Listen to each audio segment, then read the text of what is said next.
Okay. So are we ready to go then, folks? Okay. And we're awaiting also our county manager, Patrick Cates, to return. He had to apparently go back to the office and get his computer, so we'll delay for a few minutes to get him back in session. So anyways, maybe 5 to 10 minutes. Thank you.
Okay, good morning. Well, we don't need to delay any longer. Commissioner Rice has joined us on Zoom. As I don't know if the public is aware of it or not, but Commissioner Rice had surgery a week and a half ago, and so anyways, he'll be joining us on Zoom from his home today. So the other 4 commissioners are here in chambers now. So we'll call this meeting to order. And for Douglas County Board of County Commissioners' final agenda, June 1st, 2023, call to order and ask for Commissioner Walt Noasad to please lead us in the Pledge of Allegiance. Join me in pledging allegiance to our flag. I pledge allegiance to the flag of the United States of America and to the republic for which it stands, one nation under God, indivisible, with liberty and justice for all. Out of explanation for the commissioners, most of us anyways, attire.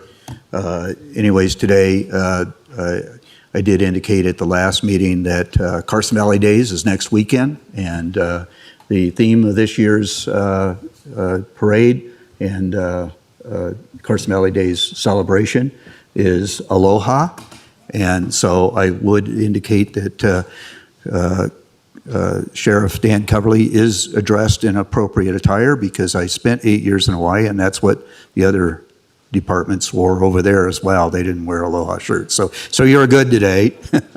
And as usual, I didn't listen to Chairman Gardner, so I apologize.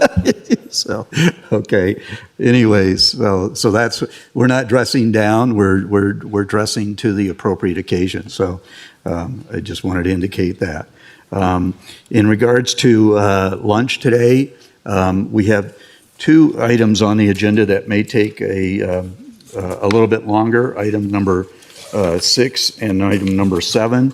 I believe it is. Yes, item 6 and 7. So we do anticipate taking, when we get to there, we will anticipate taking a 1-hour break for lunch, and then we'll return so that we can devote whatever time is necessary for the board to discuss both of those two items. So if you're here to offer public comment, both of those are actionable items, 6 and 7. So if you're here for that, we won't be doing those two until we return from lunch. So just wanted to make sure the public is aware of that. So at this time, we'll entertain public comment. Public comment is limited to 3 minutes per speaker unless additional time is granted by the board chairperson. The Board of Commissioners uses timing lights to ensure that everyone has an opportunity to speak. Those timing lights today, at Commissioner Rice's absence, are being manned by Commissioner Noasad. We appreciate that. Anyways, you will see a green light when you begin. We ask you to approach the podium, print your name, and then state your name, and your time will begin after you state your name.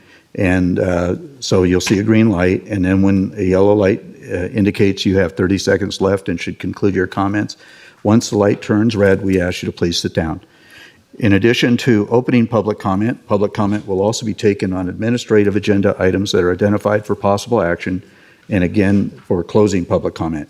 If you plan to speak on a specific agenda item that is on the administrative agenda and identified for possible action, then please provide your public comment when that agenda item is heard. We also will not be taking public comment on the liquor board items. So if you wish to address the liquor board items, you should do so during the opening public comment.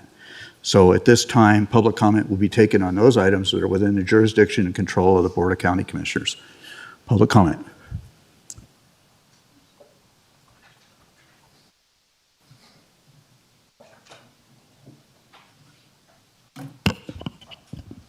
Good morning, Ellie Waller. I'm glad that you could join us today, Commissioner Rice, but what brings to mind is, Mr. Rice, Commissioner Rice, you have lots of committees, and I don't know if all alternative people are assigned to them, and it's something we should think about, especially up in Tahoe. The different committees may need to be attended, so you as a board might need to have a discussion, or just the board chair and the county manager. I don't know how that process should work, but just thought it was a good idea. Also, I've been attending the legislative sessions on ACR 5, which is the Tahoe Regional Agency Transportation Plan, asking for endorsement of a 777 plan, which is state, fed, local, and private contributions of up to $7 million for 20 years. This plan does not take in consideration population numbers, and asking for support for projects from the lake. I don't believe Douglas County would get equal, as well as I think Carson City needs to be looking at that. ACR 5 was not a unanimous vote. Many members of the public, along with myself, went and visited Senator Titus, and she had all 8 Republicans in opposition. Some of the transit budget things are State Route 89, Emerald Bay, which is not us, US 50 State Line Community Revitalization, which went back to the drawing board, Placer Resort Triangle Priority, State Route 28 state-to-state bikeway, which we may be asked to support a parking lot near Spooner. And I just want to make sure that you're aware. Also, I read a request for qualifications for transfer of development rights. I'm glad this is being taken on from the master plan. This is action 3 in the master plan, analyze effectiveness of the TDR program in the implementation section of the master plan. It had a priority assessed of 1 to 3 years. I believe action 4, evaluate and update land development regulations in rural areas to better protect wildlife habitat connection, scenic vistas, and rural character, go hand in hand, also assessed at year priority 1 to 3. Thank you. Thank you. Additional public comment?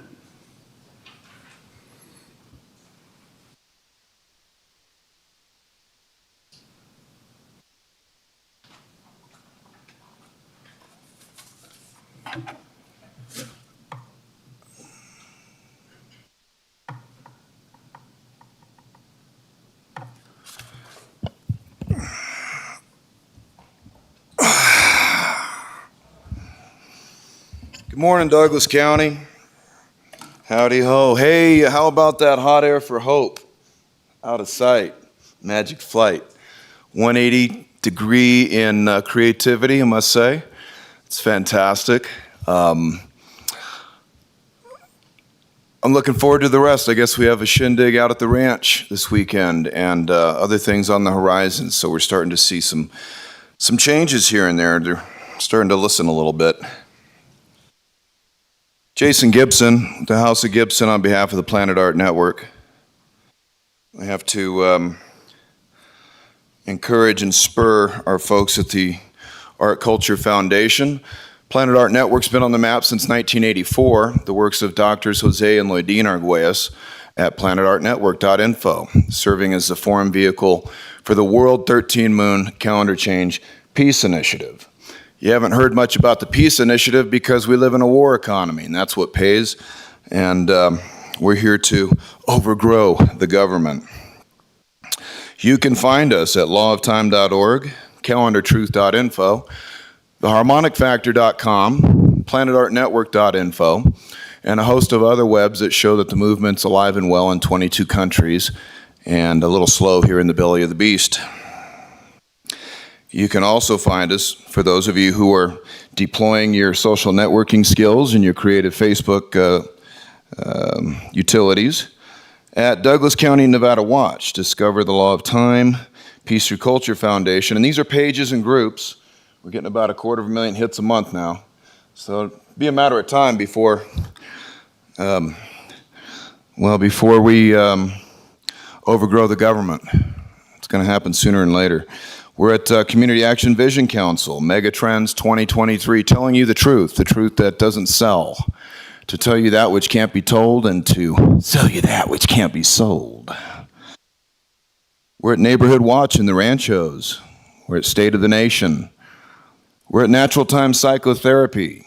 We're at Small Business Revolution for a New Time Economy, where we took second in the nation out of Wasco County. We're at My Nutra Hemp Freedom Act, Whispering Tongues, which is the hub of my own personal artworks, Dog River Yoga. A lot of these sites we've been maintaining for over 10 years. All-Star Buds Adventure Sports out of the Columbia River Basin, Columbia River Gorge Windhorse Association, real-time role-playing adventure game and prophecy for all ages, the 13 Moon 28-day Dream Spell Journey Cosmology, the most dynamic learning base on the planet today. We're at special events, target dates, and holidays, Village Music Hood Rio, and Watchtower Solar Weather Reports. So there you have it, Douglas County Arts Culture. Congratulations, you're on the map as a node in the Planet Art Network perspective of things. Thank you. Additional public comment?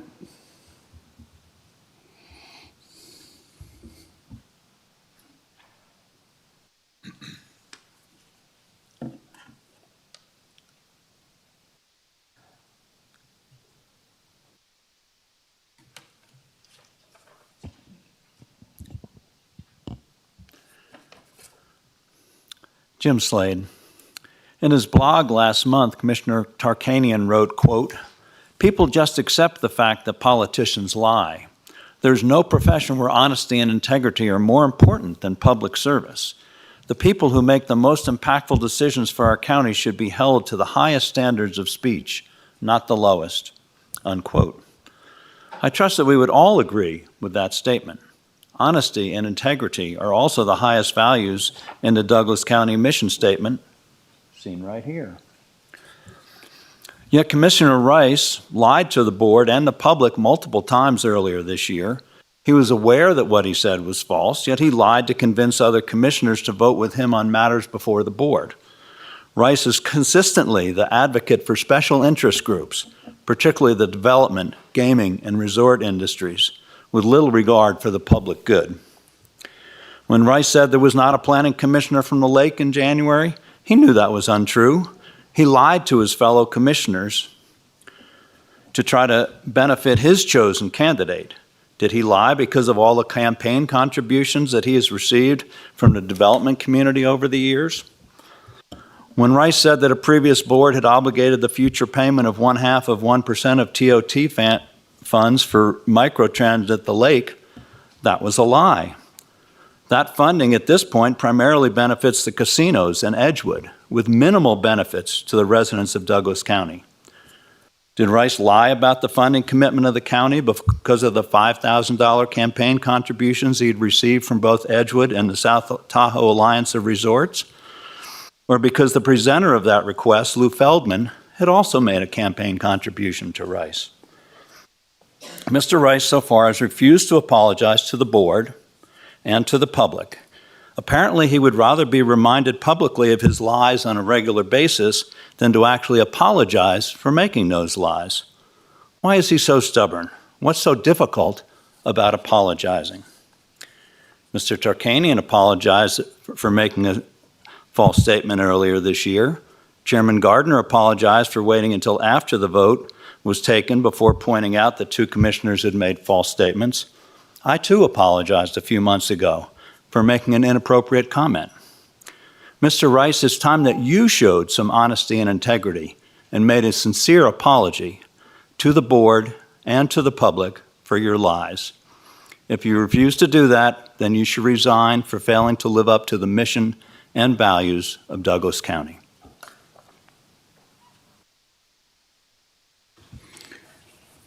Additional public comment?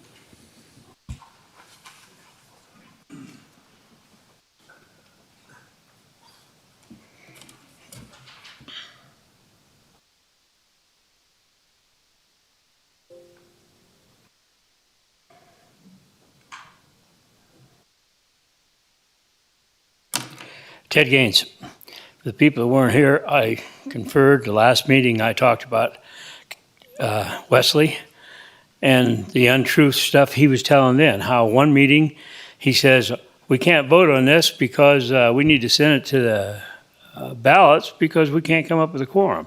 Next meeting he says, I was put here to vote because it had meaning to him to pass that convention center.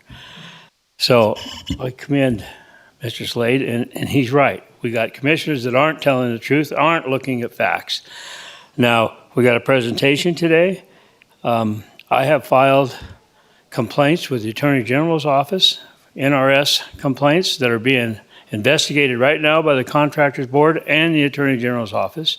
I have more going in there on Mr. Cates, Tom Dallaire, and Tim Davis, over 20 NRS violations. Mark should be interested in this because he's big on the NRS. He says we have to follow the NRS. These are documented NRS violations printed off your public website, and my information is that were there. Now, we're going to make some decisions here on, as I see it, on a new county manager.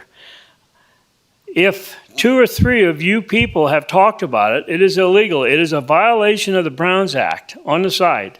I have said this to our legal counsel before, Doug Ritchie. It was something I brought up about the $35 million that Wesley sent to the convention center, $1.2 million every year. Now I read we're worried about spending money to get a proper county manager in here. We have a good old boy system. I've been coming to these meetings more than anybody on this board, except for maybe Dan. He was an officer then. And I have watched the good old boy system. You're trying to keep it going. You want to keep the people in there, so we keep it rolling. It is a good old boy system. They protect each other right through it all. So we need to go outside and get somebody outside of there. But again, our legal counsel should look into it. If 2 or 3 of you commissioners has discussed this together, that is a violation of the Browns Act. That is against the law. Thank you.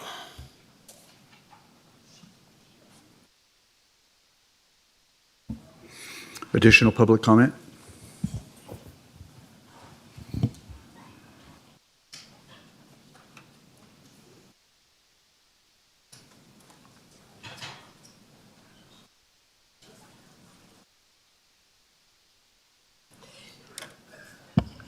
My name is Linda Dangler, And some of you had a meeting just before this meeting, which was a private and closed meeting. And I don't believe I saw that on the agenda, and I do believe it has to be on the agenda to be legal. So I'd just like to state that you guys need to not have hidden meetings, if in truth that's what happened.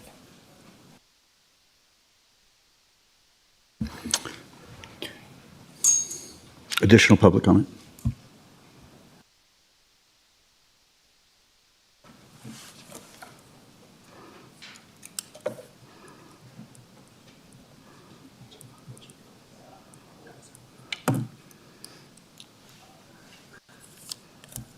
Good morning, everybody.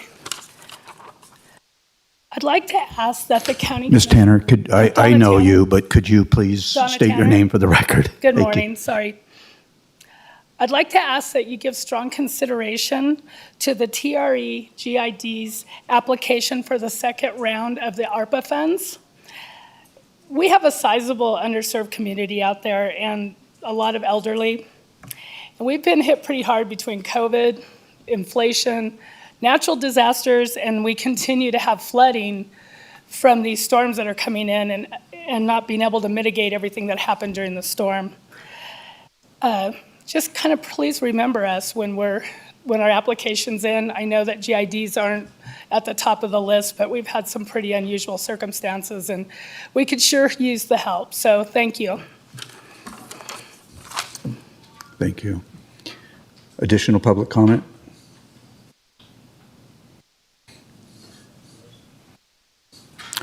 Sensing no additional public comment, I'll bring it back to the board. I'm going to ask our legal counsel to address the Ms. Dingler's comments in regards to closed meetings.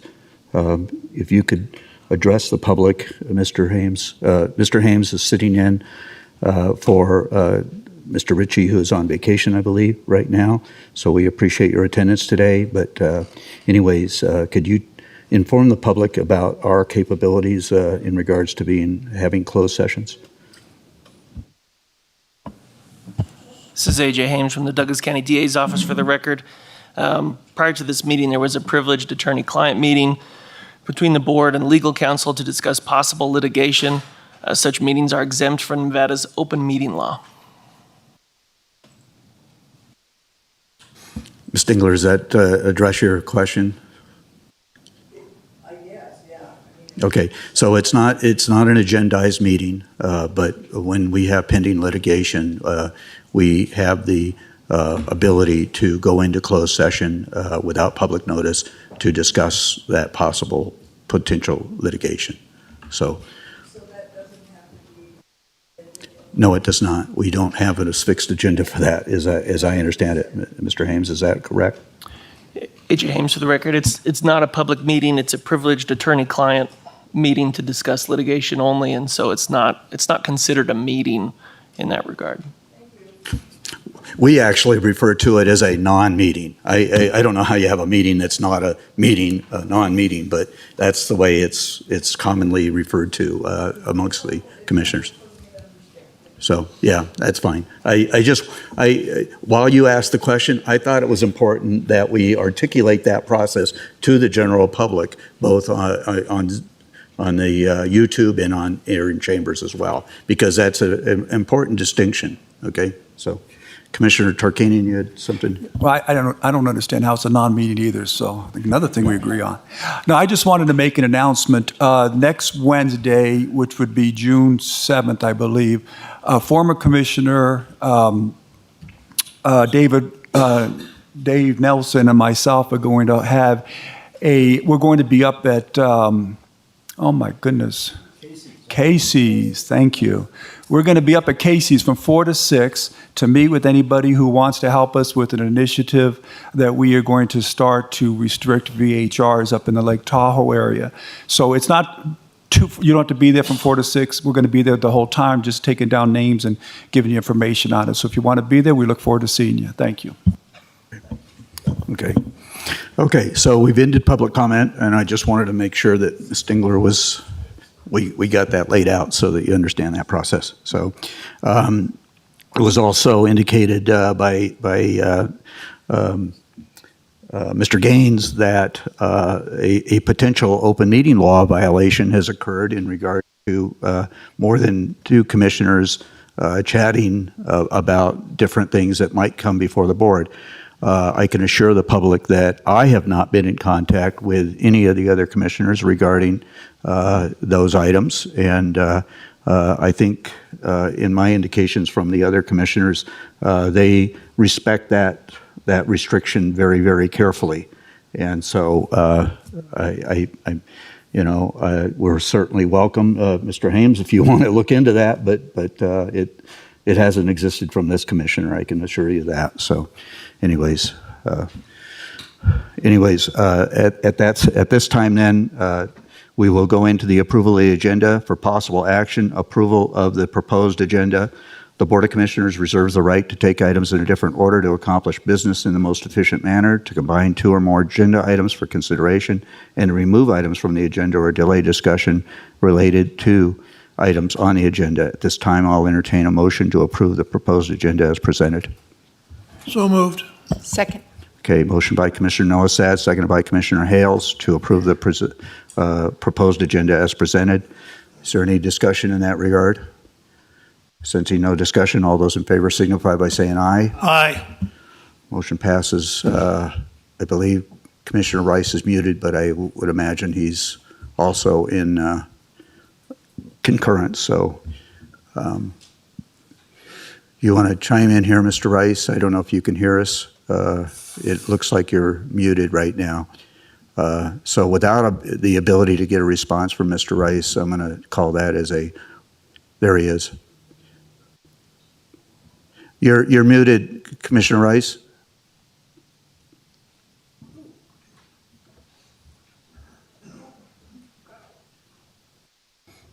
We'll see what we can do here.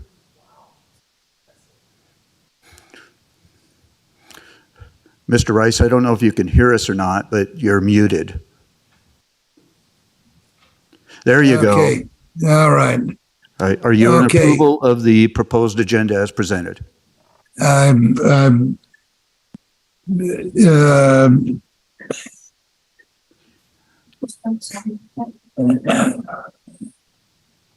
sorry about that.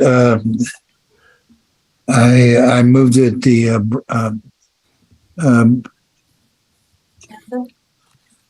agenda be approved. Okay, thank you. So the vote is 5-0 then. Okay, thank you so much. I appreciate it. Approval of previous minutes for possible action discussion to approve the draft minutes of May 1st, 2023 special meeting of the Board of County Commissioners. Entertain a motion to approve the draft minutes. So moved. Motion by Commissioner Tarkanian, seconded by Commissioner Hales to approve the draft minutes of May 1st, 2023 special meeting of the Board of County Commissioners. Any corrections to those? Sensing no corrections, all those in favor signify by saying aye. Aye. Okay, motion passes 5-0. We will now recess as the Board of County Commissioners and convene as the Douglas County Liquor Board. This liquor board is made up of the 5 commissioners plus the addition of our Sheriff Coverly. So at this time, we'll go into liquor board items. Item number 1 for possible action, discussion to approve the packaged retail liquor license for Sada Ang Sange Incorporated, DBA Arco AMPM, represented by owner Amandeep Singh. Amandeep Singh has signed a waiver of notice of hearing. Arco AMPM is located at 1338 Highway 395 North, Gardnerville, Nevada 89410, being presented by our administrative captain, Captain Duffy. Good morning, Captain Duffy at the Sheriff's Office. Sheriff's Office has no objection to this application for liquor license. Okay. Any comments from the commissioners? Questions? Okay. Then I'll entertain a motion to approve the liquor license for this property as indicated. So moved. Second. Okay, motion by Commissioner Hales, seconded by Commissioner Tarkanian to approve the packaged retail liquor license for the DBA ARCO AMPM at 1338 Highway 395 North, Gardnerville, Nevada 89410. Sensing no further discussion, all those in favor signify by saying aye. Aye. Aye. Okay. Motion passes 6-0. Okay, I remembered. For possible action, item number 2, for possible action, discussion to approve the package retail liquor license for Aurora Stores Incorporated DBA DD Liquor and Mo, represented by owner Pawan Kumar. Pawan Kumar has signed a waiver of notice of hearing. Aurora Stores Incorporated DBA DD Liquor and Mo is located at 1589 U.S. Highway 395 North, Minden, Nevada 89423. Captain Duffy. Captain Duffy, Sheriff's Office. The Sheriff's Office has no objection for this liquor license application. Any comments from the board? Okay. Just for clarification, what we're doing here is we're approving basically what you do when you have these items come before you.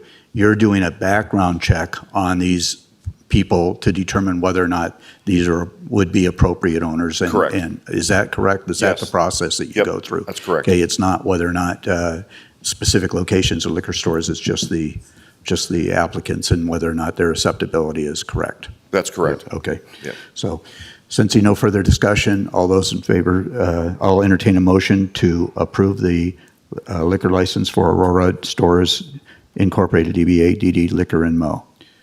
So moved. Okay. Second.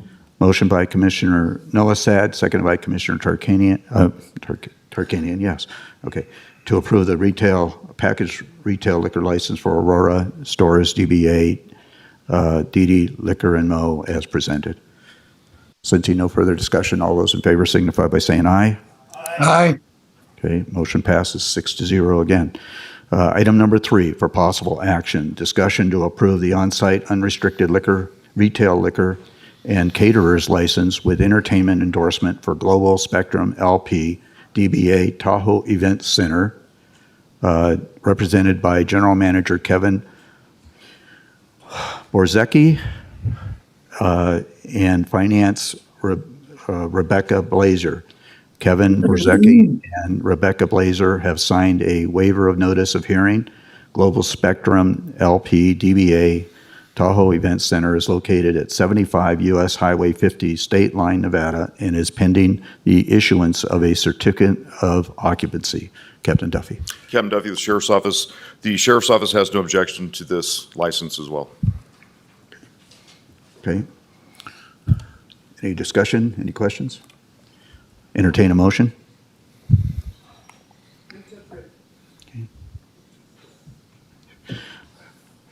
Second. Okay. Motion by Commissioner Hale, seconded by Commissioner Nolasad to approve the on-site unrestricted retail liquor and caterers license with entertainment endorsement for Global Spectrum LP DBA Tahoe Event Center as presented. Sensing no further discussion, all those in favor signify by saying aye. Aye. Once again, 6-0. So thank you very much. Thank you. Thank you, Mr. Duffy. Appreciate it. So without any additional items on the liquor board, we'll now adjourn as the Douglas County Liquor Board and reconvene as the Board of County Commissioners. Consent calendar. Anyways, I will entertain a motion to approve the consent calendar items A through M. It wasn't requested, so, So moved. okay. Second. Okay, so we have a motion by Commissioner Tarkanian, seconded by Commissioner Nolasad to approve the consent calendar as presented, items A through M. Any discussion by the board? Sensing no discussion, all those in favor signify by saying aye. Aye. Mr. Rice is muted again. Sorry about that. Okay. Are you an aye on this item? As far as you know. Okay. Motion passes 5-0. Thank you.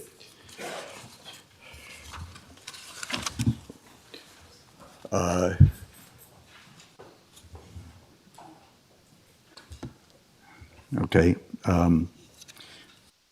It appears that Mr. Tarkanian needed a few minutes, so what do you say we take a 10-minute break and then go into the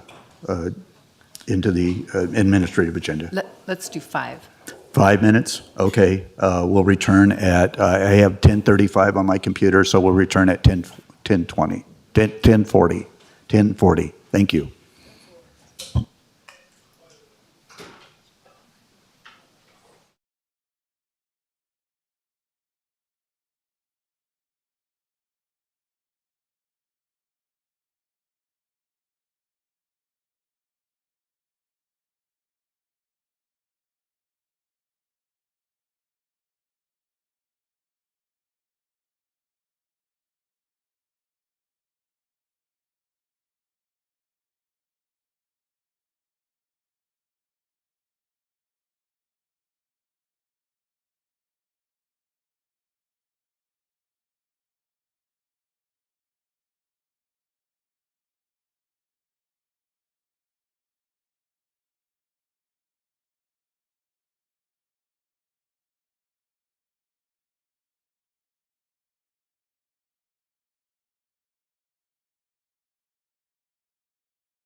Okay, we're going to call this back to order.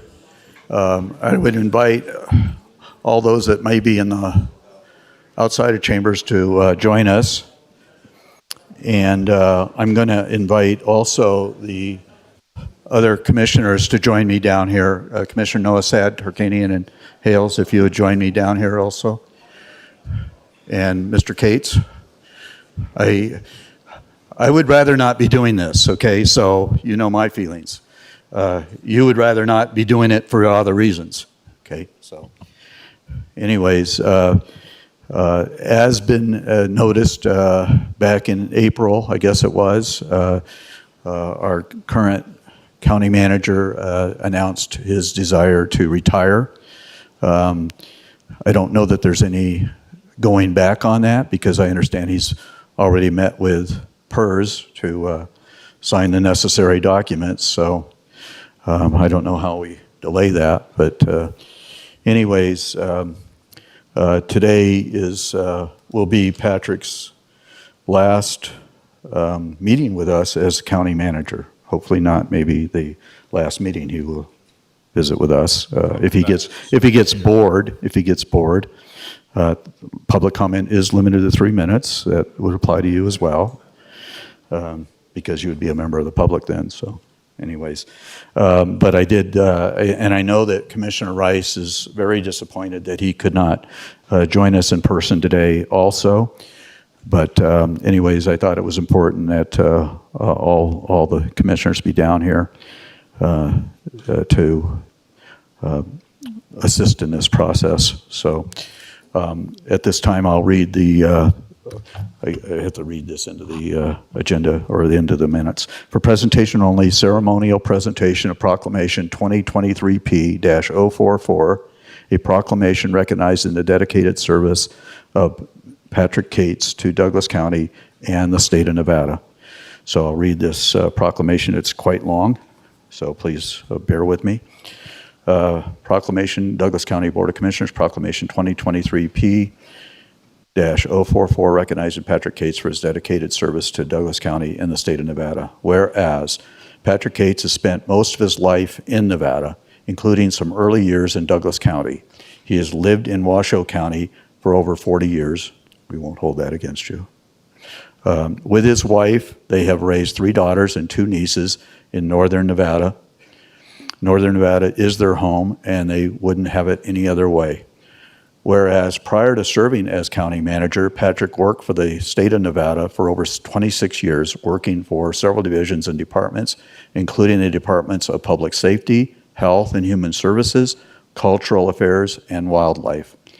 In 2015, he was appointed as director of the Department of Administration by former Governor Sandoval. During his time with the state, he gained extensive experience managing administrative and finance functions. Patrick received his bachelor in economics from the University of Nevada, Reno. And whereas County Manager Patrick Cates has successfully led Douglas County through the COVID-19 public health emergency, which affected multiple aspects of the lives of Douglas County residents, families, and communities, including the economic consequences of the pandemic-related recession and a disruption to our business and tourism industries. And whereas County Manager Patrick Cates was instrumental in the process to update the Economic Vitality Strategic Plan, moving forward with important projects such as the Facade Improvement Program, the Comprehensive Trails Plan update, the Kale Complete Street Project, and striving to improve broadband connectivity through the leveraging of federal funds. Whereas County Manager Patrick directed Douglas County leadership to secure funding and purchase the property for the new judicial building project, which will move court functions from the current Judicial and Law Enforcement Center, expanding capacity for future Douglas County residents and the judicial system. And whereas Patrick's goal as county manager was simple, to make Douglas County a showcase of excellence in government. His focus was on making the county government ethical, efficient, and responsive to the needs of the citizens. He understood this could be achieved by focusing on organizational culture. The county must promote a culture of integrity, accountability, and transparency to build trust. We must cultivate a spirit of innovation and empowerment focused on continuous improvement to provide value to the public. And whereas County Manager Patrick Cates remained devoted to ensuring that transparency, financial sustainability, and leadership were deemed a top priority in Douglas County, he was instrumental in promoting and improving physical integrity. He was dedicated to employees understanding public stewardship and upheld the principles and practices of the county to the highest standard. Therefore, be it proclaimed by the Douglas County Board of Commissioners, along with Douglas County staff and residents, we extend our sincere appreciation to Patrick Cates for over 30 years of commitment and excellence in public service to the state and local communities. Patrick Cates is able to leave his position with dignity and pride, knowing he made a difference. Adopted this first day of June 2023, Board of County Commissioners. I did not enjoy signing this, but because I didn't want to do this. But anyways, signed by me and witness thereof, I also attested by our clerk treasurer, Amy Bergens. So Patrick, you will be missed, and I was hoping to avoid this in my term as a commissioner in Douglas County, but I understand your personal needs as well. So you're fortunate to be in a position that you can do that. So not too many of us are. So anyways, with that, I'd like to give you this, have you address the public if you wish. We also have a Douglas County flag for him to proudly display at his home, hopefully. And I'll just leave that right here right now. So, and I don't know that. So I know that Commissioner Rice once again wishes he could be here. So we'll. Thank you, Mr. Chairman. I can't believe this day has actually come. And I never expected it to come this soon. I just want to say that being the Douglas County manager has really been a privilege and really the pinnacle of my career. And I'm very grateful to the Board of County Commissioners for giving me this opportunity. It's been over 4 years since I was appointed. If I could just briefly quote scripture, or maybe just paraphrase it, depending on your translation. But to whom much has been given, much will be demanded. And this has been the most challenging job I've ever had in my career, most challenging role by far. And I've held some pretty important, challenging jobs. I poured my heart and soul into this role and tried to do what I thought was best for the community and for the county. There were certainly some stumbles along the way, but I'm very thankful to all the support that I've had from commissioners and elected officials and staff and members of the public. And I look back on what has been achieved during my tenure with a lot of pride. There's been a lot of great things that have been achieved. And I don't want to take credit for that. That really is due to the diligence and hard work of county staff and the leadership of this board. And for all of that, I'm deeply thankful. I'm sad to be going. The next chapter of life is it's going to have its own challenges and its own rewards. But I'll still be lurking around in the shadows and come back and make some public comment once in a while. So it's a great community, and I'm very thankful to have the opportunity. So thank you very much.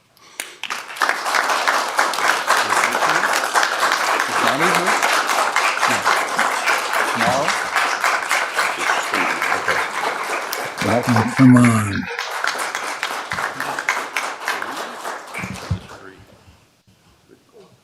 Two. Okay. Come on.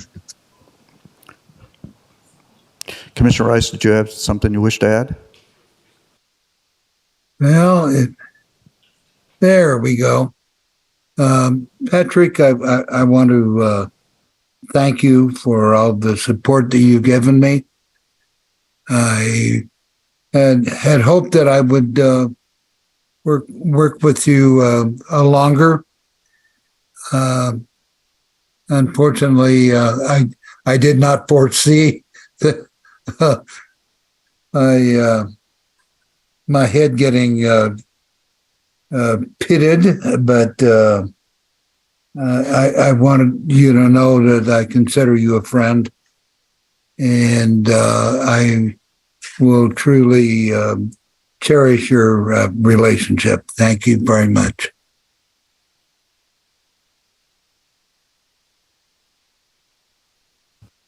Thank you, Commissioner Rice. We're going to offer the opportunity also for the other commissioners to say something if they wish to. I would like to let the public know that we will be having a reception tomorrow at 2 o'clock at the community center, where you may come by, the public may come by and offer a few words to Patrick. He'll be there, and I believe you're indicating your wife Bonnie will be in attendance as well. So that'll be good.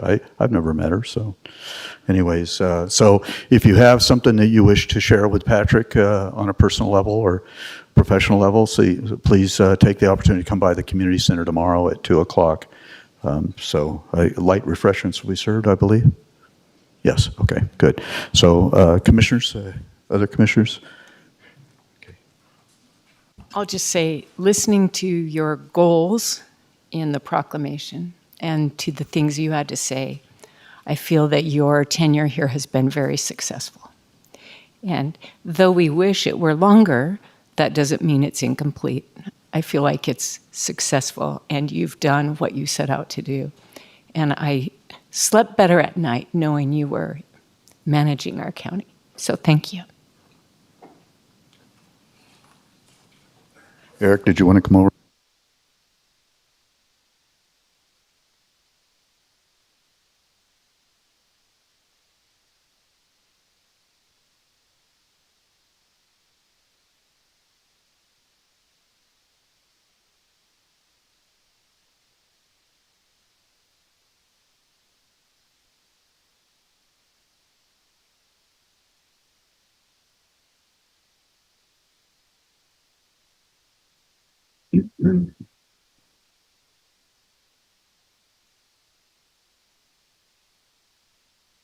Okay.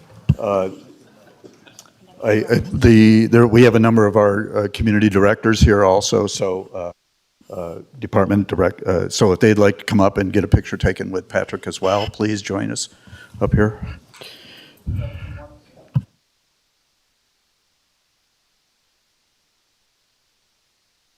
This is sad. Yes.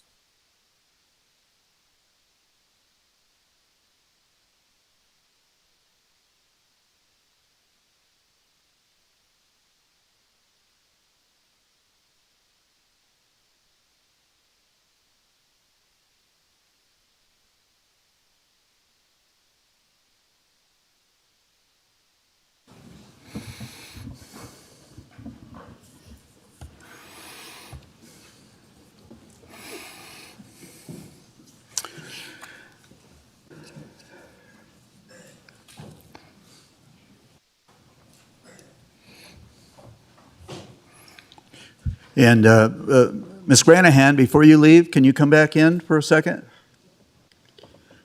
Thank you. I wasn't sure my voice is usually loud enough to alert people at the Mendon Inn that I'm on my way. But anyways, Ms.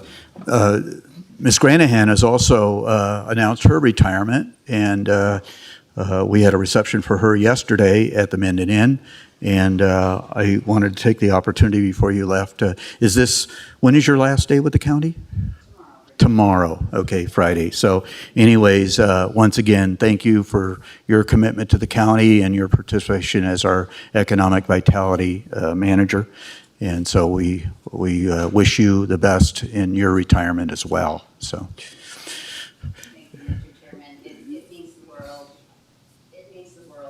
Douglas County. It has just been such a wonderful opportunity, such a great place to live. This is just a stunning community, and my family and I have just really enjoyed our time here and plan to continue to make this our home. But we are going to be playing a lot more now instead of working. Thank you. Okay, well, I hope your retirement goes better than mine, as I said to you yesterday. Mine's not working out so well.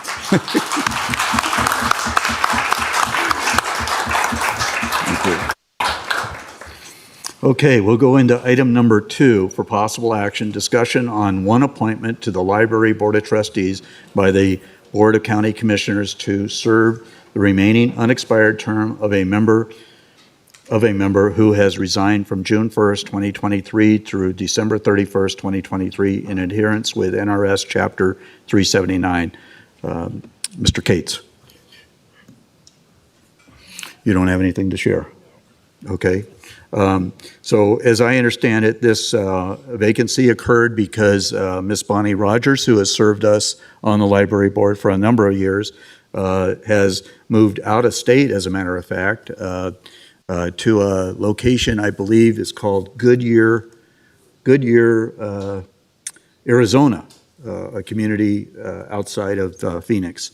So she had only 6 months remaining on her term, but anyways, that's why this one is only open for basically 6-7 months.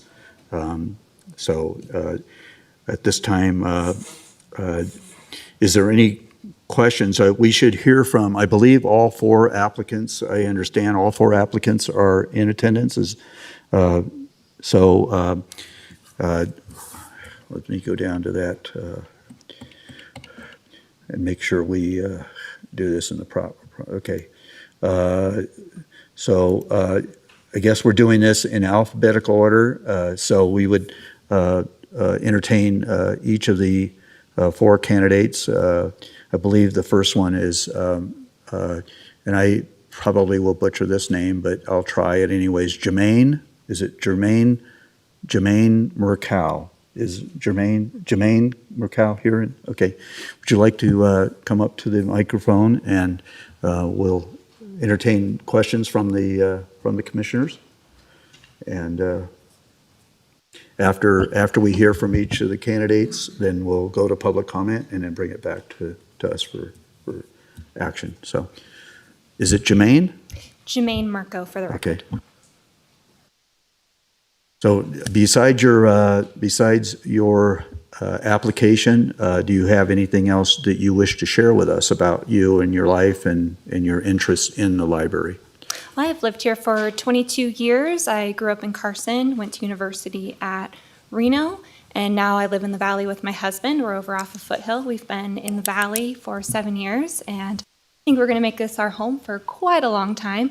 And I've always had a love for the library from the day I entered into school, and I think that being involved in the community with the library would be an extreme passion of mine and would love the opportunity to do so. Okay. Commissioners, questions of Ms. Mercal?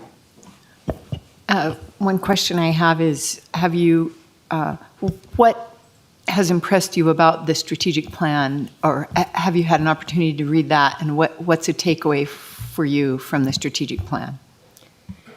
In terms of the strategic plan for the library, I haven't had a full opportunity to review it. I haven't been pointed in that direction, but if I can get a pamphlet to look over it, I would be happy to comment on that. I just wanted to say I was very impressed with your application and your qualifications, and the fact that you have a legal background, I thought would make a nice mix for the board. Thank you. Questions of this candidate? Okay. And I don't either. So I did also find your application to be very impressive. So, and you currently are also a member of the Friends of the Library. Is that correct? That's correct. Are you on the board of that organization, or? I'm not on the board. I'm just a volunteer. Just volunteered with the book sale, also helping with future book sales and the upcoming gala in October. Very good. Okay, thank you. Thank you very much, and we will go to the next candidate, who is Ms. Teresa Oliveria. Am I pronouncing that right?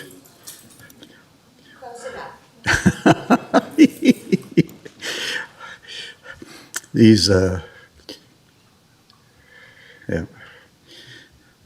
I've already made a couple of pronunciation mistakes today, but anyways. Yes, my name is Teresa Oliveira, and I have applied twice before for this position, so I've heard that the third time is the charm, so I've got my hopes up today.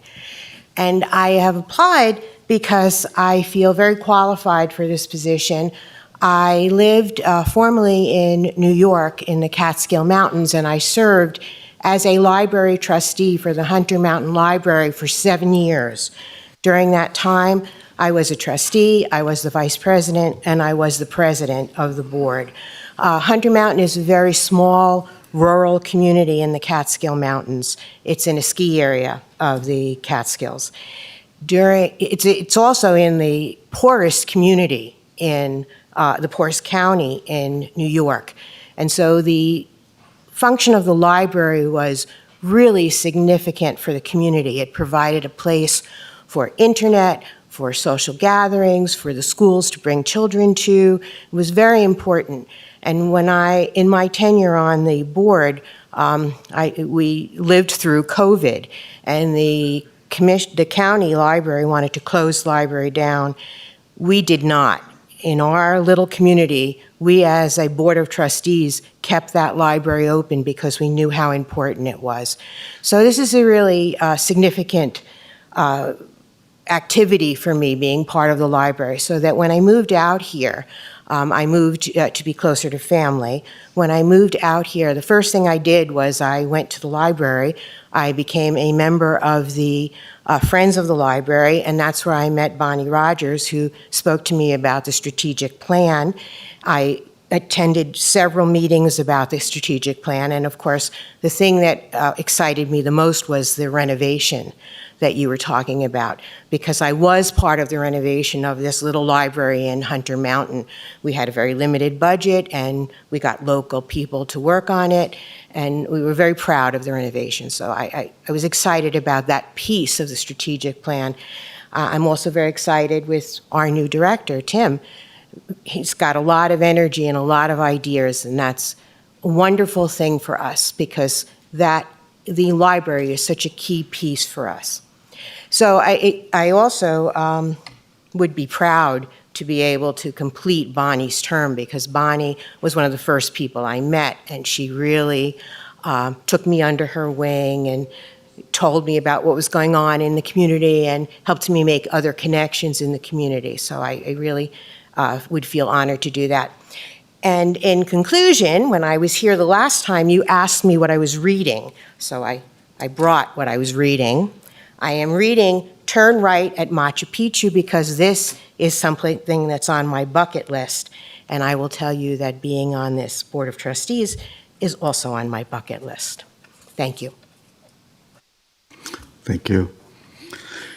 The next, I'm sorry. I don't want to. Okay. Commissioners, do you have any questions of the candidate? Yeah. On that strategic plan, is there any standout well, you already answered my question. It's the renovation. So. Yes, the renovation is really the most exciting thing for me. Yes, thank you. So from someone who lost 6 political races before he got elected, I love your perseverance. 3 times, never backing down. She hasn't approached yours yet, though. That doesn't mean you have to lose 3 more times to get appointed. Well, if I have to, I will. Commissioner Noss had any questions? Commissioner Rice, I'm sorry, I didn't ask you earlier. Did you have any questions of this candidate? He's still muted, so I'm gonna make an assumption that he does not. That's dangerous, I know, but anyways, and I have no questions. So okay, we'll go to the next candidate then. And that is Mr. Stephen Talbot. Am I pronouncing that right? And is he here? Mr. Talbot. Okay. Burial? No, Talbot. We have a candidate called Stephen Talbot. There you. How is it? Yeah. How do you pronounce that? Talbot. Yeah. Talbot. Talbot. Yes. Okay.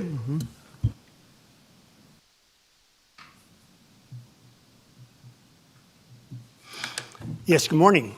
My name is Steve Talbot. I'm a veterinarian. I've been in practice in the Valley since 1966 when I graduated from veterinary school at Davis. So that's about 57 years at the Carson Valley Veterinary Hospital.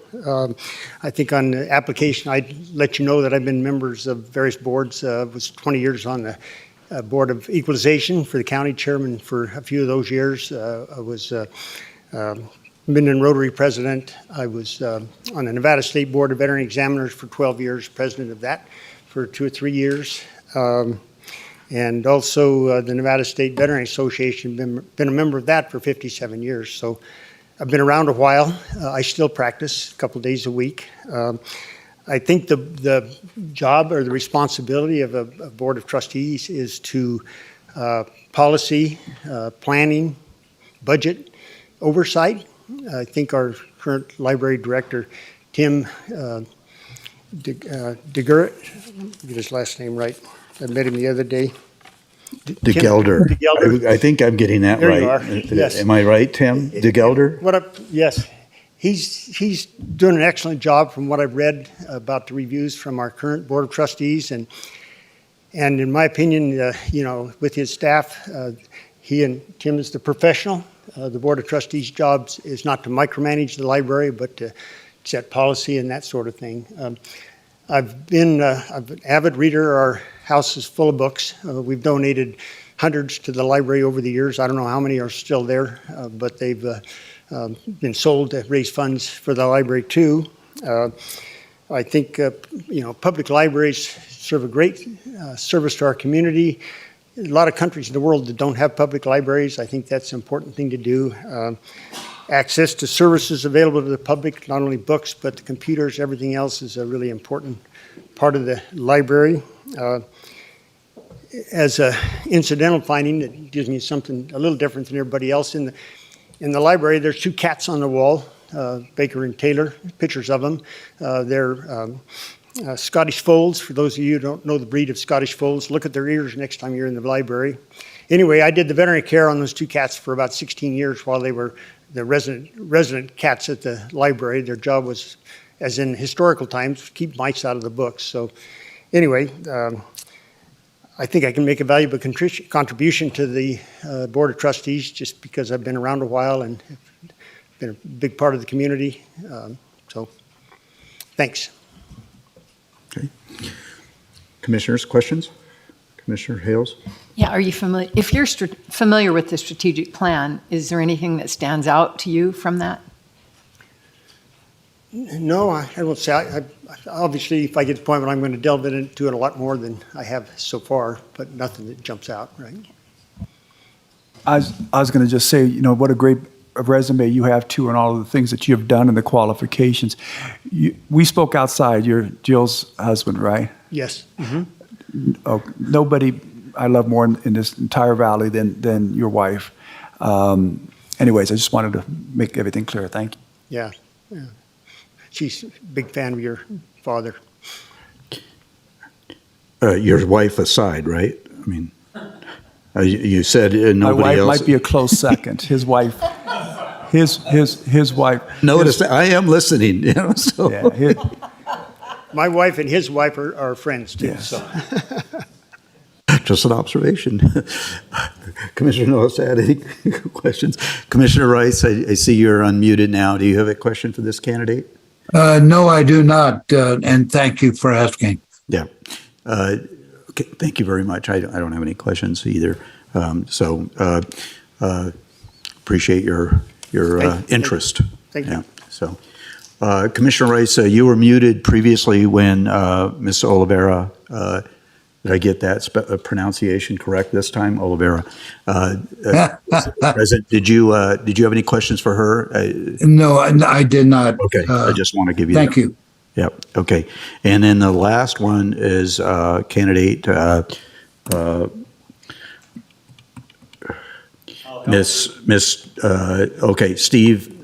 Theriault. That's much better than most. Okay. Steve Theriault. I've lived in this valley for over 28 years. You talk to the old timers around Carson Valley, that makes me a newbie.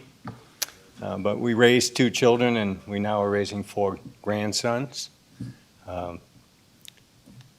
I was away for 12 years out in Elko teaching at a college, so I was a little out of touch with Douglas County for a while. But my wife kept me informed, and she used to be a page here at the library. I applied for this opportunity because growing up in an inner city, the library was a safe haven as a child. It's where I fell in love with reading. Matter of fact, I always carry a book with me as it is. And I feel that my management skills, my leadership skills, and my expertise in education could be an asset to the library board. Once again, questions?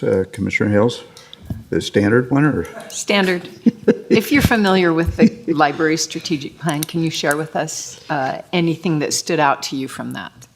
I would love to, but I would be dishonest. I have not fully reviewed anything. Commissioner? I was going to ask. You'd love her. Commissioner Noasad, any questions?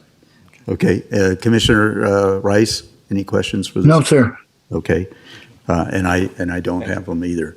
Thank you very much. So at this time then, we'll go to public comment. These appointments are always difficult because we always have such excellent candidates before us. It becomes a very difficult choice. I used to sit in the audience when these decisions were being made by previous boards, and I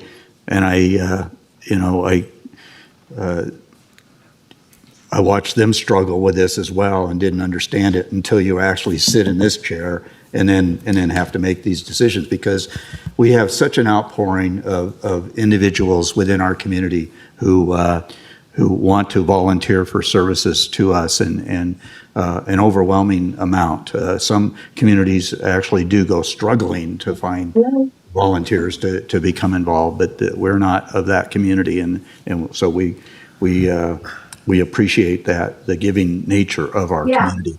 But with that being said, we need to go to public comment because it's a public possible action item, and then we'll bring it back to the board, and I'll ask for the individual commissioners to voice their thought process in that regard. So public comment is now open. Commissioner Noasad, you're going to control the clock. Good morning, everyone. I am Tim DeGelder. I'm your current library director. And for those of you wondering about our strategic plan, it is posted on the library's webpage, so you can read our strategic plan. It's what the library plans on doing in the next 5 years. So if you want to see what the future is for your library, feel free. I just want to say it is Douglas County Public Library. The public is you. We serve everyone in the county.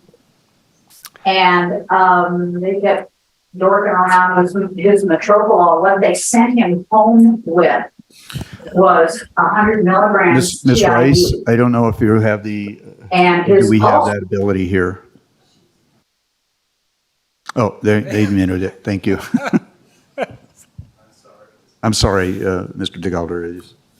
Okay. So we are the public library. We serve everyone in Douglas County. And the library board is very important because you are the oversight for the public service for everyone that uses the library. I just want to take the time to thank the 4 candidates for applying. I appreciate that you want the library to be the best for our community. And for those of you, if you don't get picked, I would still love to have you involved in the library because we do have an active friends group and you can volunteer. So keep the passion alive, and we can do something together even if you don't get elected. Thank you. Thank you. You want to reset the clock?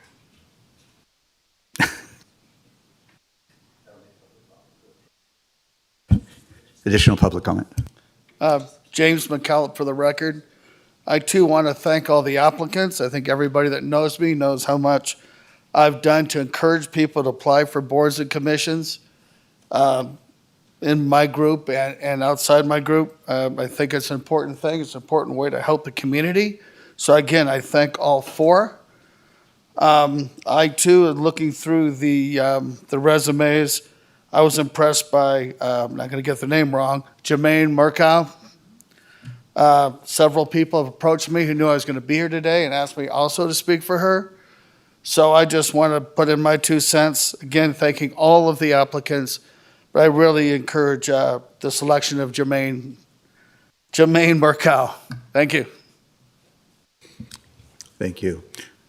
I think it's required now to put in a nickel because 2 cents, the cost of inflation is now up beyond 2 cents. But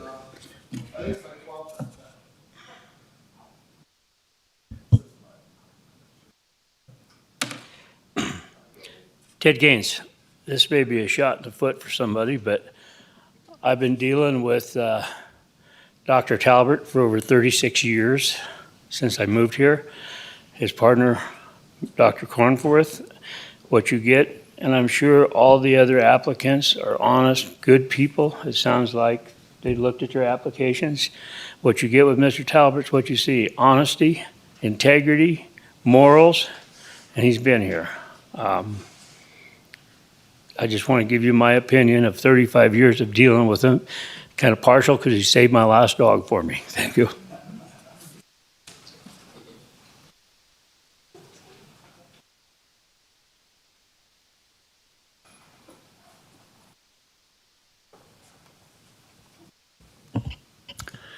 Jim Slade. The library, of course, is a great asset to our community and something we all support. It sounds like we have 4 very good candidates, and I don't think you can really go wrong with any of them. 3 of them I have never met, but one of the first people I met when I moved to this county about 25 years ago was Dr. Talbot. My wife, a lifelong equestrian, he was the vet for all her horses, and she always spoke glowingly of him. When we got a dog a few years later, and we took him into the vet to have some checkups done, I was surprised to see that Dr. Talbot was tending to dogs. I thought he was a large animal vet, and I expressed my surprise to him, and he explained it this way. He said, Jim, when I moved here in 1966, there were 5,000 people and 40,000 cattle. He said, now there's 40,000 people and 5,000 cattle. What would you do? I said, I get it. So he's been around. He knows the county. I have a great deal of fondness and respect for him, for his honesty, his integrity, his hard work. Please don't hold my respect and fondness for him against him. He has been an asset to the communities all these last 50 plus years. He is a treasure beloved by many people here whose animals he has tended to over the years. And I can't think of anyone who would be better on a library board than him. Thank you. thank you. Do we have any other public comments? Anybody else want to advocate on behalf of one of the candidates? Sensing none, we'll bring it back to the board. Commissioner Hales, would you like to express your thoughts in this regard? Sure. I think what we should do is just get everybody's input, and then we can, if we form a solution, then we can come back and make a motion. As has been said, I'm also am very appreciative to all 4. I think we have 4 great candidates. Alternatively to choosing one, maybe we could expand, but probably not today. I think there's one standout candidate, the person who's put the effort into already becoming familiar and involved, the person who has been part of the strategic plan and understands how to hit the ground running. And so I'm a strong supporter of Teresa Oliveira for those reasons.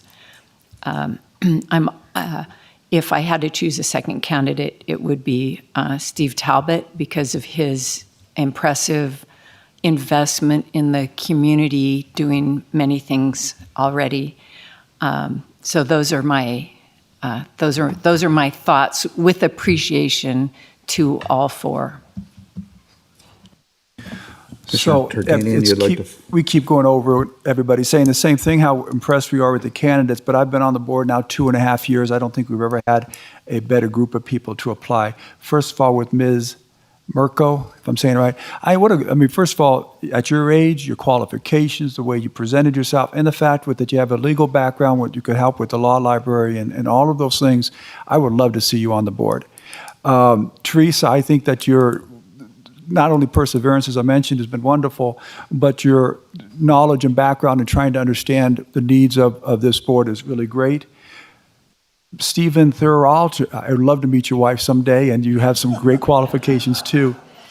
The problem I have with this is I absolutely love Stephen Talbert's wife. She did something that helped my father, which my family is totally and will always be grateful for. So I'm not sure if I can vote or not. I know you're supposed to say, will you be influenced or not? I would vote for you in a second, Stephen, if I could, just because of that, even though there's great other people here. But Jill Derby was the Board of Regent when my dad was at UNLV, and boy, we owe her. How does this work with being disqualified? Is it that whether I could be an unbiased decision maker? I certainly cannot with the Derby family.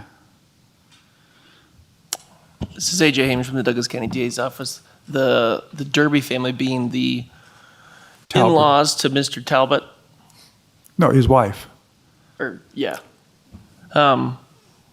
It doesn't sound to me like there's a conflict, as long as you can make a fair decision based on the merits of the applicants. Well, okay. All right, I'm going to apologize to the other applicants because I think you're all great. And it has nothing to do with you. I hope I get a chance to vote for you guys again at some point. But with my knowledge of their family, that's who I would support.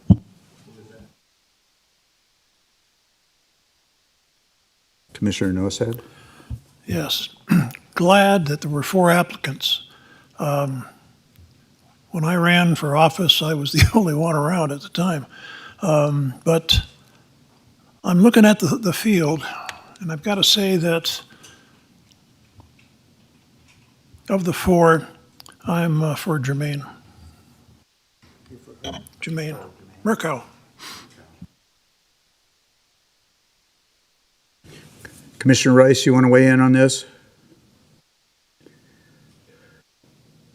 There I am. I've been impressed with this with the applicants that we have.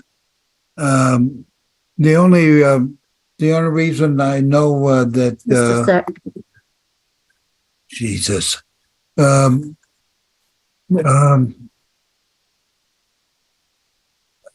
know Starla prefers Mirko, and she has specifically asked for her, so I'm going to go with her.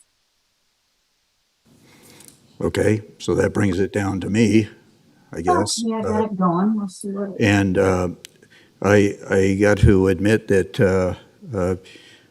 when I listened to what Commissioner Tarkanian had to say about the qualifications of Jermaine Mirko, I was also very impressed with that. And I think she would be the things that she brings to the board might be a good thing. So I'm inclined to go in that direction as well. Like we've already indicated, all of these folks could serve us in a very good capacity.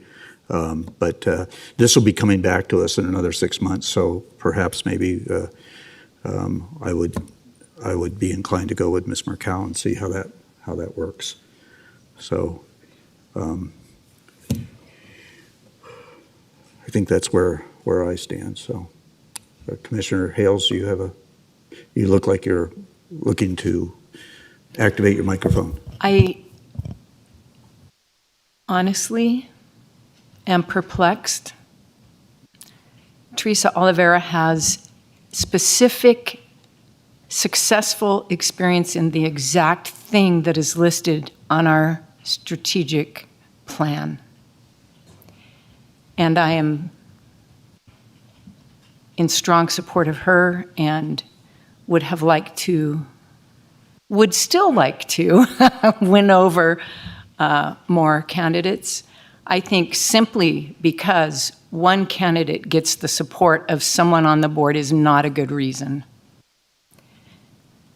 So I am in strong opposition to voting on that. I believe there's much more important things at the library than the law library, and the other members of the board can certainly manage that small portion of the law, of the responsibilities.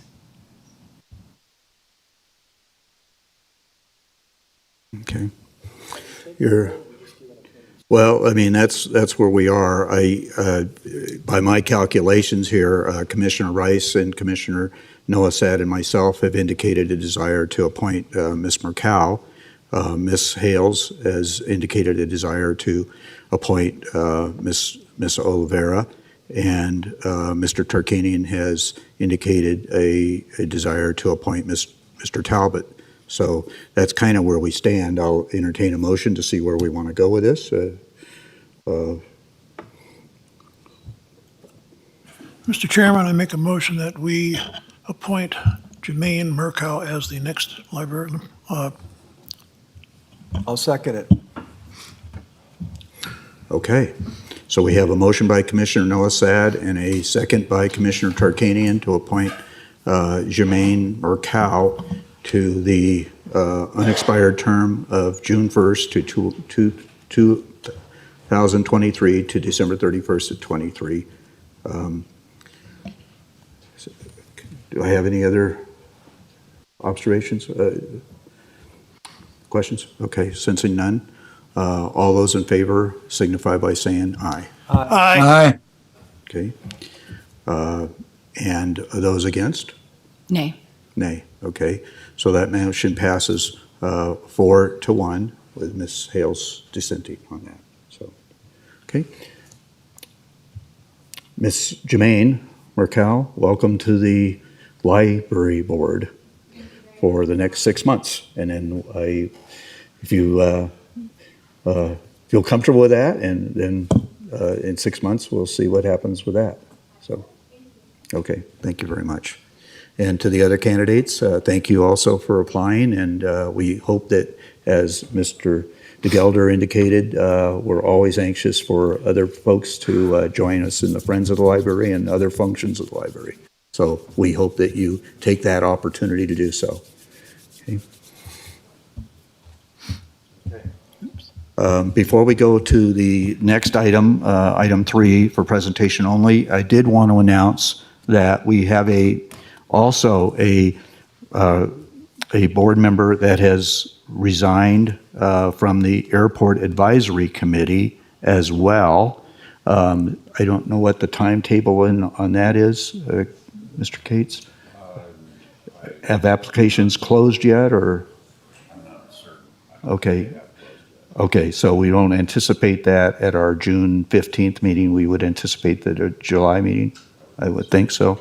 Okay, that one's going to be a little bit simpler, folks, because the Airport Advisory Committee has certain specifications of qualifications of members of our community. So it's my understanding that Deborah Rothschild was selected to serve on the AAC as the soaring community representative. So that's a little bit narrower of a choice than wide open. So each of those people that serve on that committee have a specific thing to do. So anyways, we look forward to,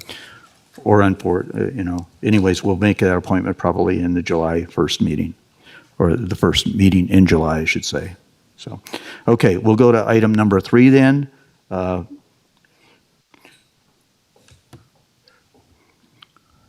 And Commissioner Hales has left us. Anyways, do we need to take another break? Yeah. Okay, well, why don't we take, Commissioner Hales, did you need a break or? Oh, okay.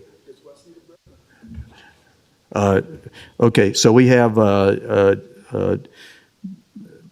three more items here before we take a break for lunch. Presentation only item. Two of those are presentation only items and one possible action item. So we should be able to move through the presentation items fairly quickly and perhaps item 5 also, and then we'll take a break for lunch. So for presentation only, item 3, introduction of ordinance 2023-1618, an ordinance amending Douglas County Code Title 5, Business Licenses and Regulations, Chapter 5.08, Intoxicating Liquor Sale Licenses, Section 5.08.020, Definitions, and Section 5.08.030, Classes of Liquor Licenses, to 1, clarify the existing caterer's liquor license classification, which allows for the sale of or providing of intoxicating beverages while catering a special occasion, party, or social gathering where intoxicating beverages are provided for consumption at locations or premises not associated with an on-site liquor license. And 2, adding a mobile liquor license classification to specifically allow for the sale or providing of intoxicating beverages from a mobile food truck, trailer, cart, or other mobile conveyance without a permanent fixed premise or location. And number 3, provide for all other properly related matters, being presented by Deputy District Attorney Zach Wadley. Thank you, Mr. Chair. Zach Wadley, Deputy District Attorney, presenting this item today at the request of the Douglas County Sheriff's Office to make some additions to the existing liquor code. One for the caterer's license classification, which makes the changes that were referenced within the title and specifically removes a reference to a special event under the caterer's license, which is a defined term and a separate liquor license classification under the liquor code, and created some confusion with respect to which classification applied to what event or what scenario.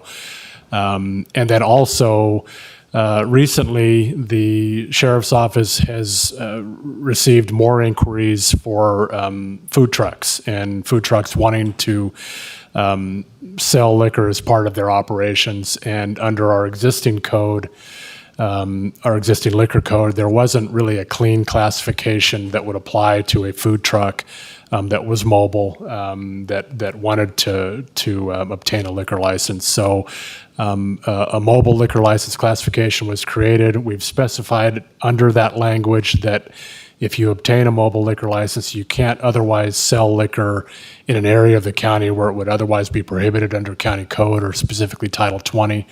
For instance, you couldn't set up shop in a residential area on a cul-de-sac in a food truck because you obviously wouldn't be otherwise allowed to have a bar or liquor operation in that area.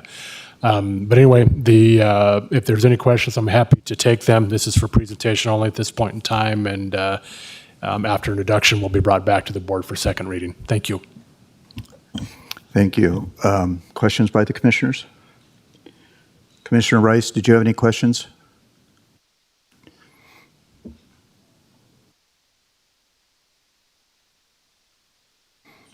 Okay. Well, we're waiting for him to unmute himself. I had a question. Okay. There he is. No, I have no questions. Okay. Mr. Wadley, so we've had a number of caterers that have food trucks, and we see a number of those certainly participate in wine walk on occasion, special events where they go out and take their trailer or their food truck. Those have been somewhat regulated, if I'm not mistaken, by Carson Valley Health, right? If they serve food as well. And so what's the differentiation between basically a food truck that sells, or a caterer that sells not only food but also serves and sells intoxicating beverages, versus just a singular use of a alcohol sale. Zach Wadley, Deputy District Attorney, and if I'm not responding or understanding your question, please jump in. But first of all, the food trucks that you see operating in town are subject to regulation, first of all, by Carson City Health, which we contract with to do our environmental health inspections. The existing food trucks that operate within the county at the events that you're talking about would typically operate under the separate, typically festival permits that are granted for those special events. At this point in time, there's no clean classification for a food truck that sells food and is mobile to obtain a separate liquor license to allow them to sell liquor from that mobile conveyance. So the intent of this ordinance was to add a classification, and there's been interest in that from the sheriff's office perspective of vendors with food trucks, with mobile conveyances wanting to explore whether they can sell liquor from those trucks. So the idea with this ordinance was to create a separate classification that would potentially allow for that. Obviously, those licenses would be vetted by the sheriff's office, as all liquor licenses are, and they would come back to this board for approval, as they do now. So the ones that are currently serving food and also have alcoholic beverages available, they have been inspected by the health department, but really the applicants or the people that operate those haven't been vetted and looked at from a sheriff's standpoint and the liquor board standpoint as to whether or not the background checks have been done. That hasn't occurred previously, and is that something that you're trying to correct on this? That's generally correct, and I can't speak to individual circumstances or individual operators and what licenses they may or may not hold, but the intent is to fold those liquor sales from mobile trucks within the existing liquor license classifications and allow for review by the sheriff and the board. If organizations want to do liquor sales at an event, I know that they've had to get a temporary liquor license from the sheriff's department. But this process would not be a temporary liquor license. It would be a bona fide liquor license to operate and move that vehicle around town. Is that correct? The proposed mobile liquor license classification would be a permanent license. It wouldn't be a one-off license for a specific special event. Okay, I think it's good to clarify, to get this. This seems like a loophole that we haven't kind of tightened up, and so I think it's a good idea that we get a better definition of what people can do and can't do. They can't just load up a cart and travel around town and dispense liquor. Right, or alcoholic beverages, I should say. Okay, so that's the only question I had, and I appreciate you answering those. Commissioner Rice, did you have any questions of Mr. Wadley? No, sir, I do not. Okay, then, thank you very much. And this will be coming back to us 1st of July, somewhere in that? The first July meeting, yes. Yeah, okay, first meeting in July, I should say, not necessarily the 1st of July. I haven't looked at my calendar to know when that meeting is. So, okay, very good. Thank you very much for your presentation. Item number 4, we look forward to you coming back. Item number 4 for presentation only, presentation on the Douglas County Water and Sewer Enterprise Funds to provide information on the current financials and water and sewer rates, including capital improvement projects that have been completed. This being presented by our Public Works Manager, Phil Richter, and Mr. Robillard. There you go.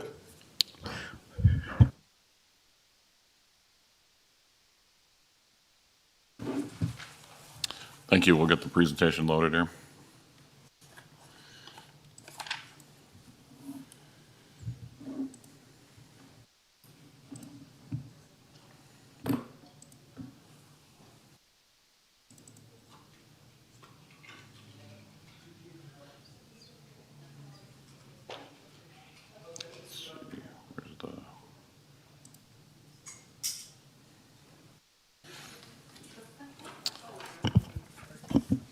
Commissioner Rice, I want to check, can you see this screen or do we need to share it?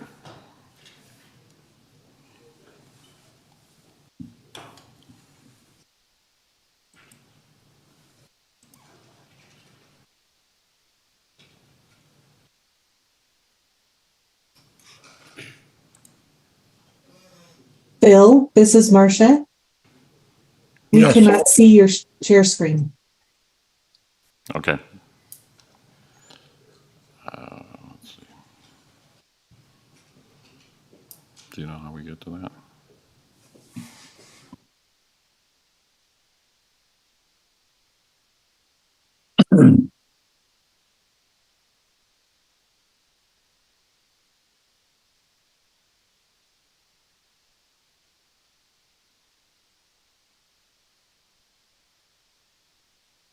Yes.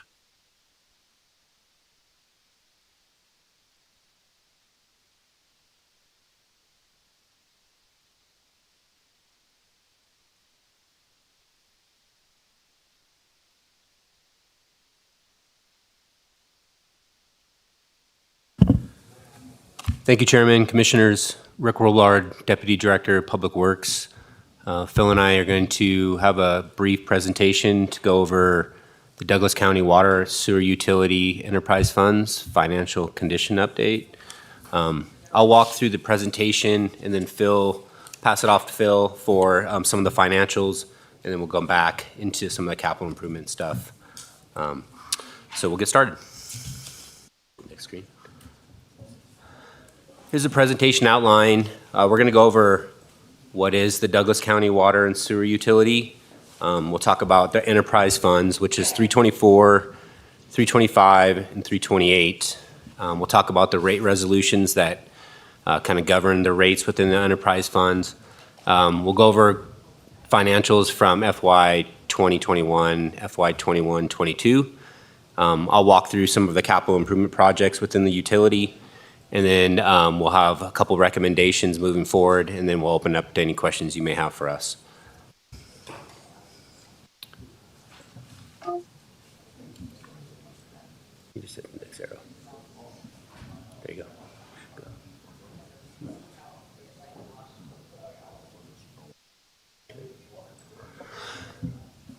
go. Public Works Water Utility. The water utility consists of the Valley and the Lake Tahoe Basin water systems. Within the valley, we have what's called the Carson Valley Water System. That was recently consolidated.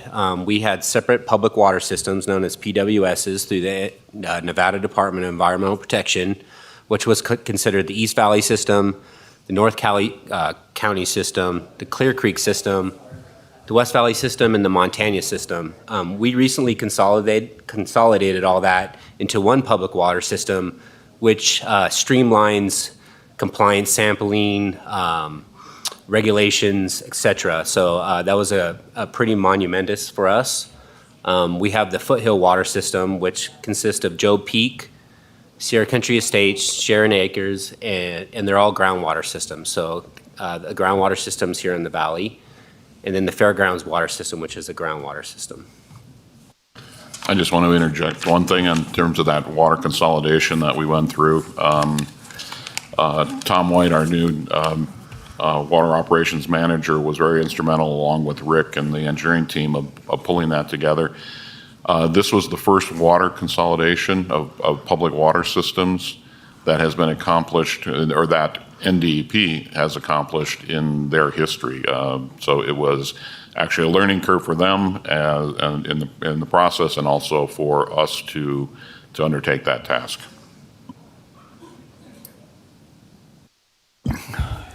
Before we move on that, the previous slide, if you don't mind, and Commissioners, I think it's easier if we ask questions as we're moving through this, if that's okay with you folks, rather than trying to come back to those slides. The Fairgrounds Water System, groundwater, does that service, I mean, that strictly services the fairgrounds? No, we have residential customers included on that fairground system as well, not just the fairgrounds. It's curious to me, that's all.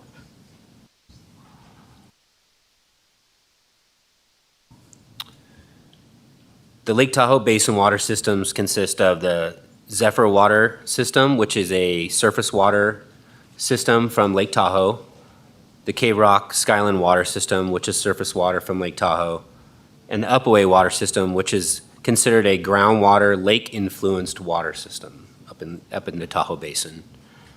The total ratepayers for the valley and lake systems together currently, right now, is 4,005. Okay.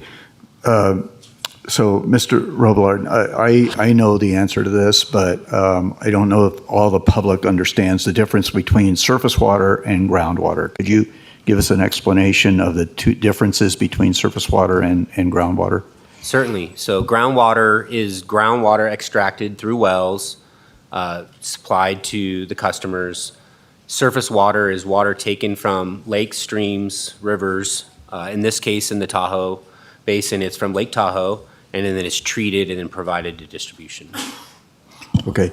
So and I know this is a little bit off subject, but once again, for the benefit of our residents, the ag users in the valley, they have two sources of water then, really, right? Because there are certain times during the season that they actually have water rights that come off of the Carson River. That's surface water. And then later on in the season where that surface water may not be available, then they can access the water rights that they have in the ground, right? The groundwater. But I know that, there's just a differentiation there that I think it's important for our public to understand. Correct. And as the water utility, we have what's called quasi-municipal water rights, and that's for drinking water purposes.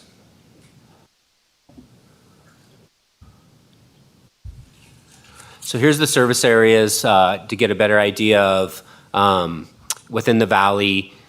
We still represent these just to kind of get a better idea of East Valley, West Valley, Clear Creek, North County systems. Those are all now considered the Carson Valley water system, as I previously alluded to, and the Lake Tahoe water service areas. And so you can see the Zephyr, Skyline, Cave Rock, and Upaway. To be noted, there is no connections between Upaway and Cave Rock. There's only connections between Cave Rock and Skyline. That's considered one public water system. And we don't have a connection between Cave Rock and Zephyr. Those are essentially standalone systems, so to speak.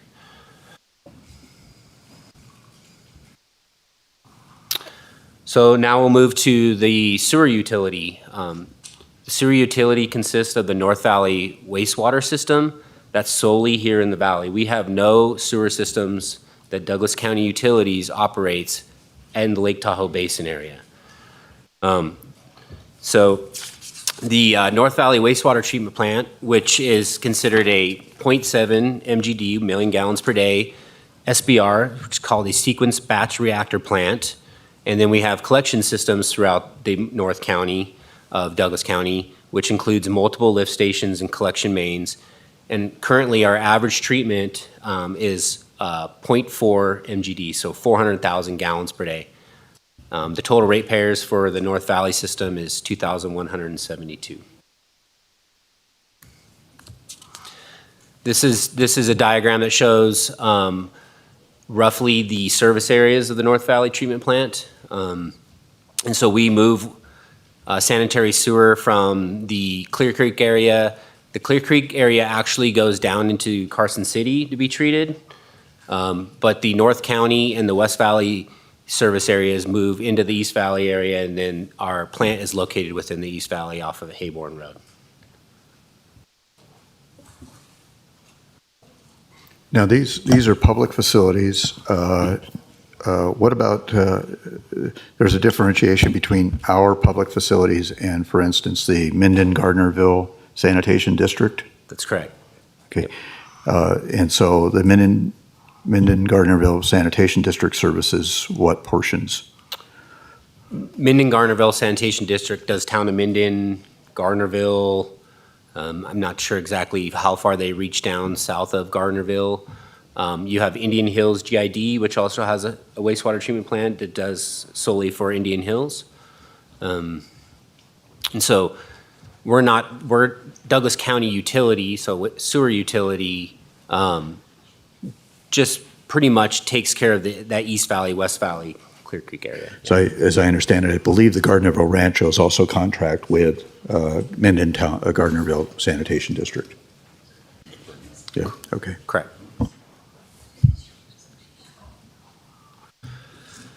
So the big question is, what is an enterprise fund? So NRS defines a enterprise fund it's an account for the operations that are financed and operating in a manner similar to private business enterprises. So the intent of the governing body is to have expenses, including depreciation of providing goods or services on a continuing basis to the general public, financed or recovered primarily through user charges. So rate fees. These user fees include connection fees and other related charges. So our water enterprise fund is considered, so the water enterprise fund is actually 328. There's a typo there. That should be sewer enterprise fund 325, and then regional water fund is 324. And I'll talk about what each fund is. I'm a spell check guy. I apologize. The previous slide, in brackets, including deprecation. Is that depreciation? Depreciation. I'm sorry. I am an engineer, so you have to take depreciation that into consideration. Yeah. Okay.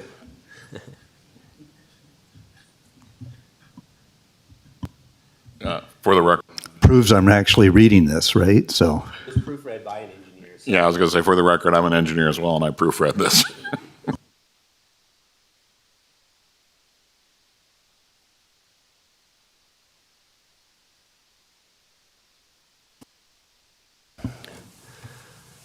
Douglas County Administration Policies and Procedures number 300.08 establishes the criteria for our financial policies for the enterprise funds. So that includes operation and maintenance and our reserve levels, which include emergency reserves, operating reserves, our debt proceeds reserve, system replacement reserve, and our capital project reserves.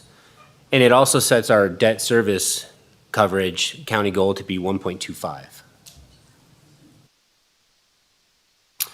So as previously mentioned, our utility enterprise funds include 324, which is considered the regional water system, Fund 325, which is the sewer utility, and Fund 328, which is the water utility. So Fund 324, the regional water system, that includes an interlocal agreement to provide wholesale water service. The current agreement is a 2007 agreement between the town of Minden, Carson City, Indian Hills, General Improvement District, and Douglas County. So this provides for a quantity of water to Douglas County from the town of Minden, which Douglas County has water rights within the town of Minden wells. Town of Minden pumps that water and provides it to Douglas County. For the East Valley system, it was 1,600 gallons per minute per the agreement. The North County system is 500 gallons per minute, and the West Valley system is 500 gallons per minute.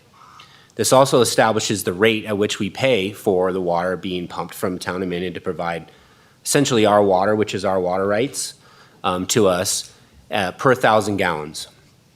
And then it also establishes a rate that we provide to the water to Carson City and Indian Hills. So town of Minden pumps the water from their wells, provides it to us, we pump it to Indian Hills GID in Carson City.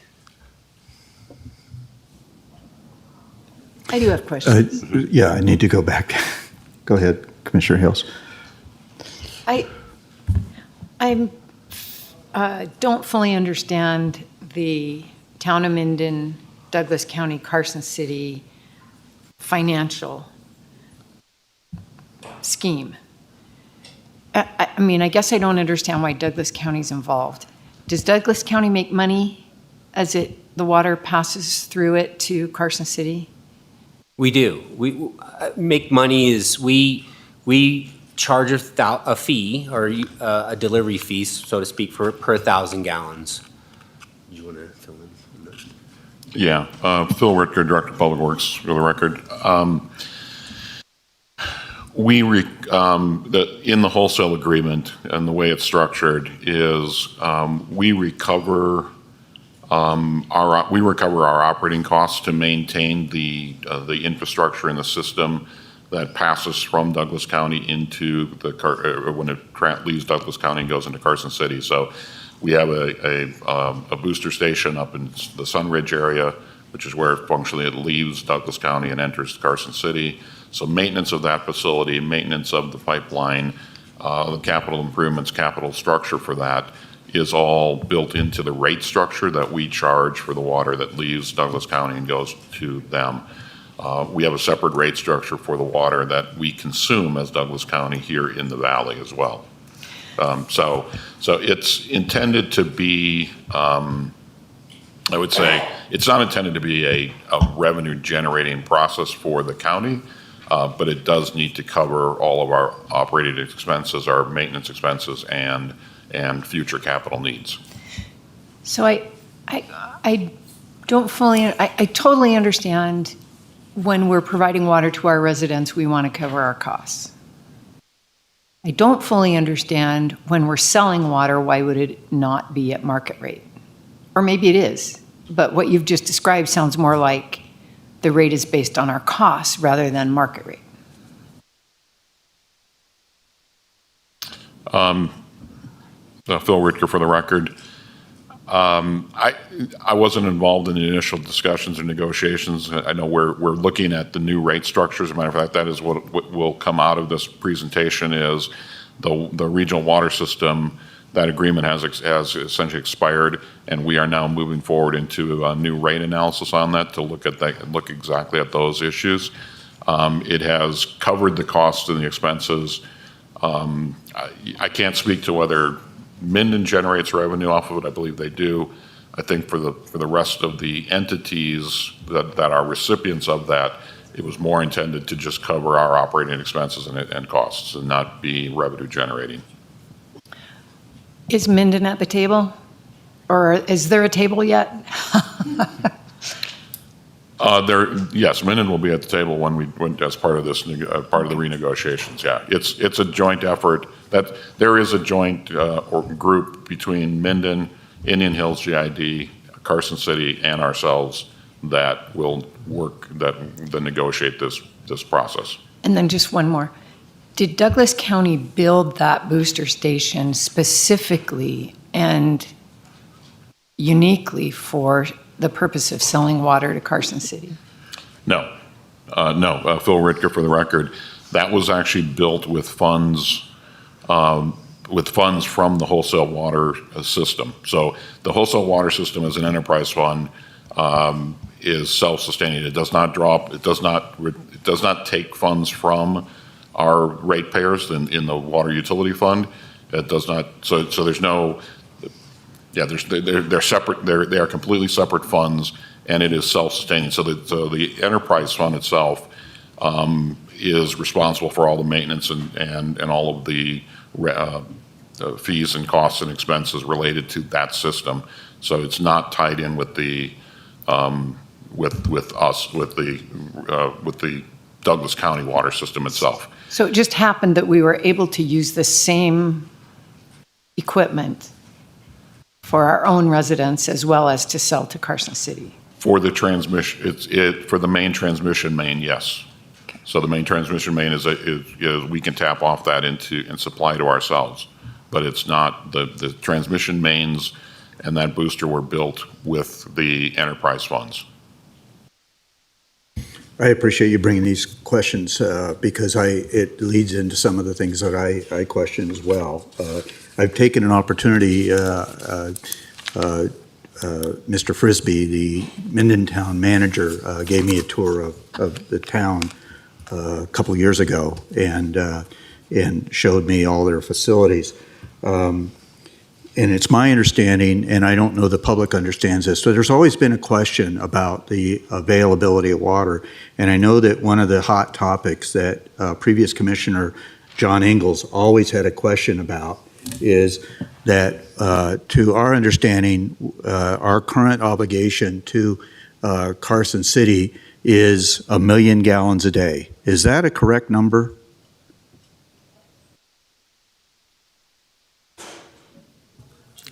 We'll take a look at that. Okay, and then the sustainability of that as well, because we have right now still to be built out over the next 20 plus years, around 6,000 homes, primarily in the East Valley, Buckeye Farms, the Virginia Ranch project, and assorted other, in the North Valley project also up there. As I understood it, this is just hearsay or speculation, is that the reason that that Carson City wanted to buy the water from us through the town of Minden was that they were experiencing heavy metals issues with the water, the municipal water in Carson City, and it was basically cheaper for them to become involved with this and involved with us to supply sufficient water to their customers and residents versus building basically or building a scrubber, so to speak. I think that's the proper term. I don't know. I'm not really tuned in on that. But I guess the real question is there a long-term, how long does this agreement last with Carson City? And do we have the sustainability of making sure that our residents are provided with sufficient quantities of safe water?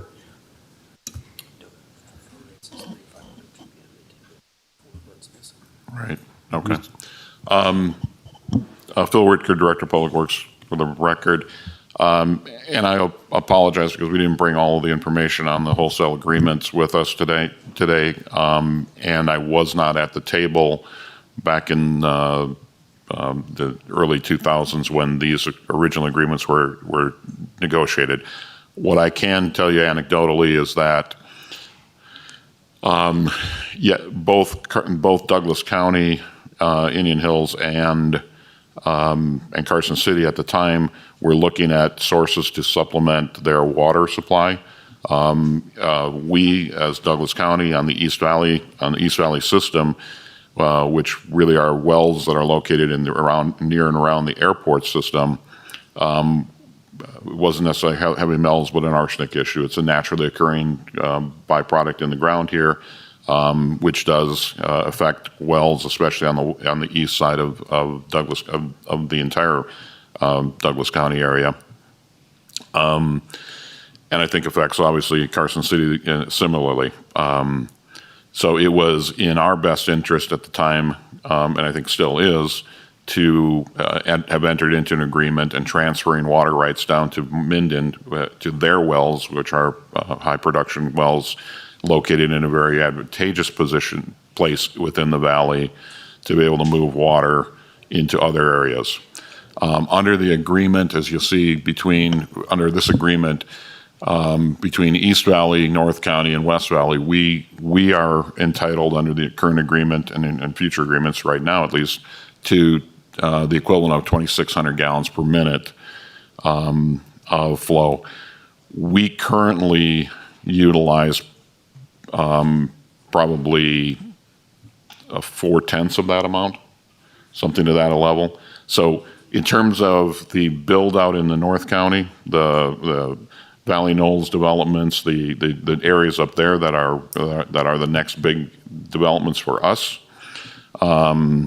we have plenty of capacity under this agreement and this arrangement to be able to serve those areas. We're not, I think with the consolidation of the water system that we just completed, and with the rehabilitation of the Wally's well on the west side, and now the ability with the extension we did through the town of Genoa, we have the ability now to move water from the farthest point on the west side back up into the Clear Creek and North County area.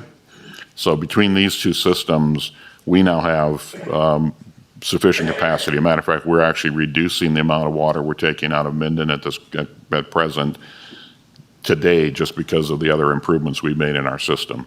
So in terms of growth, we don't jeopardize that.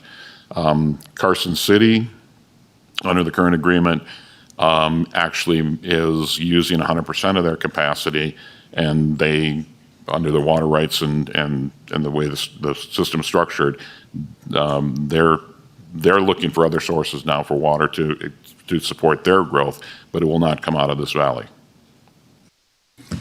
Mr. Chairman? Yes, Mr. Cates? If I could just add a little bit more background.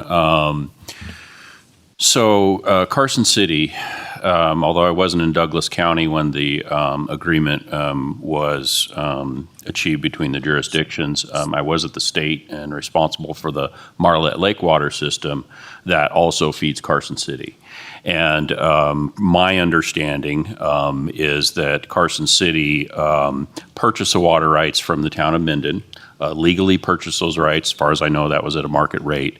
And they did so because the water from Marlette Lake needed additional treatment, and they were looking at substantial investment in a plant to be able to treat that water. And so their alternative for them was to enter into this agreement and pump the water from the Carson Valley. They have subsequently agreed to move forward with that treatment plant because they still need water. But that's a whole different system, and that comes off the hill above Carson City. In terms of the water rights and is it sustainable, the water rights were legally purchased. The state water engineer dictates and controls water rights and whether they are sustainable. As far as all of the available science that I am aware of, the water rights in the Carson Valley do not exceed the perennial yield, which means it is sustainable.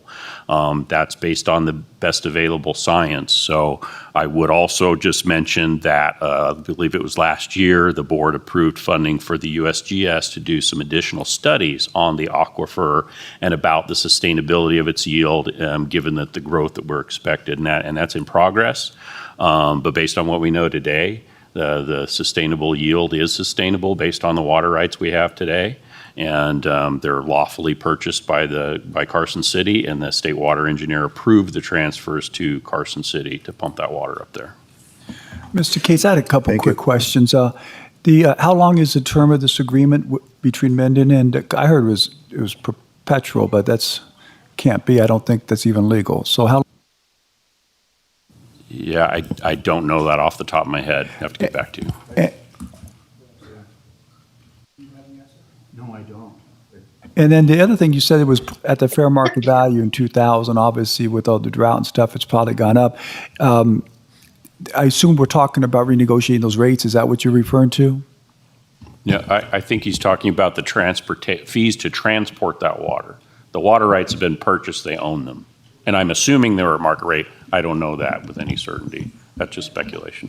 The final question, with respect to selling the water rights, can Minden do that on their own, or does it have to be approved by the Board of County Commissioners? No, that's the town of Minden owns those rights, and they can sell them on their own. Okay. So I would assume that when you buy a water right, you buy it for perpetuity, right? I mean, you don't just buy it to go to X date. Is that? Phil Richter, Director of Public Works, for the record. Yes, that's correct. Water rights. Technically, and this gets into the more deeper into the woods in terms of legal proceedings with water rights. Water rights are actually dedicated to developments or dedicated to areas. The ownership of them is actually retained. I mean, like in the case where when we as the water system, so how would I say this? We as the public water system own water rights. When a development wants to be served, we for a fee, for the value of that water right, we essentially dedicate it to that development. And yes, that's dedicated in perpetuity. The technical ownership of the right still is retained by us. It's just now permanently dedicated through the state engineer's office to a specific development. So when we say that Carson City purchased those water rights, they purchased the water rights from Minden. Minden technically still owns those, but it's dedicated in perpetuity for the beneficial use of Carson City. And I think that's a better way to put it. Okay, but you're also saying that so as our costs go up in maintaining the facilities to transport that water, then the cost to Carson City would also go up the same amount, so that we are not dipping into our general fund to supplement that. Is that, or our enterprise funds? Phil Ricker, yes, that's correct. And that is what we're renegotiating. That's the negotiation we're now going into. All entities are looking at this and realize that the operating expenses, maintenance expenses, obviously with inflation and stuff, have gone up higher than what was originally built into the structure. So we are now going through the analysis to raise those rates that will be charged across the board. That's good. So I know our residents are, once again, they want to make sure that we have assurances that we are going to be able to provide them with safe water over a long period of time. The other thing that I'd like to ask this question is that this board approved a water rate, or not a water rate, a water quantity study of the Carson Valley back in January or February, I believe it was, of 2021, before Commissioner Hales joined this board. I don't know how long it's taking. Now we're 2.5 years almost into that. Do we have an anticipated date at all of that report that we paid for ever coming back to us? For the record, Patrick Cates, I don't have that off the top of my head. Staff has had a few meetings with USGS as they've gathered data. I do know that they got a little bit of a late start. They had some staffing turnover, but they have people on it, and we've met them, and they're working on the model. But I don't know off the top of my head what their deliverable date is. Yeah, because I believe we allocated $1 million or more for that study, if I recall, and yet here it is 2.5 years and we haven't seen any evidence of the study. I know we've had some water quality studies by Dr. Naranjo, I believe it is, but we haven't really received the understanding of what water we have available. Now, obviously, through this season and what's going on with our water tables and the amount of water that's passing through our county, I would hope that would obviously, as I understand it, it percolates down through the soil at a much greater rate than was previously understood. But it would still be nice to have that report. So anyways, okay, I think I've interrupted you enough. Commissioner Hales, you had your microphone on. Oh, I'm sorry to be redundant, but to be 100% clear, when it's the last bullet that says rate matrix, and before that establishes wholesale rate, the rate we're talking about is the cost to transport. They already own the water. Yeah. Phil Rittker, for the record, yes, that's correct. As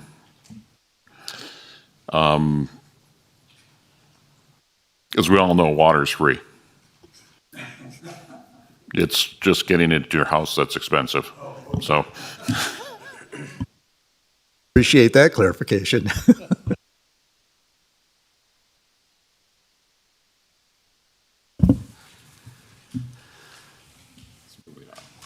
Yep. Please proceed. Yeah. Moving on. So Fund 325, which is the sewer utility, has the resolutions and agreements that you see in front of you. So Resolution 2016R-055 is a monthly fixed operations rate for commercial customers, and that's on our website if you wanted to look at what that rate would be.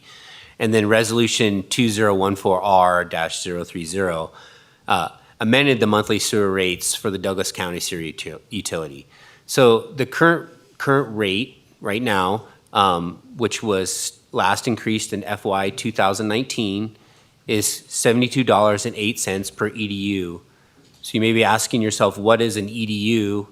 That is defined as an equivalent dwelling unit. So within sanitary sewer, our design criteria references as 250 gallons per day discharge for a residential unit. So that's how we quantify what an EDU is. Fund 328 is the water utility, and this has the following resolutions. Within 2019, We brought forth the rate consolidation, which had a step rate increase each year. And beginning in FY 2019 through FY 2023, or now 24, coming into 24. That'll be the last step increase through a 5-year rate increase. Resolution 2015 established certain administration fees and charges for service, like connection fees, cost of a meter, certain things like that. And then Resolution 2017 amended the cash in lieu of dedication of water rights. So that may be something that you have a question about, is what is cash in lieu of dedication of water rights? So I know that we did a study of our services and fees and administrative fees for other functions. This is a 7-year, 8-year-old resolution 2015.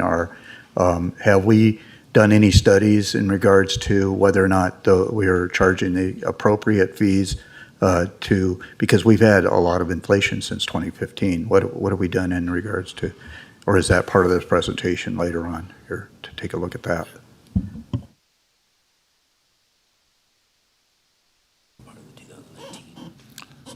Yeah.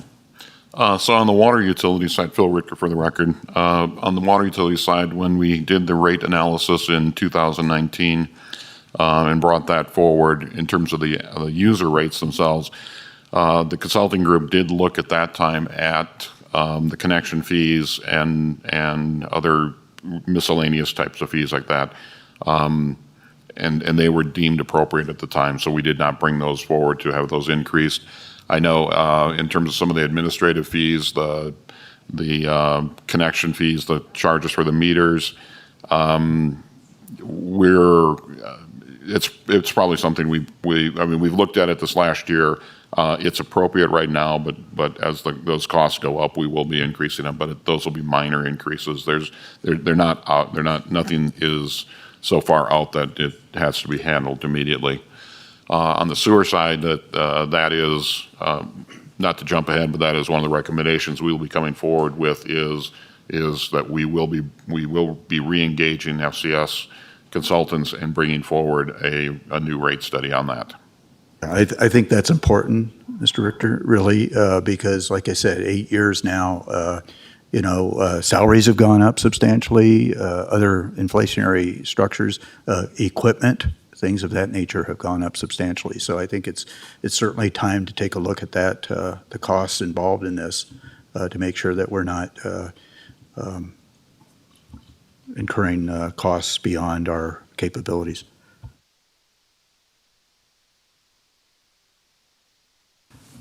And with that as a lead-in, I'll talk about the financials themselves. So on Fund 324, which is the wholesale water fund, or the regional water fund as we call it, and I'll speak to sort of fiscal year 2020 as the most recent year. Total user revenue from that was $1,558,000. And the user revenue we're talking about here is the fees that Carson City and Indian Hills pays into this service, back into Douglas County, into our system, as well as ourselves. And then the operating, the O&M expenses for that system were about $1.3 million.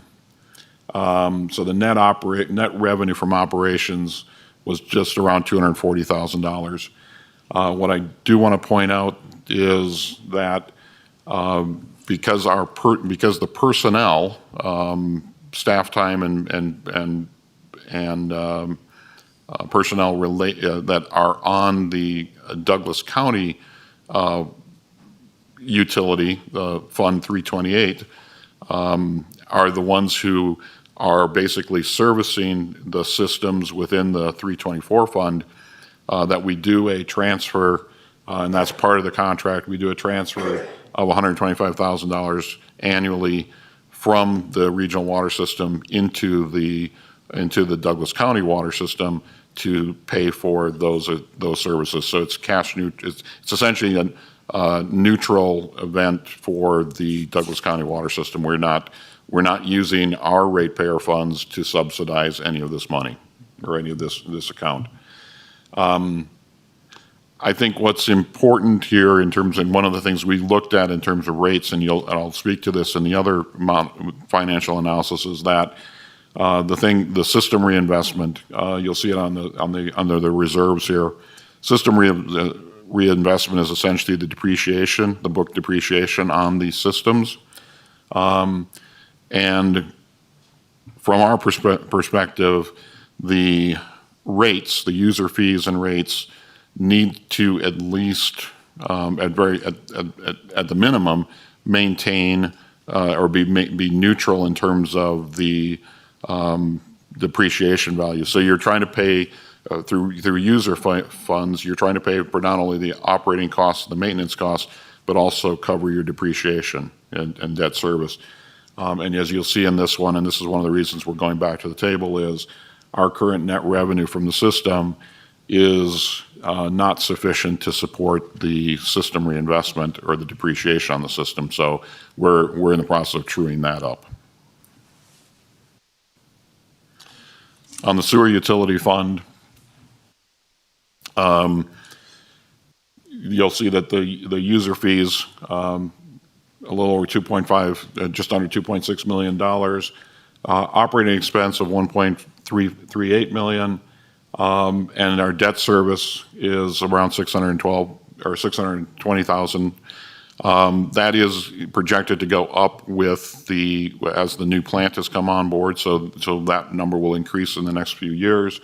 But the net operations or the net revenue from the operation side of it, this is really where you look at strictly the ratepayer funds. Is we're still maintaining positive about $580,000. But again, system reinvestment or depreciation on the system is close to $1 million. So we are in the process now of coming back, and will be coming back in the future with a rate increase to this recommendation to do that.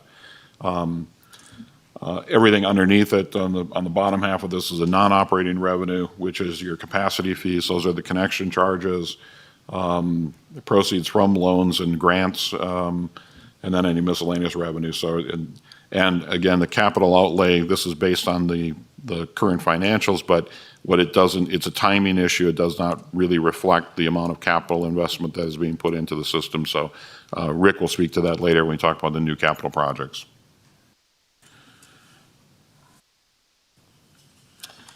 And on the water utility, similar type of analysis, much larger customer base here. So about $5.7 million in total revenue. Operating expenses, about $2.7 million, with debt service of just over $1 million. So again, not net operations there. Revenue from operations is about $1.9 million. As you'll see, our system reinvestment or depreciation side on the other side is $1.7 million. So right now we're in pretty good balance on that. We're generating enough revenue to sustain the depreciation of the system. And I think that's critical. Again, when we talk about that's the one thing I wanted to mention when we talk about the financial health of the enterprise systems, is that we feel it's our fiduciary responsibility to make sure that these systems are self-sustaining, and that includes the system reinvestment or depreciation and capital improvements as they move forward. I don't think it's appropriate, and I don't think it was ever appropriate for a system like this to be coming back to the general fund or to any other fund and asking for an influx of cash because we didn't manage it properly on our end. And that's really what we're looking at. So when we come back to you with a rate study or or the need for a rate increase, it's because these things really do need to be maintained as structures that are wholly subsidized and wholly run by the users themselves and not by the taxpayers. Can I just say thank you for that? Thank you. I really appreciate that explanation and reassurance. Okay, Rick Robillard, Deputy Director for the record. Capital improvement projects. So what is the utility doing to maintain or improve the system moving forward? And so the engineering department within the utility, which I manage, we take care of the capital improvement projects. So I'm going to walk through. I apologize if it's kind of hard to see. I forgot my glasses too, so mine's pretty small. But I'll just walk through a couple of the projects that we've completed and that are currently in progress. And Phil alluded to the fact that if you look at capital outlay, these projects typically don't start and end in 1 year. It takes time to develop engineering plans, bid a project publicly, get a contractor and build them and close them out and put them into service. So we'll start with the first one, which is the reroute of the Topsy lift station. That one, we were able to modify a sewer lift station to send flows from the Walmart Topsy area back to our North Valley plant instead of Carson City, which provides an annual savings of $160,000 that we would pay Carson City to treat Douglas County wastewater. So now that flows are now coming to the North Valley treatment plant. The Foothill Sewer Force Main repairs, we go through every year and look at those force mains, take pressurized sewage and send it over from the West Valley area over to our North Valley plant. And so we are consistently trying to maintain repairs to make sure that system stays reliable and can provide those flows. The effluent storage pond is a big, large storage pond that's on the North Valley plant, and we have to maintain that because that's where we store our effluent through the years, and then we eventually have an agreement to sell that effluent that is treated on land application for agriculture. And then the Barling lift station is a lift station by the airport that we're currently in design and has reached its useful life.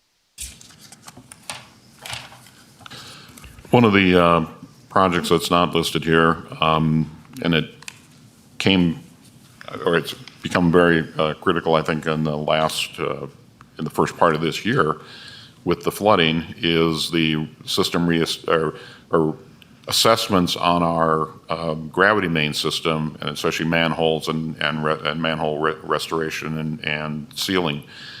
As Rick mentioned before, the sewer treatment plant, while it's designed under normal flow conditions to handle 0.7 million gallons per day, it's currently operating just around or just under, on a normal basis, 0.4 million gallons per day. But during the January flooding, and especially even into the March flooding, that plant, that treatment plant was processing close to 1.3 million gallons. And operating under high flow condition. That's not because people were flushing their toilets or anything was happening. It's because we had a lot of groundwater infiltration into the system. And so that's become a real critical thing moving forward to the future, to be able to maximize or maximize the useful capacity of the plant, is to reduce the amount of infiltration we get from groundwater.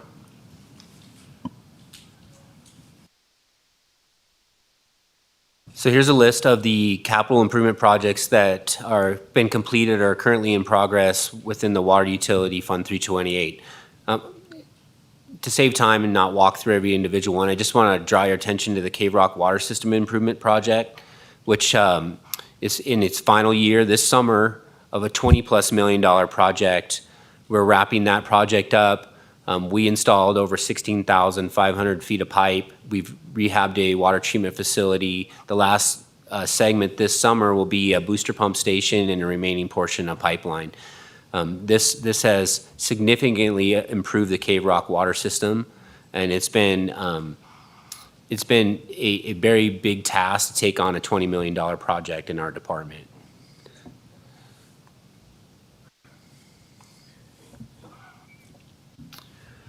So this is the proposed capital improvement budget for FY 23-24. In the sewer fund, we're roughly a little bit greater than 2.2 million, and in the water fund, 3.3 million. And some of the programs that we look at doing to establish the CIP needs moving forward and looking at the 5 and 10-year needs of the utility to make sure we have long-term sustainability. We're currently in the middle of doing a sewer lift station condition assessment. That's in-house with our current engineers. We're going to start a CCTV gravity sewer collection system program. In the past, we haven't done that. This is very important to start an asset management program for our sewer systems to conditionally assess our sewer system. We're currently doing a water storage tank reservoir condition assessment. We have numerous water storage tanks, steel tanks that are reaching their useful life. And then we're doing a well rehab program. So we video the wells, look at the condition of the wells, their pumping capacities over time, use data-driven decisions. And then we're starting a hydrant and valve exercise program, which is now an operations program, which engineering will determine the needs based on operation feedback. Do you want to go ahead and do the recommendations? Yep. So, and this is the last sort of the conclusion here, and that is the recommendations, and obviously this is for presentation only, so these are our recommendations that we will be bringing back in the future, things of that, but really it is to, at this point, we're in the final year of the rate of our 2019 rate resolution, and we're going to be implementing that to move forward.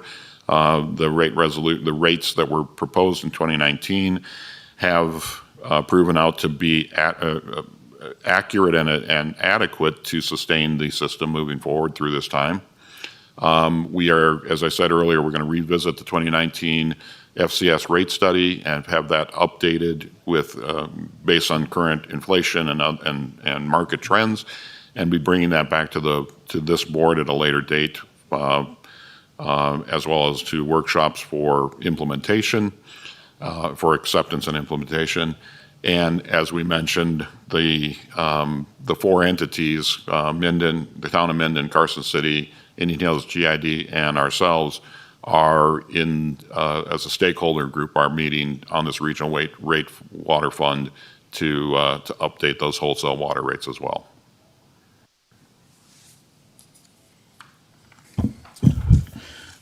So, Mr. Richter and Mr. Robillard, this has been to me, a very enlightening presentation, much more comprehensive than I necessarily expected. So we appreciate that, and we look forward to you coming back to us at a later time with these other recommendations.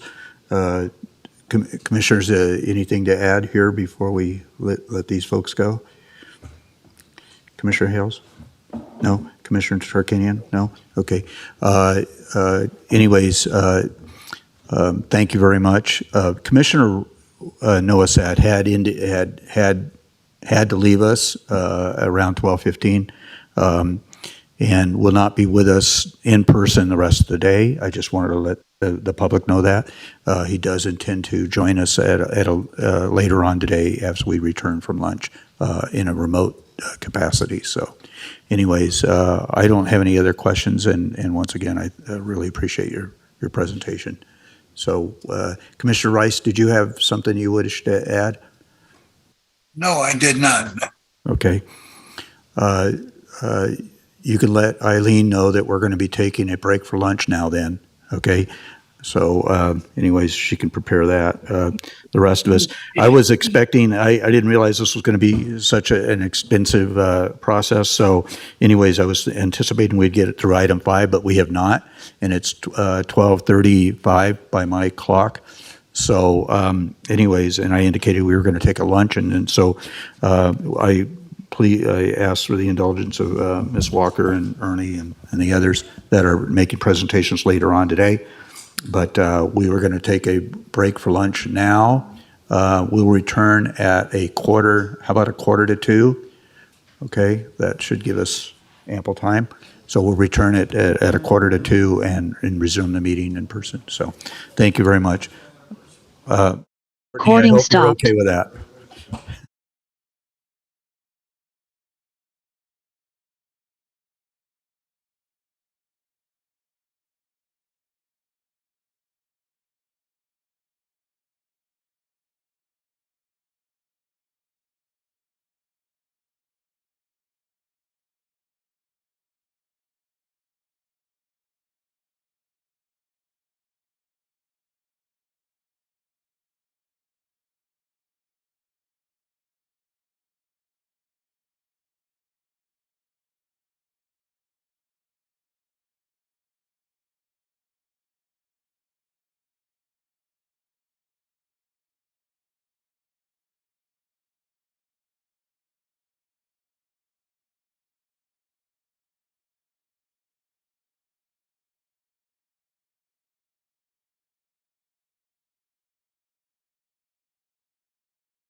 Okay, it is 1:47. I indicated that we would be coming back into session at 1:45.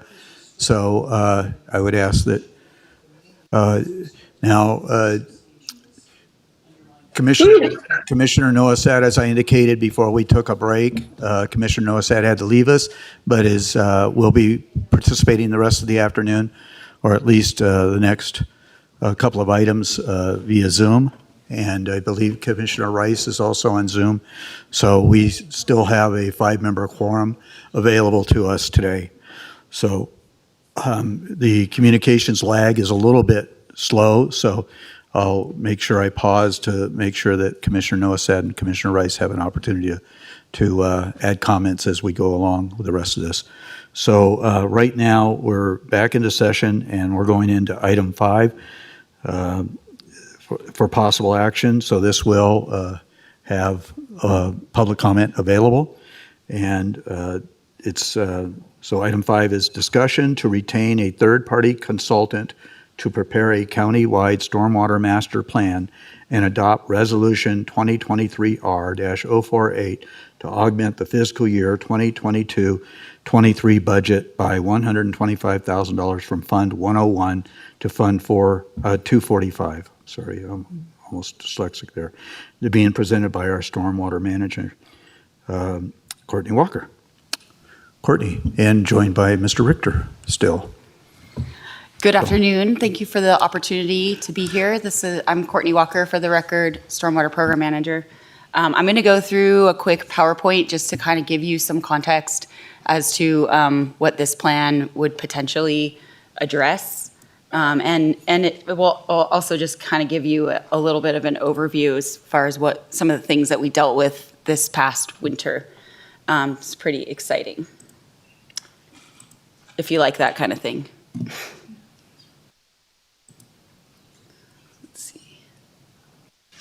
Always like, there we go. Okay, so as you may know, we had a pretty robust winter. We had a lot of snow, a lot of cold storms, and the snowpack hung around for a long time. We had a lot of low elevation snow.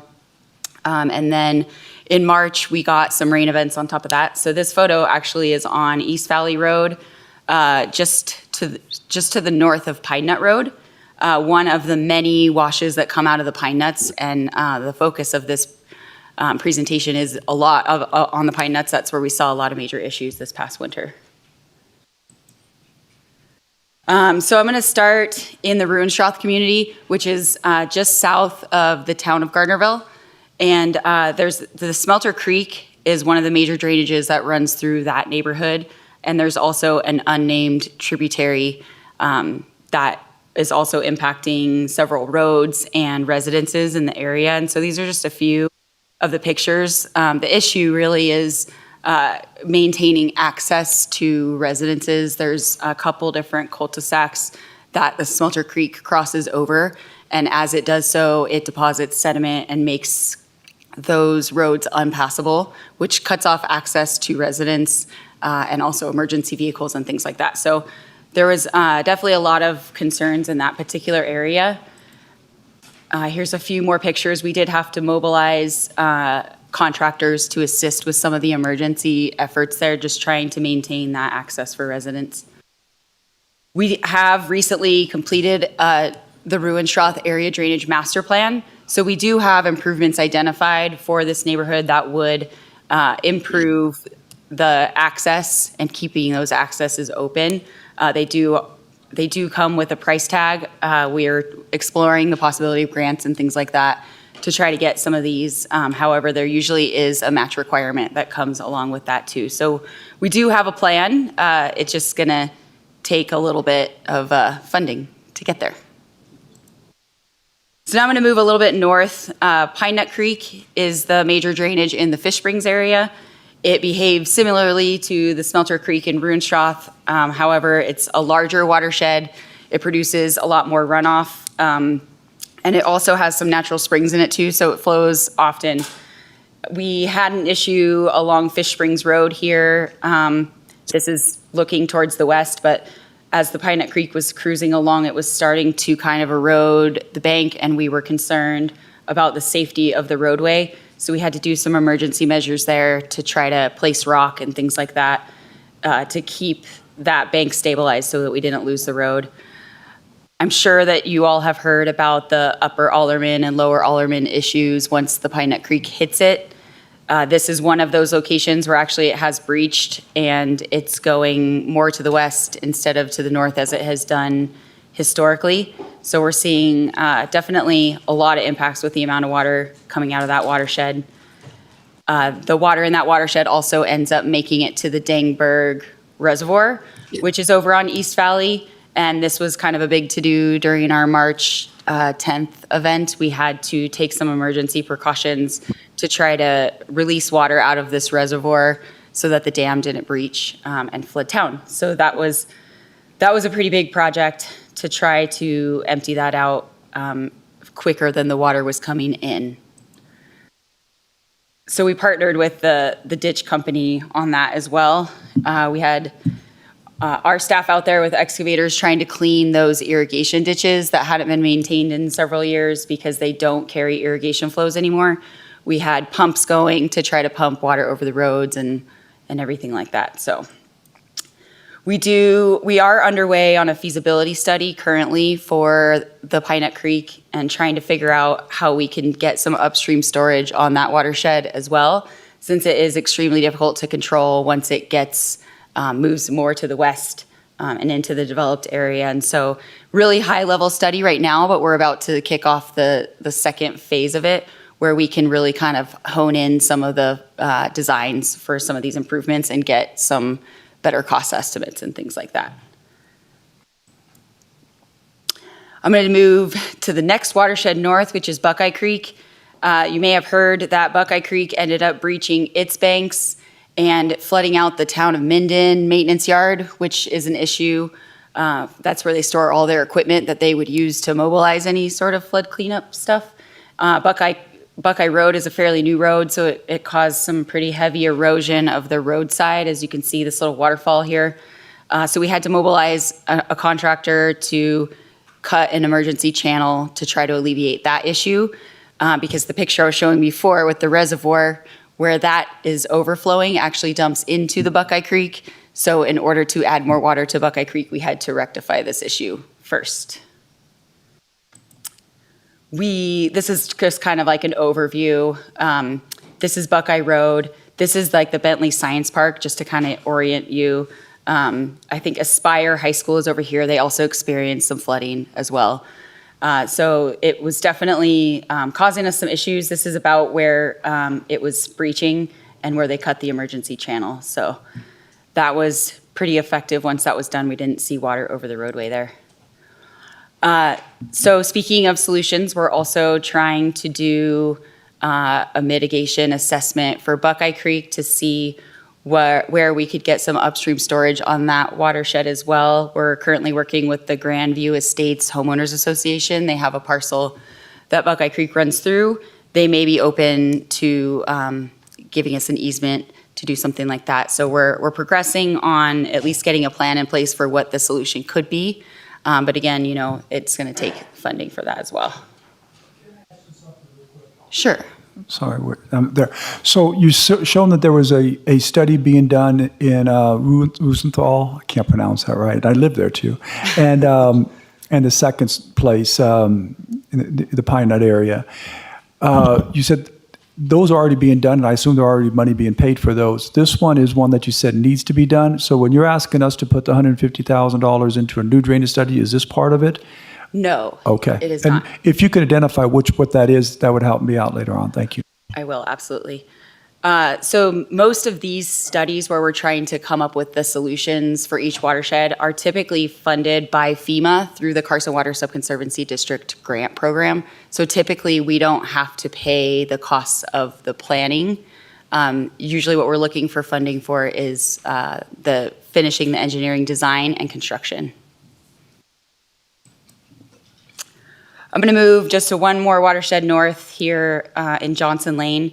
We did see some issues here where we had to also do some emergency work on the Johnson Lane wash. It ends at a detention basin, which is kind of the backwards way to do it, but that was here when I got here. So we'll work with it. But we had to do some clean out of that channel to restore the capacity on that. And then we also saw some other pretty interesting areas that we usually see a lot of runoff, but we do still have some issues in that neighborhood. We are actually currently under construction on 4 detention basins in this neighborhood that would hold back a lot of this water that you're seeing at this location here on East Valley. And so those are under construction right now. We started construction in November, and then, obviously we didn't get very far before we got shut down. So they have resumed the construction now, and we anticipate those being done in the next couple of months. It is worth noting that the funding for these 4 detention basins came out of the Johnson Lane flood litigation settlement. So that's how the funding got allocated, which, it'd be nice to try to do some of these improvements before we get to that point. And so then once we were done with all the stuff in the pine nuts, then the river started going. Just when you start to relax, then you've got more water coming down there. We've had a bunch of debris in the East Fork building up around diversion dams that was causing an uncontrolled amount of water to go into the Virginia ditch. And so that was causing some issues over behind Walmart. There's an assisted living facility there too that was seeing a lot of water. So we had to work with the irrigation company, and they really were on their toes to kind of come up with some quick solutions to help alleviate that before it got too bad. At the Brockles Slough over here off of Centerville, we also saw similar issues with just a bunch of debris. It just gets hung up in front of those diversion dams, and there's really not a lot that you can do for it because you never know where it's going to come down, if it's going to pass through, if it's going to get stuck. And so a lot of it is monitoring and then just responding to residents calling, giving us a heads up, and seeing if there's something that we can do to protect our roads and maintain that access for folks. So I know there's going to be questions. I'm not quite done. I know it says questions, but basically the budget augment for this stormwater master plan would be a county-wide plan that would reference each of these individual drainage master plans that I just showed you, and then also identify, future areas that we would want to study. And then it would also help to prioritize a capital improvement project list so that you would kind of have a roadmap of, these are all the things that we're doing, and this is how we want to do them. And then you would also explore your potential funding options from there. So that is the idea with the stormwater master plan, is like the comprehensive countywide plan that references all these area plans, if that makes sense. Questions, commissioners? Not so much a question, but something that I asked prior to the meeting, and I think it's good to note, and that is there is a Lake Tahoe component. There is. Would you describe that briefly? Yes, I would be happy to. Should I stop sharing this? So the Lake Tahoe component luckily deals a little bit less with the flooding issues. We did see some impacts up there, but the major thing to look at there in regards to stormwater is the Lake Tahoe Total Maximum Daily Load, the TMDL water quality program. And so while we do have flood control projects down here that are comparable in size, the projects at the lake are more intended for water quality benefits, but they're the same scale, same costs, they still require maintenance. And those are not like, it would be nice to do them. We are obligated to do them. We have an interlocal agreement with the Nevada Division of Environmental Protection. And so it makes sense. They're the same types of improvements. They just serve a separate purpose at the lake. I just had a couple questions. So why can't we do this study in-house? That's a great question. I was directed to hire out for it. I think it might be kind of a large undertaking, and I think it might be nice to have an unbiased person or a firm kind of help to prioritize the needs instead of doing it in-house, if that makes sense. There might be certain communities that... So, okay, I'm going to be really nice. See, sometimes people say I get mean when I get these questions. So you're saying that someone told you to do it in-house so that there wouldn't be a bias of what's at a top priority. which means that, okay, I'm sorry, go ahead. No, explain. it's okay. I was directed to put it out to the public to have a consultant do the plan. That's what I was directed. Because it would be unbiased. I think that would be a benefit of it. And also, I think, well, I'll put it this way, based on my current workload, I don't know that I would be able to complete it in a time frame that would be acceptable. This is where I have an issue. I think I'm the only person on the board, at least in the past, that's have had this issue. We are short of money. We don't have enough money to repair roads that are being flooded, that have been all kinds of problems. We don't have money for a lot of different things, and we keep spending in different areas, and many of them for these type of studies.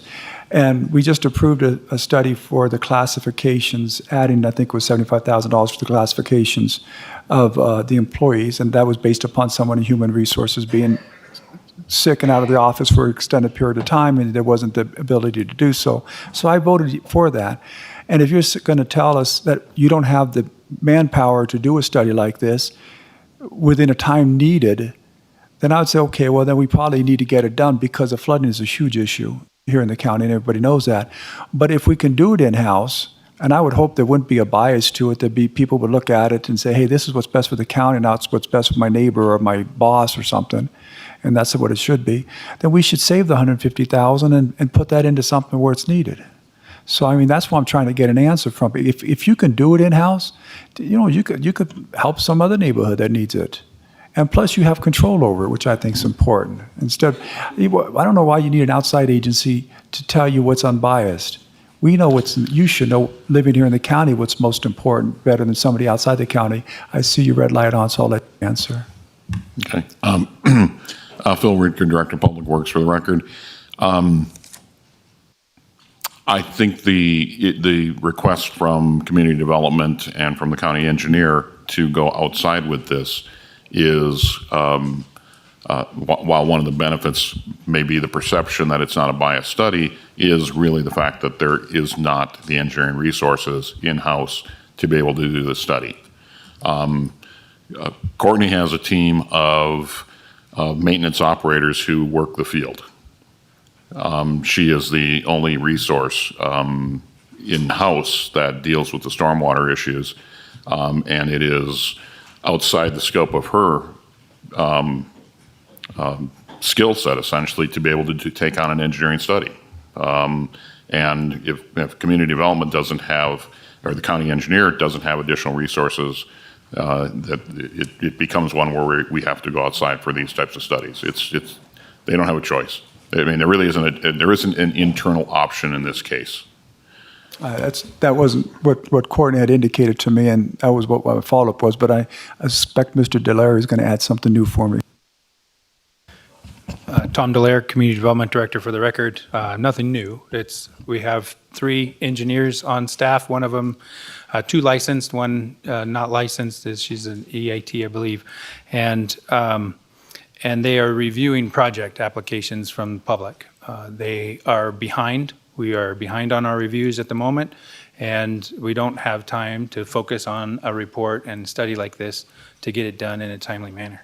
I've been trying to get the county code done for months now and haven't been able to focus on that to get that project underway like I would like to. Here it is now, 1st of June. Half the year's gone, and I was hoping to get that finished by the end of the year. So we just don't have time with everything that is on our plate to get done through the public and the permitting process. All right. This certainly is a pressing issue after this last winter.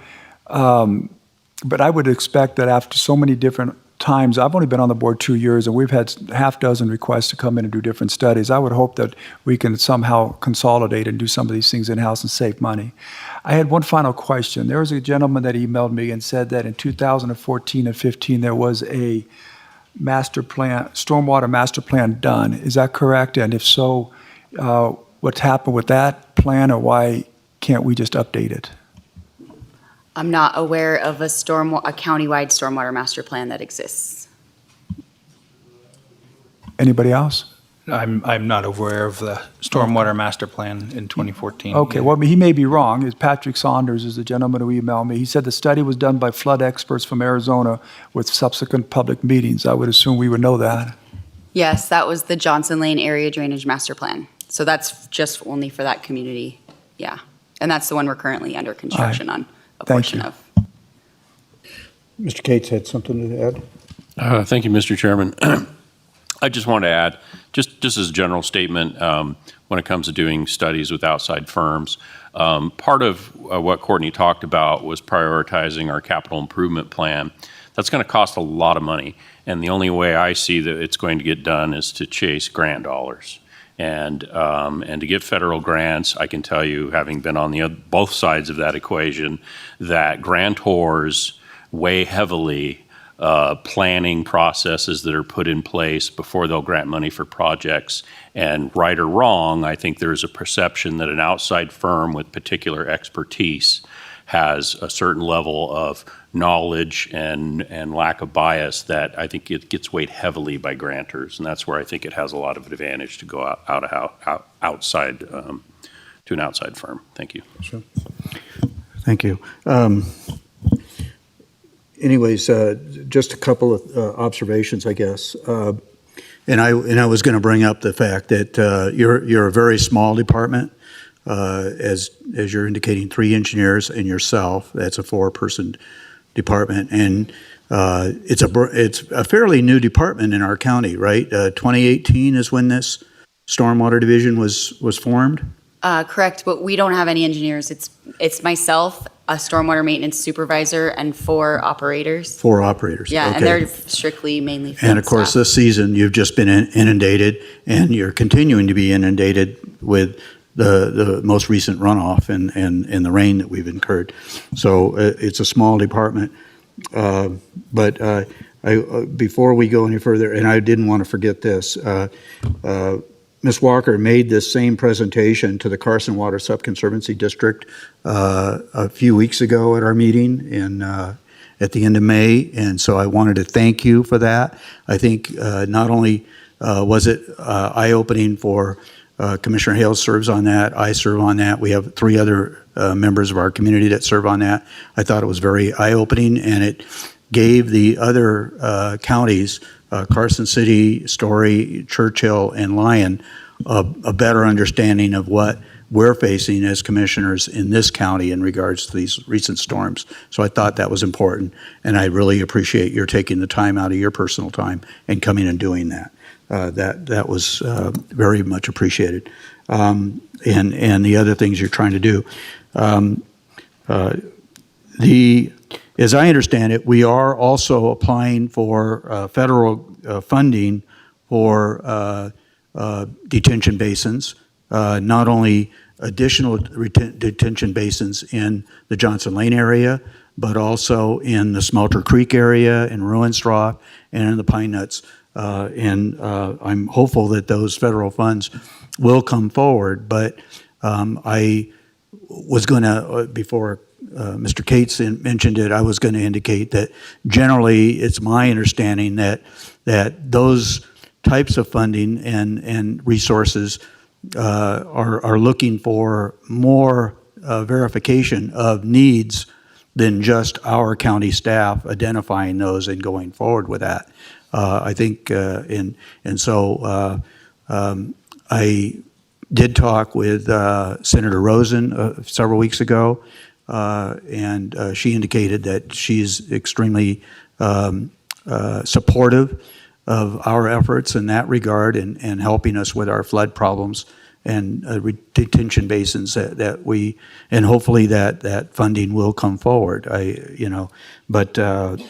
So this is it's $125,000, and so I understand Commissioner Tarkanian's concerns, but at the same point in time, I understand the constraints of your department and the need to get this done if we're going to try to initiate some of this stuff. That's very important, and our residents deserve it too, because we have a lot of health and safety issues, especially in the Ruinstraw and potentially in the Johnson Lane area, if we don't get these things done. This unnamed tributary, we've been talking about that for a couple of years now. Can't we identify? Can't we put a name on it? How about? I know Jim Wheeler, previous assemblyman, lives in that area. How about Wheeler tributary? You live right in that flood area, don't you? Right behind your house. How about Wheeler tributary? We ought to be able to identify it with without unnamed, because I think we probably have 4,000 unnamed tributaries in this county coming out. So. Okay, so hopefully it's not flowing over your septic tank, you know. So, but yeah, I'm just trying to make put a little levity into this things. But anyways, it's surprising to me that this is such a new department in this county.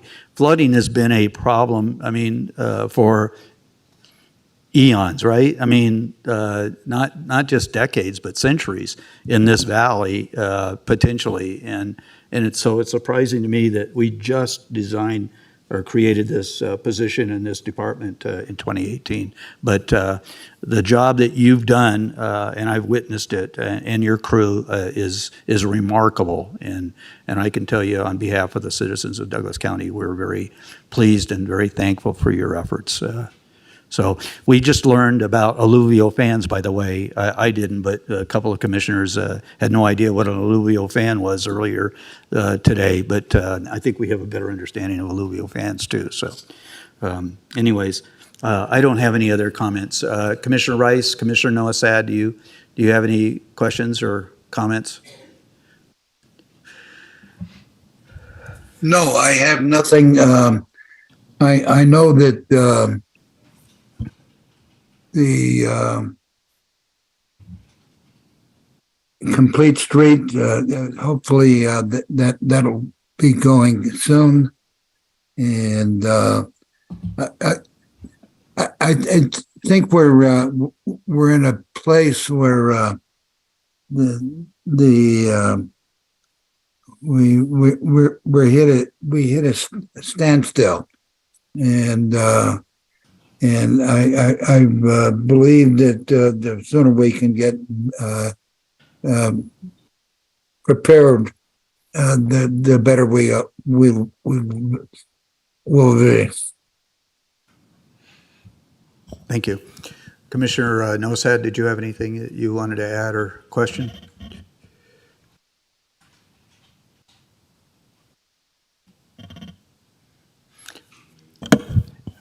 Commissioner Nosad, you're muted, right? There we go. How's that? Okay. I have no questions. Okay. This is a actionable. I do have some. Okay, go ahead. I'm sorry. Not questions so much as observations. So it's been really eye-opening the past 5 months as a commissioner to see the extent of what has not been planned for and prepared for and done in the past. And part of that might be because we're having bigger, more often, water events, it appears, and who knows what the future holds. But anyway, all that to say, there is a lot of stormwater concern.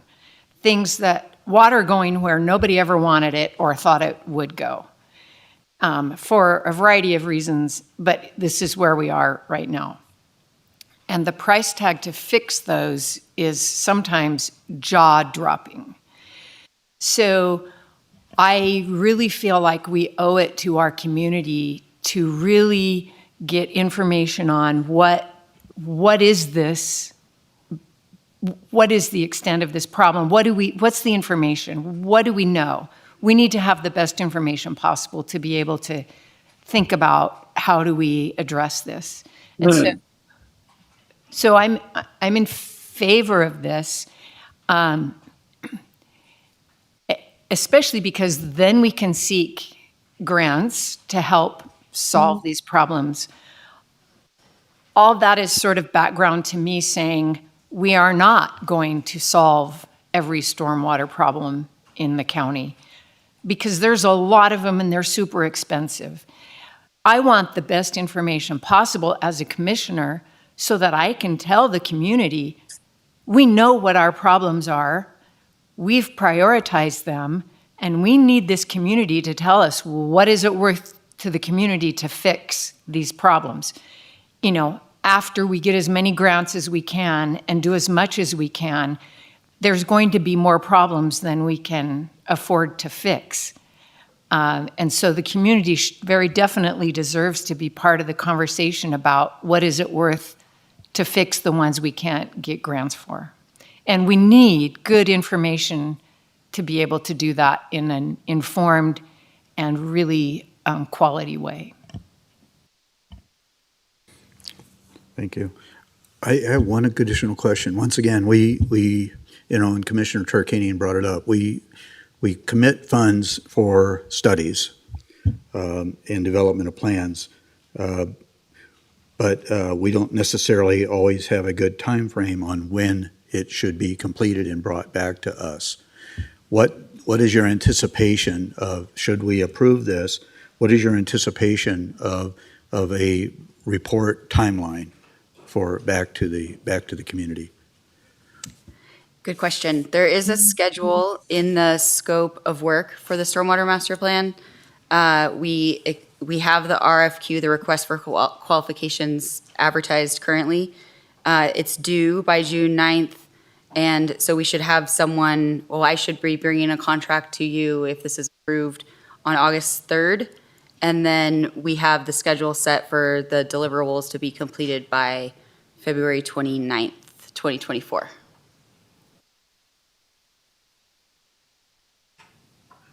Thank you. I think that's important that we know where we're going with this. We're not looking at some nebulous time frame. So certainly before we get into the next storm, although I'm not sure we're out of storms now. We've had a lot of thunderstorms recently that have caused additional problems in the county. And one of my reasons for getting delayed this morning is because of the NDOT work that's taking place on South 395 in the Penrod area and Spring Valley area. A significant investment by NDOT to take care of those flood problems down there. So anyways, okay, this is a actionable item, so unless we have other questions from commissioners or other information from staff, we can go to public comment on this. Is there any public comment here in chambers on this?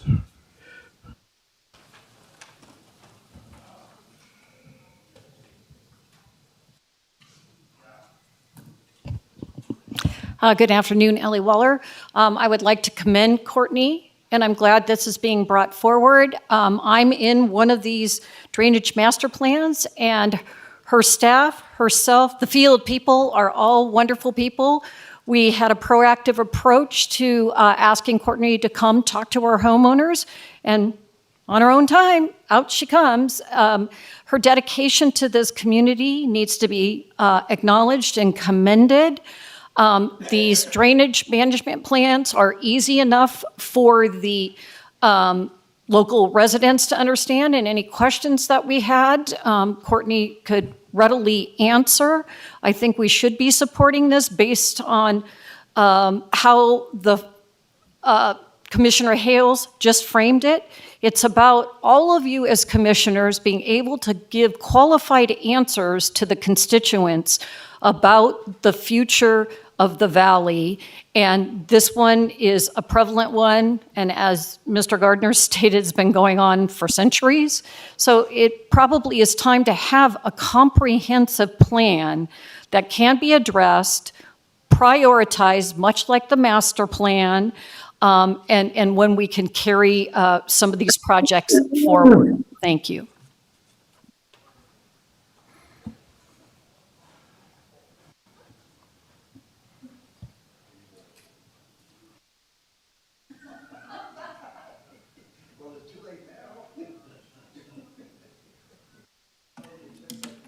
Sort of she's not stealing from my time. Anyway, Linda Degler. And obviously some group of you guys many, many years ago decided that we could build houses in a flood zone. It's been a flood zone for eons, centuries, whatever. The whole thing is a flood zone. So allowing builders so you guys can put in houses that then you have to spend money protecting rather than saying, no, we can't build houses there. It's not Okay, number one, they're not going to get insurance, and then guess who pays for it?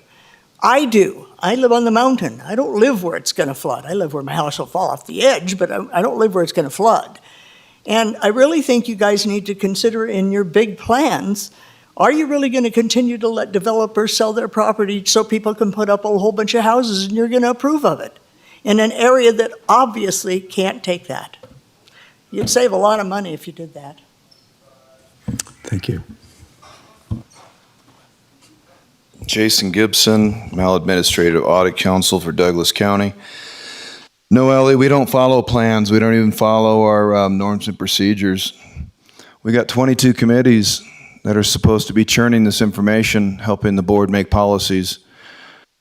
I don't hear any recommendation from any of these committees. I don't hear any suggestions. I don't hear any real groupthink when it comes to understanding the detail. Commissioner Tarkanian bringing up the issue about funds, and being frugal about things. We can throw 50, 60 million at a new jail facility. We're having a hard time funding these studies at 150K. Our roads are in total disrepair, being thrashed by commercialism, and we just can't find the monies to fix the roads either. We need a new jail facility for a retirement community.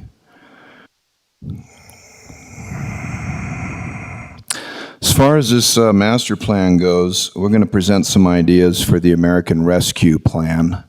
I don't see any of those funds being directed towards a genuine plan. With all due respect, Commissioner Gardnerville, you went to a national symposium of governments last year around this time, and we tried to support you in that. And you went out there and you came back empty-handed. Not a single suggestion about how other governments do things or creative ideas or innovation. Nothing whatsoever. With all due respect, sir, you also went to the Capitol, Washington, D.C. Had a good vacation over there, apparently, because we came back with absolutely nothing. Living in the most trying times in the history of civilization. Just throwing more money at it. Just make it work.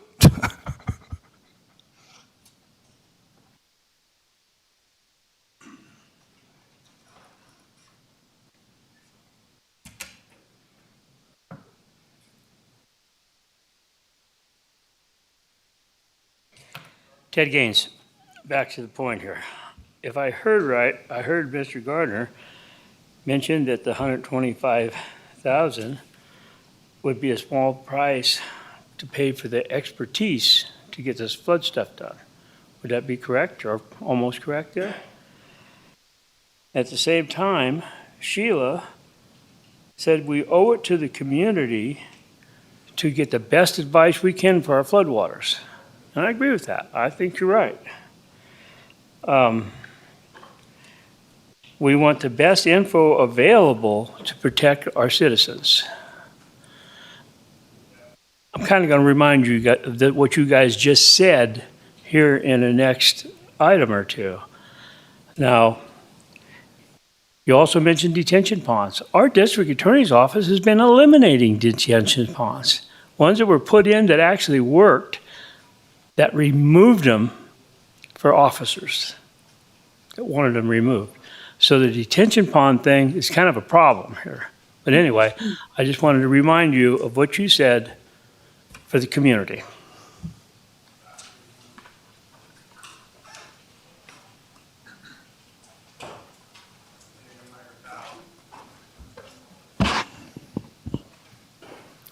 Jim Slade.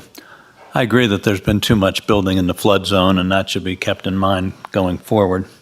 But I want to thank Ms. Walker for the fine presentation. I think it's very helpful to see all the photos and the explanations to not only understand the severity of the flooding this spring, but also the extent of the flooding in these different areas. Of course, it's also important to remember that this was the snowfall of the century here. I understand that it was the most recorded snow at Heavenly ever. and that we've already exceeded the highest annual water precipitation that runs from October 1 to September 30th. We've already exceeded that and continue to exceed it and have many thunderstorms planned for next week. In 1999, I heard there was a super bloom of wildflowers in Death Valley, so my wife and I went down there, and the ranger told us that we were lucky that it was the bloom of the century, and it was wonderful, it was beautiful. And we went back 4 years later because we heard there was another super bloom, and we got there and the ranger said, "You're lucky, this is the bloom of the century." And then they said, I think I hear some of you snickering. You're saying, wait a minute, I was here 4 years ago, it was the bloom of the century. You got to remember that was a different century. So the fact that this was the storm season of the century does not mean that we couldn't have one 4 years from now. And that especially with climate change, added severity of weather, there's predictions that we will have more storms. And we may go through another 10 years of drought, or we may have another record-breaking storm season next year or 4 years from now. So it is wise to be prudent and to figure out where our priorities lie. Like Mr. Tarkanian, I wish this could be done in-house, but apparently we don't have the staff. And I think Mr. Cates made a good point, talking about the necessity of getting federal funding and what's the best to do that. So even though I don't always agree with using outside services to do these studies, I think that perhaps this is one of those times where it would be prudent to do that, because we do need to be prepared for whether it's next year or 50 years from now. We need to have a plan, we need to have priorities, and the sooner we get that figured out, the better. Thank you. Is there any additional public comment on item number 6 on the agenda? Okay, then we'll bring it back to the board. Any additional questions or comments from the board? Commissioner Rice, I see you're unmuted. Do you have anything you'd additionally ask? No, I'm satisfied with what I've heard. Okay. Commissioner Nosad? Yes, I'd just like to underscore what one of the public comment folks said about you don't build on a floodplain. I would suggest that there be deep investigations on the land that we have that might be available, we consider to be available, and see where the rivers run now in this latest weather presentation. I think we have to do that just to be sure that we don't end up getting the same situation we have now, where we have alluvials and deltas and blue streams and all this stuff. The community development people have to have that information. They have to say yes or no on the proposed building. That's all I got. Thank you. Commissioner Hales? I'm ready with the motion. If the other Commissioner Tarkanian, you had anything else to add? I'm ready for a motion. Yes, sure. I move that we authorize staff to proceed with a request for qualifications to retain a consultant to develop a countywide stormwater master plan and adopt Resolution 2023 R-048 to augment the fiscal year 22-23 budget for $125,000 from Fund 101 to Fund 245 as presented. Second. Okay. No, I'll put you. Motion by Commissioner Hales, seconded by Commissioner Tarkanian, to retain a third-party consultant to prepare a countywide stormwater master plan and adopt Resolution 2023 R-048 to augment the fiscal year 2022-23 budget by $125,000 from Fund 101 to Fund 425 or 245. Keep getting that messed up. Fund 101 to Fund 245. Okay. Any other questions or comments, or sensing none, all those in favor signify by saying aye. Aye. Aye. Okay, motion passes 5-0. We will now, thank you very much for your presentation again. And it's been a daunting task for you this year, and it was interesting, and I appreciate you once again making that tour with us of the Alderman canals, and also our new emergency manager, Kara Easton, was also present for that, and she has just taken on that position, and she literally got her feet wet right away. So we're happy to have her on board too. So anyways, thank you very much. Appreciate it. Okay. Item number 6 for possible action. Discussion on the adoption of Ordinance 2023-1617, an ordinance amending various provisions of Chapter 20.622 of the Douglas County Code relative to vacation home rentals within the Tahoe Township. This is the second reading. This is for possible action, so we will be taking public comment on this after the presentation and questions by the commission to Mr. Strelo, who is the vacation home program manager. Is that vacation home rental program manager?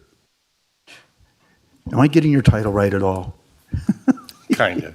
Close. Close. Okay. Maybe you need to give me a business card so I can read it off of that. I'll make sure I do that. Okay, thank you. Go ahead. So I had started this as good morning, so it'll be good afternoon now on this one. So good afternoon, Mr. Chairman and commissioners and members of the public. And I was sitting with some of the Vacation Home Advisory Board members that are here and Planning Commission. So I'd like to welcome them, and behind me, some of the great people that came to the many meetings that we had at the VHR boards and stuff that participated and contributed to the outcome of the existing code and some of the decisions. Again, I'm Ernie Strelo. I'm the VHR program manager. I'm the head of code enforcement for the county, and for the record. Item 6 appears on your agenda today to allow members of the County Board of Commissioners to discuss the adoption of Ordinance 2023-1617, an ordinance amending various provisions of Chapter 20.622 of the Douglas County Code relative to vacation home rentals within the Tahoe Township. Of course, this is the second reading. For housekeeping purposes, in the packet, on page 329 of the packet lists the agenda item in the summary. Page 331 is the staff report, so it's about 10 pages, with page 336, 337, and 339 summarizing many of the proposed amendments. Lastly, page 340 begins the red line updates of the proposed ordinance updates. And I think it's been in there a couple times. So as a reminder, the VHR Advisory Board spent greater than 60 hours discussing and deliberating changes to the code with thoughtful feedback of more than 25 hours of public comment. In addition, the Planning Commission and this board has previously weighed in and with additional public comment. So what we're hoping to hear from you today is your decision on the code changes, and if not adopted, your suggested next steps with direction. So back to you, Mr. Chairman. Thank you. So we went through this line item by line item on April 10th, and we looked at your recommended changes and the recommendations out of the Vacation Home Advisory Board in the Tahoe Township. And then this was a presentation only item a couple of weeks ago, or a month ago almost now, right? Almost a month ago. Commissioners, any questions that you folks may have? Huh? Well, I mean, I want. Okay, so Commissioner Hales, any questions, observations, or questions that you wish to ask? No questions. Okay, Commissioner Rice. I have no questions. I would prefer to get it done sooner than later. I think that we've beat this to death, and I'm ready for an ordinance. Okay, Commissioner Nosad, do you have any questions of Mr. Strelo or Mr. Delaire? on the ordinance? No, I don't. The only thing I commented is there's a lot of red ink in this report. Those are the changes, right? Those are all the changes. Yeah. So there's quite a few changes that we've recommended. Okay. I don't have any comments at this time. I'll reserve my comments after public comment and make my observations then. So at this time, then we will ask for public comment from the gallery. So.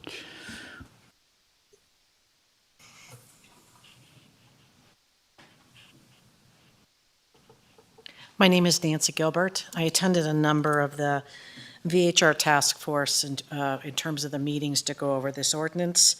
I have some questions or concerns on page 343, 344, 346, and 347 on the in the section 20-.62203. It talks about the restrictions limiting the permits up to 600 VHRs permits in the Tahoe Township. And that's fine.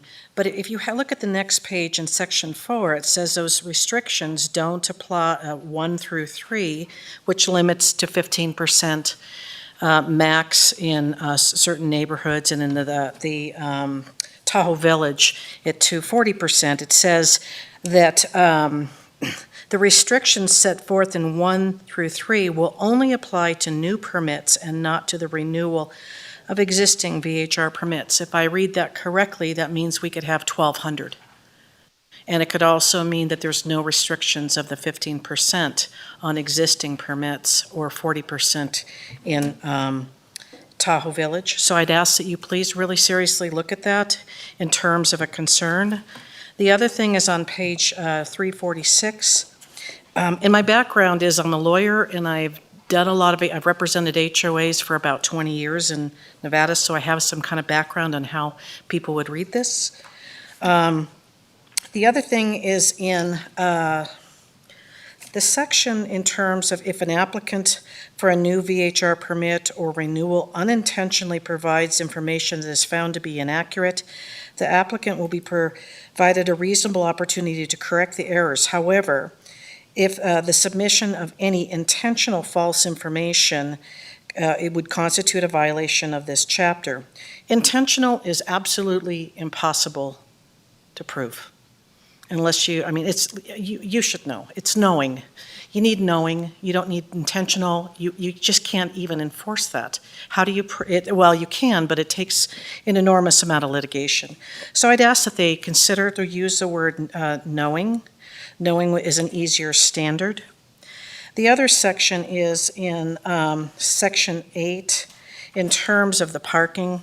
The parking gives the director the authority, and this is in section 9, final determinations regarding suitable parking.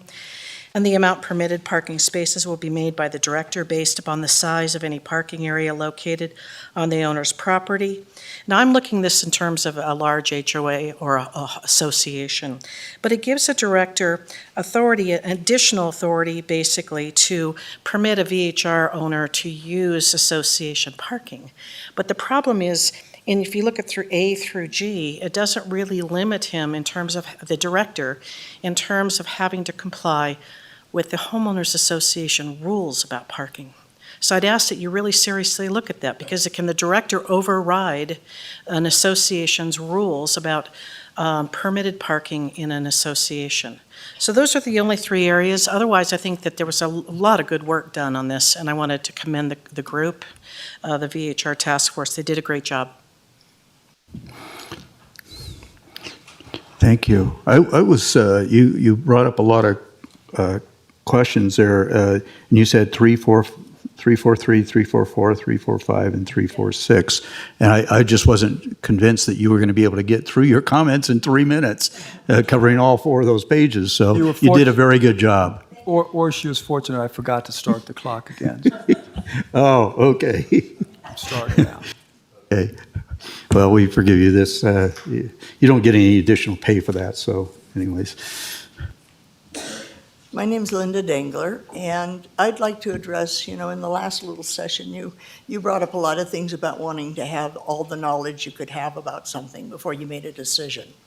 What the knowledge that you don't have, and this group has made sure you didn't, nobody's ever done it. I've asked for over a year to do a survey of the people who live in the county up in Tahoe Township, so that you can find out what was our life like before and what is our life like now, because it's not. The intention of the code, the basic premise of the code has not been met. We don't live in anything like we used to live in. And I think you should do more research, and I think you should do a survey to find out the truth of what you're doing. So I'm going to page 348, and you've got Tier 2 and Tier 3, and Mr. Gardner here at the meeting I was at said, well, we'll just double the amount there, and then instead of the 50 people, we'll just double the amount. When you double the amount, these are the higher numbered of people places. So you've got 10, and it becomes 20 that can be there every day, all day, partying in my neighborhood. The other one is 11 or more. Well, a lot of those places are 20 houses, so it's 40. And those are every day from 8 in the morning till 9 at night, and that's what you're allowing. Problem is that you go over to the allowed amount of parking at these places, and one place has, at 655 T Decor, has 6 parking places, and that would allow 24 people, but it's got 14 people, so it gets to have 28. You don't have a place to park that car. So you're making it such that the cars will park on the street. And then, of course, you won't enforce the code. And the next one is 695 Amy Court. They've got 3 cars allowed. Double the amount of people is 24. Wait a minute, double the 8 they have is 16. Well, there's only 12 in those amount of cars. So you've got another car or 2 up there with no place to park. And you don't pay attention to what you're doing because, of course, you're not going to enforce it. So you just make sure that we never get the intention. The VHR Advisory Board worked very, very hard to look at the intention of this code. When they put out that it should be only the amount of people that are overnight in the building, they did that having studied and studied and studied this. And that's what they said would be good for the intention of the code. And you went right away and completely negated the intention of the code, said we can have 20, we can have 40, we can have however many, and we don't care that the cars are parking on the street even though illegally they're not allowed to, and we're going to do nothing about it. So I really, please, consider doing a survey. Find out from us that in my neighborhood there was 2 and 2 and 2 and 4 and 6, and that's the only amount of people in the houses near me. The rest were empty houses because they owned second homes. And that's how many people I lived with. And now I've got 10 and 10, 14 and 14 and 8. And they can be doubled in the day with the noise and the cars.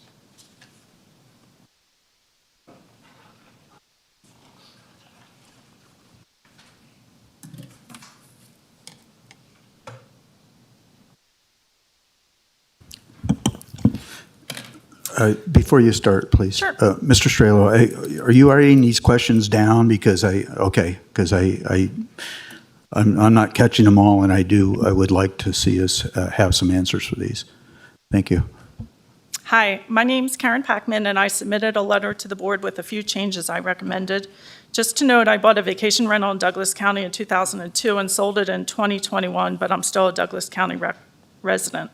My first recommendation was to continue to let non-local owners of homes with an occupancy of 10 to continue to manage their own properties if they have no complaints. I think you should give the current ordinance and enforcement and emphasis on enforcement more time to let it take effect. By the time this new code goes into effect and an owner's permit comes up for renewal, on average another 6 months, problem owners will have been dealt with. You'll just be penalizing responsible owners. Providing a vacation rental can be very rewarding. When I owned a rental, I quickly realized the importance of guest vacations. It's a great honor to be a host. In contrast to being a lawyer or county commissioner, by being a vacation rental owner, you're continually dealing with very happy clients. They're complimenting your home and telling you how excited they are to stay at it. To be a good host, many owners put a lot of money, time, and work into it. Owners buy, maybe renovate, and furnish and decorate a home for a rental. They attend vacation rental owner conferences to learn the many facets of being an effective owner. In fact, I met Steve Kaplan and his wife Wendy, a Douglas County vacation rental owner, at such a conference in San Antonio a number of years ago. Vacation rental owners also spend years building up good client lists to continue to market to. They build their website and social media portfolio. They develop relationships with other owners to learn from, and also develop relationships with local service people, cleaners, repair people, etc. They build a team to ensure there are not issues during a guest stay. The most rewarding thing is another problem-free stay and a guest thanking you and telling you what a wonderful time they had. By requiring owners to employ a property manager, you're reducing their income by 25 to 30% and also removing them from this enjoyable work and negating much of the years of work they've put into it. If hosts are complying with all the code requirements, why are you penalizing these good hosts? I didn't really understand the graph submitted to the Vacation Rental Advisory Board to come to this recommendation. The 6 months charts detailing complaints by neighborhood were exactly the same for both noise and parking. There was no detail in these charts as to the occupancy of the property with the complaint and type of management, whether it was a property manager, owner local, or owner non-local. I think these charts were submitted back in February-ish. Mr. Shriello made the point at that time, or maybe a little later, that the number of complaints continued to decrease over time, and the past 2 weeks had no complaints. I also made the point that Elk Point had the highest number of complaints, and there's no unit in there with an occupancy of 10 with a non-local owner. So how effective is this new proposed requirement? Thank you. Thank you.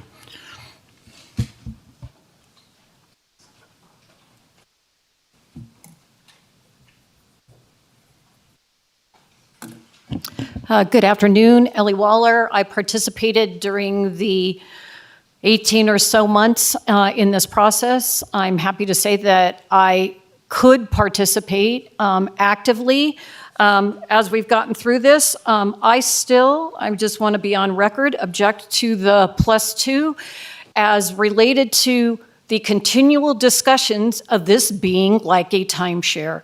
I'm just going to hold on to that one because these aren't timeshares. These are another way of staying in Lake Tahoe. That's not a hotel. That's not a B&B. There are several rules that govern each type. Timeshares have a whole different governance. Hotels have managers. So again, I'm just passionate about not approving the +2. I also want to bring up a statement that was made at the last Lake Tahoe meeting about trying to give our youngsters an opportunity to own a home through owning one of these. What we didn't discuss here, and there are unintended consequences of some of the details that aren't there, like Ms. Gilbert brought up about the occupancy doubling and everything else with Ms. Dengler, is that most of the VHRs are owned by out-of-state people. If a youngster wants an opportunity, it needs to be a tier 1. That didn't come forward. Again, there were so many things that need to go into the next iteration, which will probably be another 18 months. I'd like to see this go forward, maybe with thinking about, and I know none of us want to go back through the process here, so we're going to have to embrace the things, but I wanted to be upfront about some of the things that I had brought forward and were passionate about. Thank you.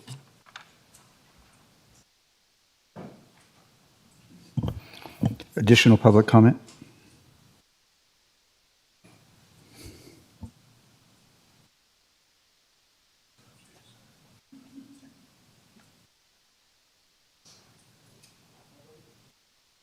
I saw 2 people standing up and then they both sat down, so.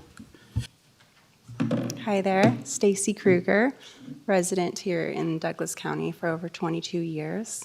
I am currently zoned in agricultural. I have parking allotted for hundreds. I am not a part of Tahoe. I am here down in the valley, but being considered as the same, I find unconstitutional.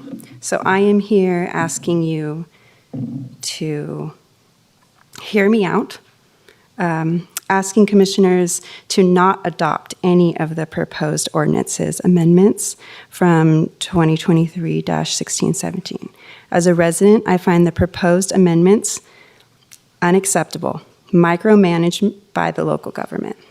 To penalize the residents of this county on codes that are still being amended and revised is not only confusing, but harmful to our community's dignity. I myself have been a host with Airbnb for over 7 months. Hosting with Airbnb has benefited my family and our community. It has not compromised the safety of my neighborhood and my community whatsoever. Hosts that stay within the home the entire time should not be considered a vacation home rental. The change of the definition of a vacation home rental is a semantic change that is unconstitutional. Public health and safety and general welfare of Douglas County residents are not obstructed by hosting with Airbnb. The code enforcement has prejudged and generalized areas within this county unfairly and unreasonably. The safety and general welfare of our rights are being violated. These restrictions have caused irreparable harm to our rights as Douglas County citizens. As a resident of Douglas County, I am disheartened, and this operation, I'm embarrassed of the wrongdoing. Douglas County's own mission statement states its dedication to fostering vibrant community enjoyment for not only residents, but also visitors. I ask you to amend the unjustified enforcement that this board has committed that abridge our privileges as citizens of the United States. Thank you.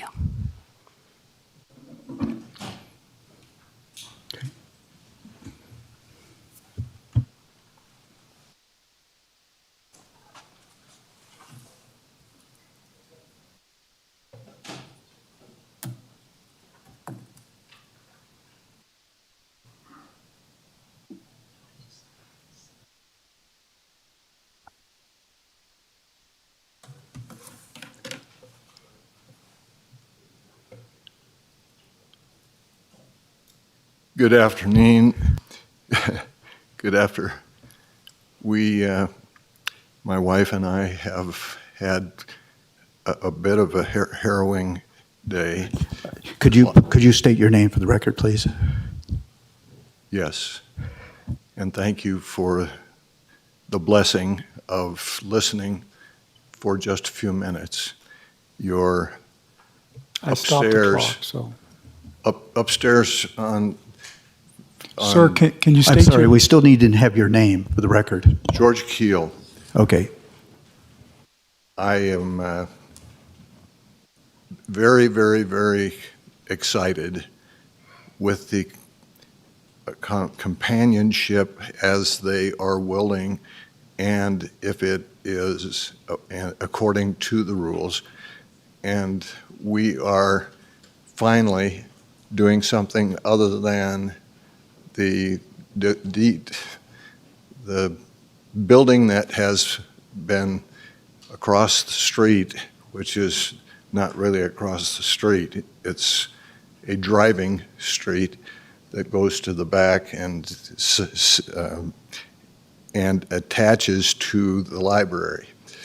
We have felt a grace that has been as wonderful as we have told other people out of town, and it has been wonderful. We have a group of people who have set up an opportunity for us, because we do not intend to make a whole lot of money, to just create an opportunity for places for those who have settled here in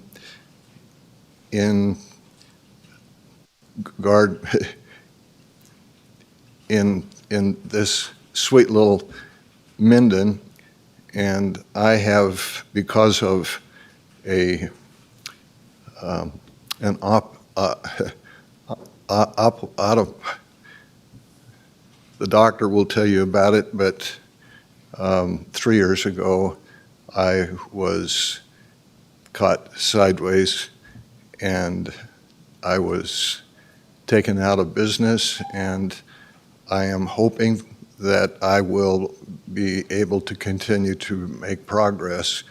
And my brain people are doing very well, and my friends and associates and my wife.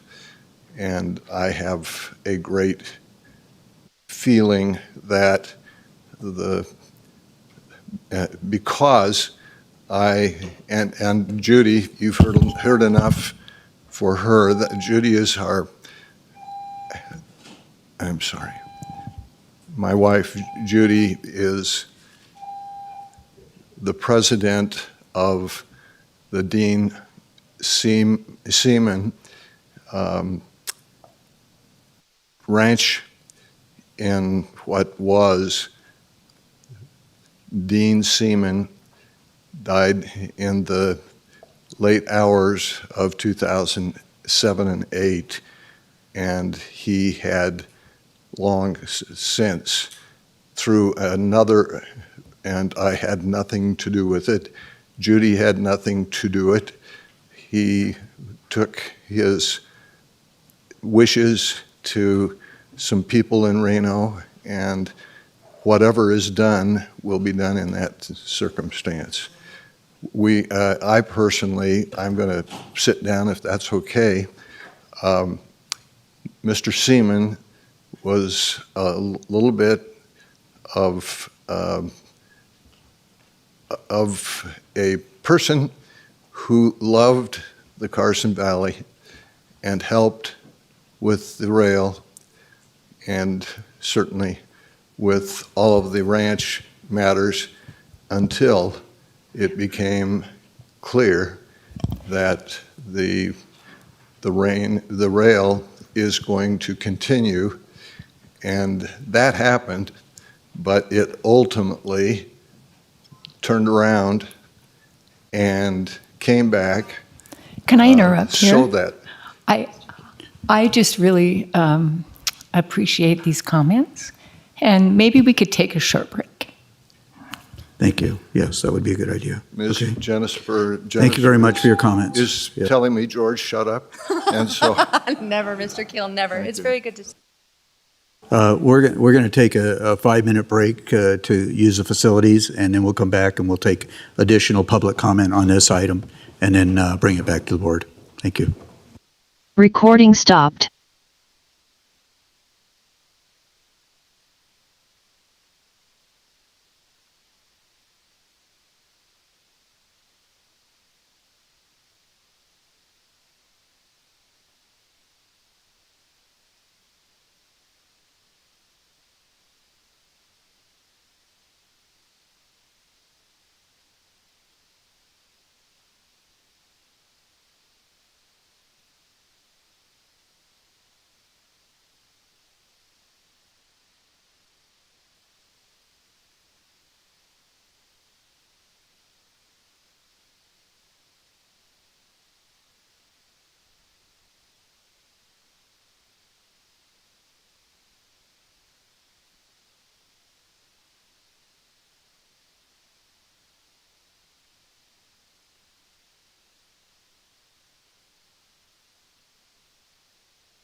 If I could call the commissioners back to the dais, I'd appreciate it. Where's Mr. Turkanian and Ms. Hales?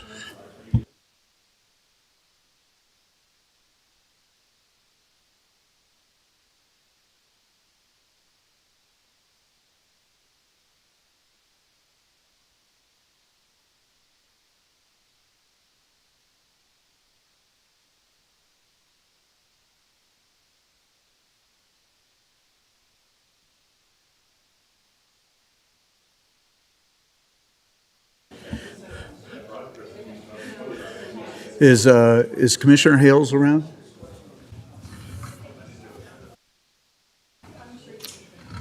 Okay.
Okay, I'd like to call us back to order. So can we have the commissioners please resume their seats?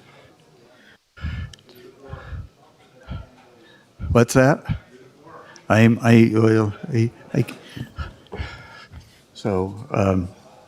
Okay, we're back in session and entertain additional public comment on item number 6, the Douglas County Code regarding vacation home rentals. Is there any additional public comment here in the chambers?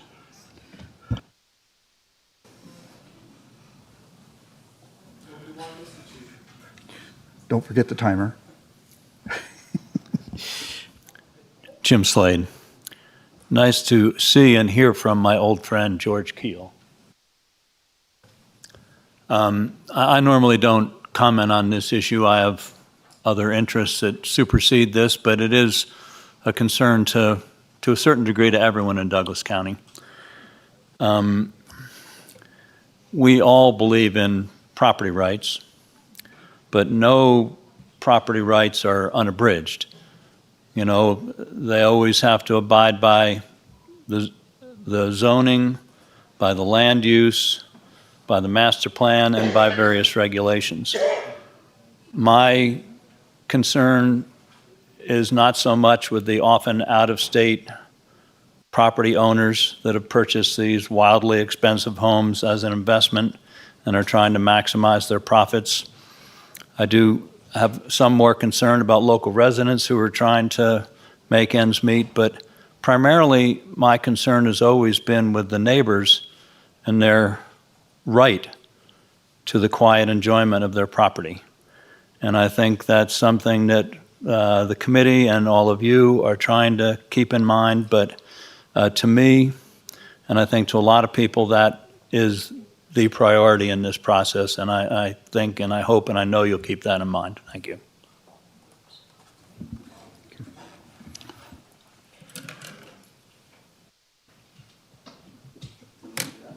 We can't afford appendant rates?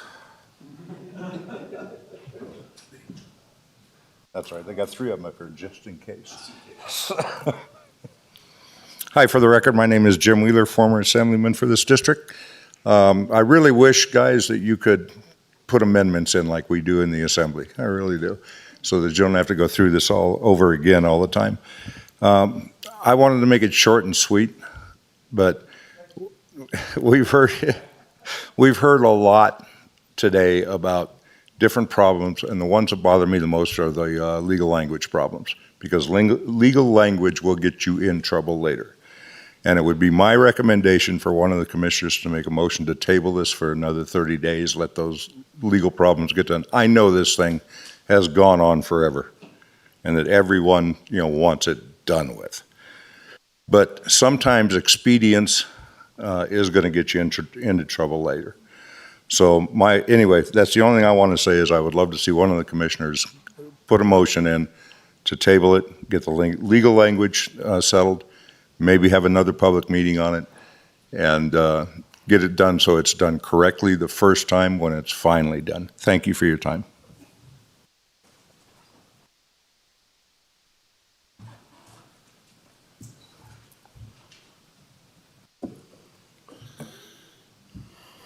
Hello, my name is Caleb Kruger. I'm from this Douglas County my whole life. I own the Stan Hatchie Ranch here locally. I'm upset with how the government here has taken people's rights from them. And this whole committee shouldn't even exist, because people have rights in this community. And I feel like every time you guys swipe your pins, you're taking them away from us. We need to be free and not have controls over us in any way. I got charged $5,000 from this county. I have to pay them June 11th, or they're going to charge me $1,000 a day on top of it. It's ridiculous. To even talk to the county, I have to pay you $300 to even talk to you about it. That's extortion. That's just taking money from the people. It needs to stop, and you need to actually worry about people's freedoms and stop taking them away. That's all I have to say.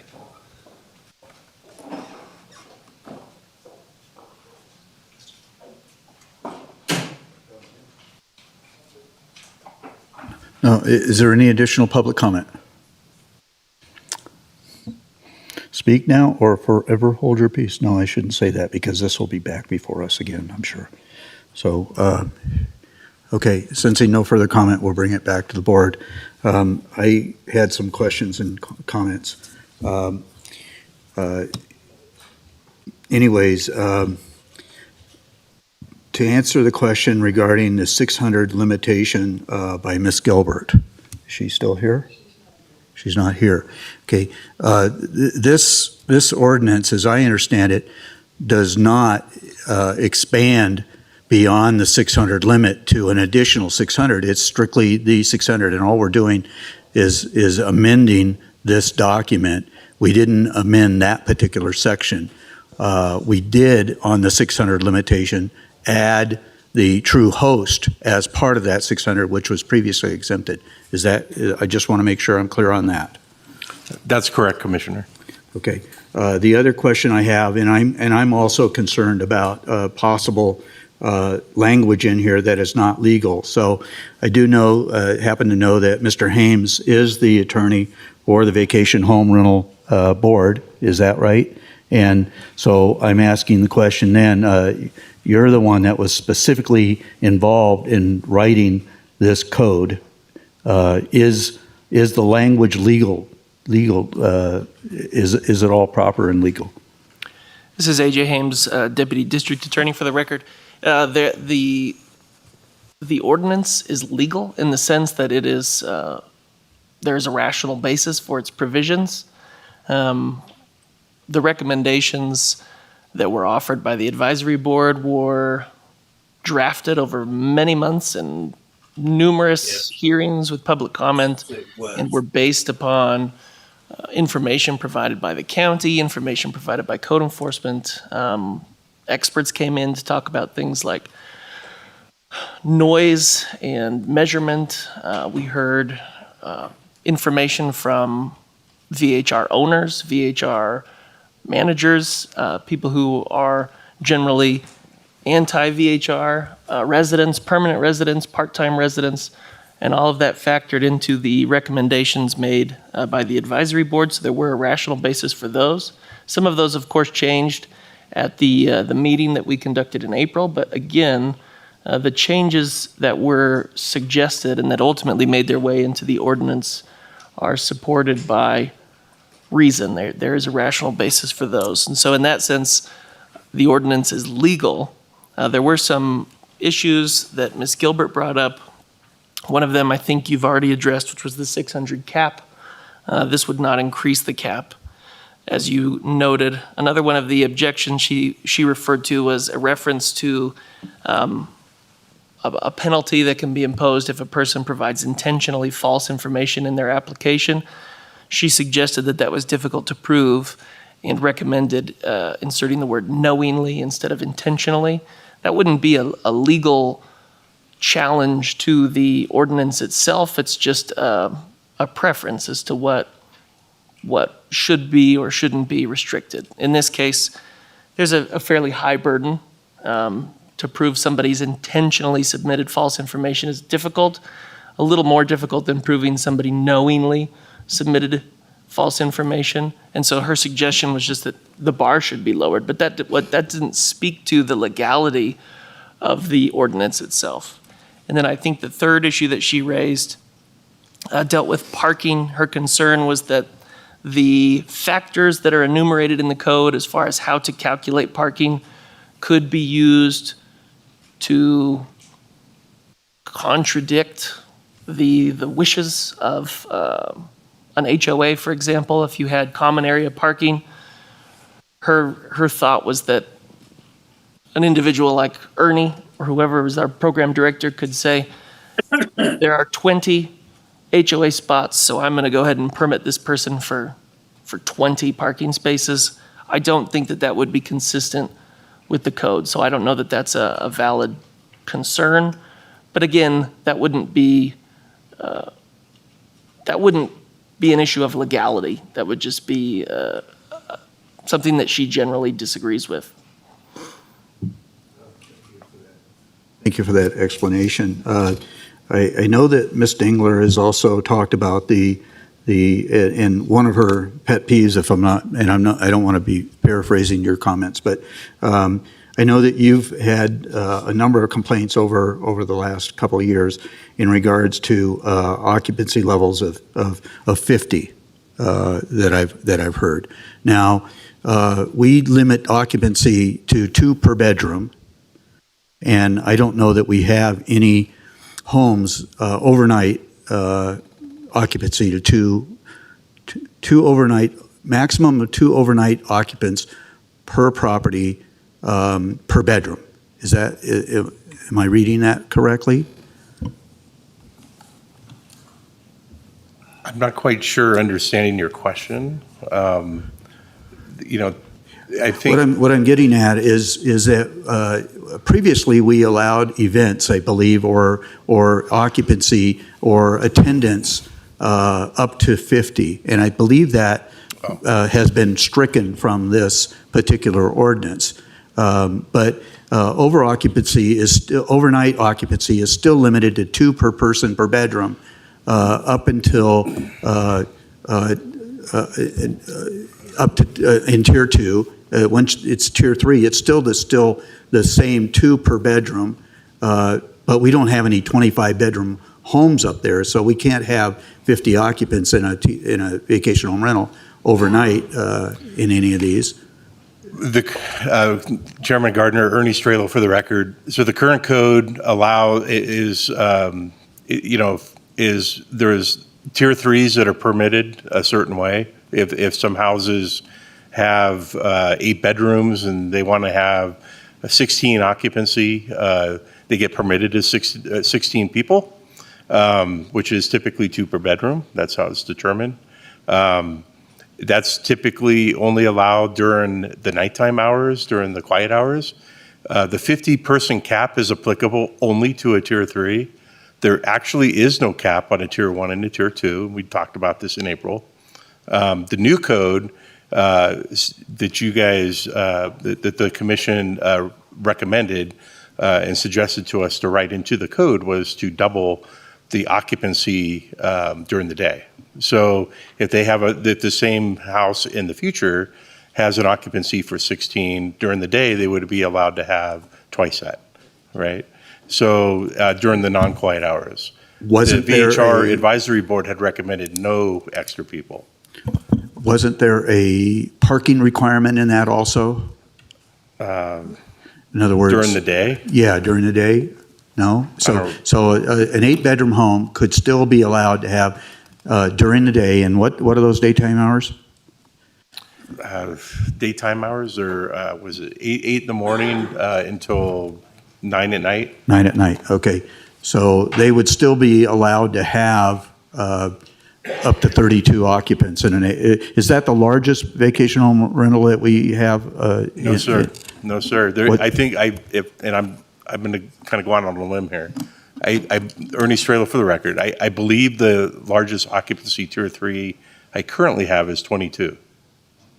Yeah. So that would be 44 during the day. So that's what I remember. So there's 1 or 2 houses like that right now.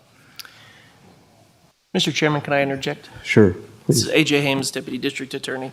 The parking, I think, came up in our meeting in April, and so I just want to clarify that again. So currently, occupancy is 2 per bedroom, and that's the general rule, and it applies to any tier.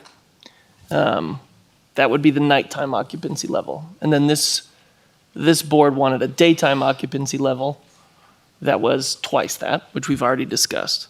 The parking is separate, always separate. Not right now. The parking is separate from occupancy in almost every situation. So when the VHR department issues a permit, they issue the permit and it'll state the occupancy and it'll also state the parking. So regardless of how many people you have in the house, daytime or nighttime, you're always going to be restricted by a single limitation on parking. And so, but it's separate from the occupancy. There was a ruling by the court that said those had to be separate considerations. The only time that parking factors in to occupancy is if an individual with 4 or fewer bedrooms wants to increase their occupancy by 2, which they can do now as proposed under 2 conditions. The first condition is that at least 2 of the occupants are age 18 or younger. And then the second condition is that there is at least 1 parking space for every 4 occupants. So parking and occupancy only interact if occupancy is going to increase by 2 for smaller homes with 4 or fewer bedrooms. Otherwise, you have to look at them separately. Okay. And that was litigated. Yes. That was litigated, and the federal judge ruled that we could not tie occupancy to parking spaces. Is that correct? That's what other than that's what I I got to interject on that. First of all, it was in the preliminary injunction stage, and then we negotiated to take that out and limit the parking in exchange for the +2. So it wasn't determined by the federal judge. It was taken out of the agreement. So that was not it. It's not legally binding. It has nothing to do with what we're doing moving forward. In fact, the only reason we gave them +2 after the court case was filed was to get the parking removed so that we could limit it by the parking. I think my recollection is different, and I know we both served on that committee that litigated this, or at least came to that settlement agreement. And I believe that we allowed the +2 as long as we could tie it back to parking, right? Oh, okay, I misunderstood you then. Okay, so we do have a parking limitation that was put back in because the judge ruled that we should not, in the temporary restraining order, indicated that we could not tie the 2 together. But we were able to get that back in through settlement. Right, okay. The other option, okay, so I think that answers most of my questions here. I feel obligated to make some observations. I know that we've had some serious concerns about density levels. And when we had that discussion back in October, I believe it was October 10th. We made certain recommendations, and so I thought we had asked the Vacation Home Advisory Board to take a closer look at density in our October meeting, where we spent about 8 hours. We did not? Okay. I'm almost, did we not? I mean, yeah, okay. And so, and I know that Commissioner Tarkanian has some very definitive concerns about density levels. It's, some of my observations today are that we're having people come before us making public comments when we've beat this subject up for 9 months now, October through today. And I do know that one of the areas that I specifically tried to get our Vacation Home Advisory Board to take a deeper dive into is the density levels. I'm of a feeling that, and this is the never-ending ordinance. It's going to be the never-ending ordinance. We're always going to be talking about tweaks to this ordinance, unfortunately. It'd be nice to get something in place. I stated this back in October, or when I think in July, when we first, last year, when we first approved this, or no, it's been 2 years now, hasn't it? Okay, almost 2 years ago, I made a comment at our board, the Chamber of Commerce board meeting, that nobody in this county, all the residents, nobody was going to be completely satisfied with this ordinance, and including myself, by the way, I made that comment. I'm not happy with every clause in this thing, but I'm just one person. But I don't think that there's anybody else that's completely happy with everything. And I don't know that whatever we do, anybody is going to be completely happy with this ordinance. Somebody is always going to have an issue of one nature or another. But we've had, since this latest edition, since last October, we've had the opportunity to talk about density. We didn't do it. We've had the opportunity throughout the, what did you say, 60 hours of VHR meetings, and we didn't do it, or very little, okay? And we had our April 10th meeting, okay? So there's been various opportunities for commissioners to voice their concerns about density wherever it be. Now, and I continue to share that concern as the chairman of the VHR board, and yourself, Mr. Strelo, understand, right? It's disappointing that we didn't do a deeper dive into that issue. To me, it is, okay? Maybe not to the other commissioners, but to me it is.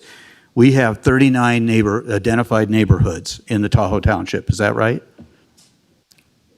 39? Yes, Commissioner. 39, okay? And I know that you did a personal study by going through every one of those neighborhoods and identifying reasons why we might want to restrict or expand vacation home rentals in that particular neighborhood. Yes, Commissioner, and I got a times. copy of that, and I was very impressed with that. I thank you for that effort of going and driving through all of those, okay?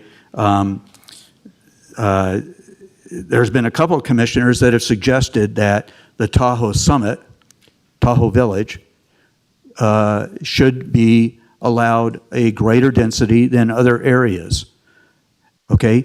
And I pretty much went along with that thought process in consideration of where it was and the types of homes that we have in that area.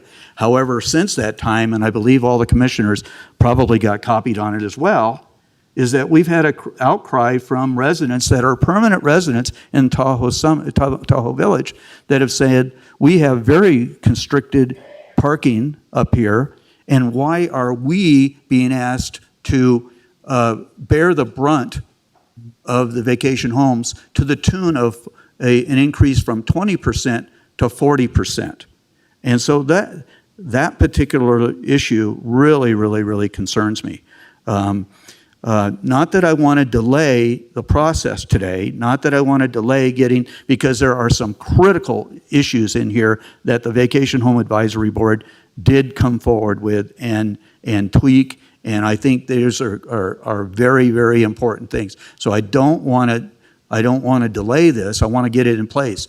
But I would also ask, and I'm going to, this is a request, but I'm going to ask staff to meet with the Vacation Home Advisory Board, and I've already warned our chairman of the Vacation Home Advisory Board.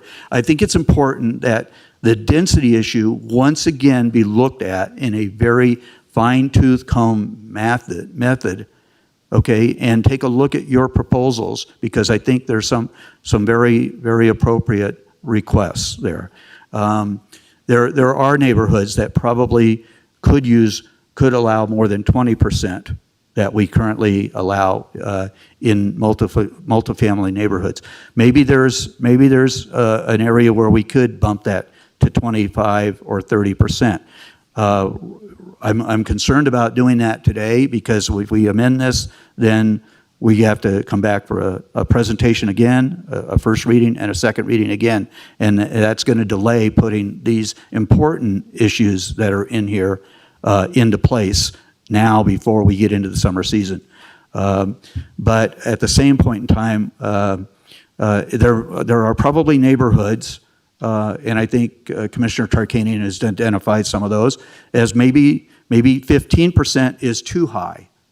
And I would somewhat concur with that. Maybe there are. And so doing a blanket of 15%, or 15% across the board for all residential neighborhoods, except for Tahoe's Village at 40%, that just seems like too broad of a stroke of the brush to me. And so I'm hopeful that you, should we approve this today, that you sit down with your board and Mr. Hames also as the attorney, and take a look at doing a deep dive into that particular section of this ordinance. I would hope that you could accomplish that task sooner rather than later. I'm going to hope for 90 days. I know that might be a push, but I'd really like to see you accomplish that sooner rather than later, because I don't know how many applicants you have on the docket right now for approval. And I'm concerned that the Tahoe Village, do you have any idea how many vacation home rental applications you have above the current level of 20% that might extend that percentage? Commissioner Gardner, this is Ernie Strelo for the record. Actually, the way the new code outlined the density was most of the neighborhoods that are 20% drop to 15%, right? So like Tahoe Beach Club and a couple other areas would be just more, they would have a bigger wait list versus today. And there's already a wait list in those particular areas, so it would just make it bigger. Tahoe Village, which is the one that you mentioned that goes from 20 to 40 in the packet, is currently around 14%. Yeah, it's well under the current percentage. We don't have any wait list applicants for that particular neighborhood right now, but we have gotten a lot of phone calls about that neighborhood. Well, I guess I would ask if it's currently set, it's a multifamily neighborhood, right? And it's set at 20% currently, unless we adopt this code, which will drop it down to 15, and we're currently at 14%.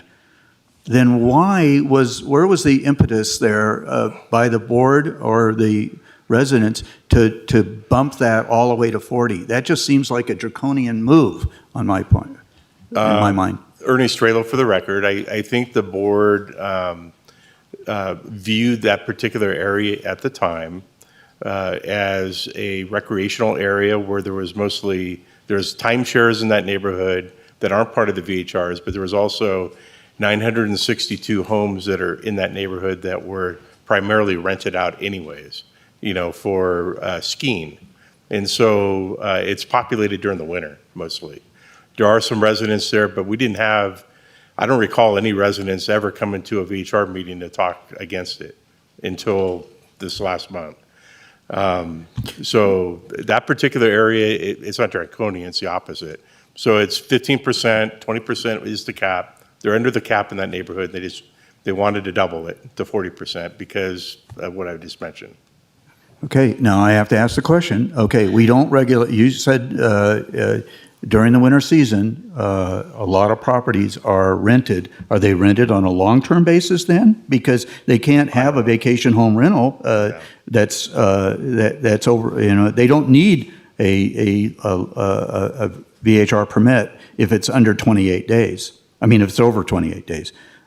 I don't know. I don't know if there may be some long-term ones. A lot of them are empty during the summer. Maybe they're family homes during the winter. Some of them are rented out during the winter.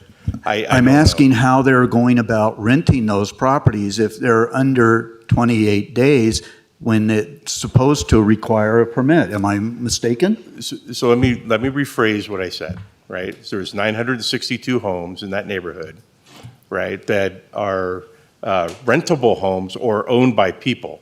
Some of those homes, a lot of those homes, the families come up in the winter, families and friends, they don't rent them. They have family come in there and utilize the homes for skiing. Some of the homes are rented out for VHRs, and we have 13 or 14% that are rented out. And in the summertime, most of those houses are empty. Okay, so what you're saying is they're not occupied, Exactly. except, okay, that doesn't mean they're rented, that just means they're not occupied. A combination, right. Okay, that's, when you said rented, that concerned me. If it's a short-term rental, under 28 days, then it does require a permit. So there seems to be some long-term rentals there too. Okay, I guess that's where there are, like I said, you guys did a remarkable job, and I don't want to take anything away from that. I don't want you to feel like I'm attacking you, okay? It's not intended that way. I really appreciate the job that you did, and I think you identified some very, very critical areas that needed some further tweaking and adjustment. Once again, the disappointment I had was that I had asked specifically for a deeper dive into the density levels, and so a deeper dive was far beyond the 15 and 40 to me. That's the way I look at it. I'd like And to Ernie speak to that. Strelo, for the record, just to be clear, the county did do a deep dive. I just want to make that very clear. We did a very. I understand deep you dive on that. did. Okay, thank you. Commissioner Hales? Can you open this for me? My experience with this is somewhat similar to yours, that at the last meeting, my thinking was Ernie did this very detailed work, neighborhood by neighborhood, and if we're looking at what is legally defensible, the most legally defensible, it's going to be limitations that are very directly tied into the width of streets, the ingress and egress, whether there are any dead ends, how close together the cars are, and other factors that make a neighborhood more or less appropriate for a number of VHRs. So I asked folks on the VHR board, why wasn't that looked at in depth? And the answer was the feeling on that board, not by every individual, but by the board as a whole, the conversation centered around an idea of not wanting residents to be resentful of different neighborhoods or feeling like it was unfair because it wasn't all the same. So as I looked at that, it felt to me that that is less important than being legally defensible. And in fact, just doing the right thing for neighborhoods, which is more tied into streets, dead ends, ingress, egress, all of these other factual components than a general sense of fairness or sameness. And part of Ernie's calculations, in my understanding, was that neighborhood, Tahoe Village, by all of those logistical measures, could absorb more. That's why it's so much higher. So my recollection of the last meeting, April 10th, I think it was that I and a majority of commissioners supported the VHR board taking a hard look neighborhood by neighborhood and coming back to us with more specific density limitations tied to the logistics of each neighborhood. My understanding was that would be done in due course, but we would get these things passed and then take a look at that over time as we are able to do with the capacity that the board and staff have. And so I do think that was our direction. I just had a different time frame in mind than you did. And so, and I do appreciate you saying it's good to move forward. I think that we should pass this today, and we should go forward looking neighborhood by neighborhood to make sure that we have appropriate densities specific to each neighborhood.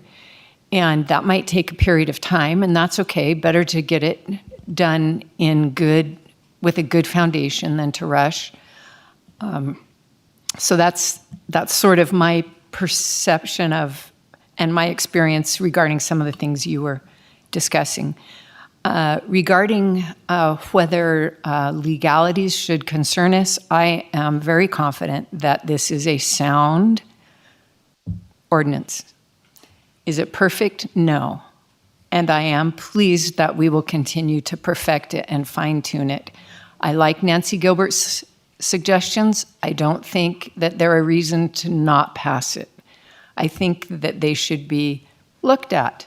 And the next time this comes to us, maybe they'll be in it. And I particularly like changing intentional to knowing, because it is galling to think somebody would, be deceitful. So for all those reasons, I would be in support today. A couple more things. Two things. One is I did get some emails from folks who live permanently in Tahoe Village. I wouldn't call it an outcry. I would call it some.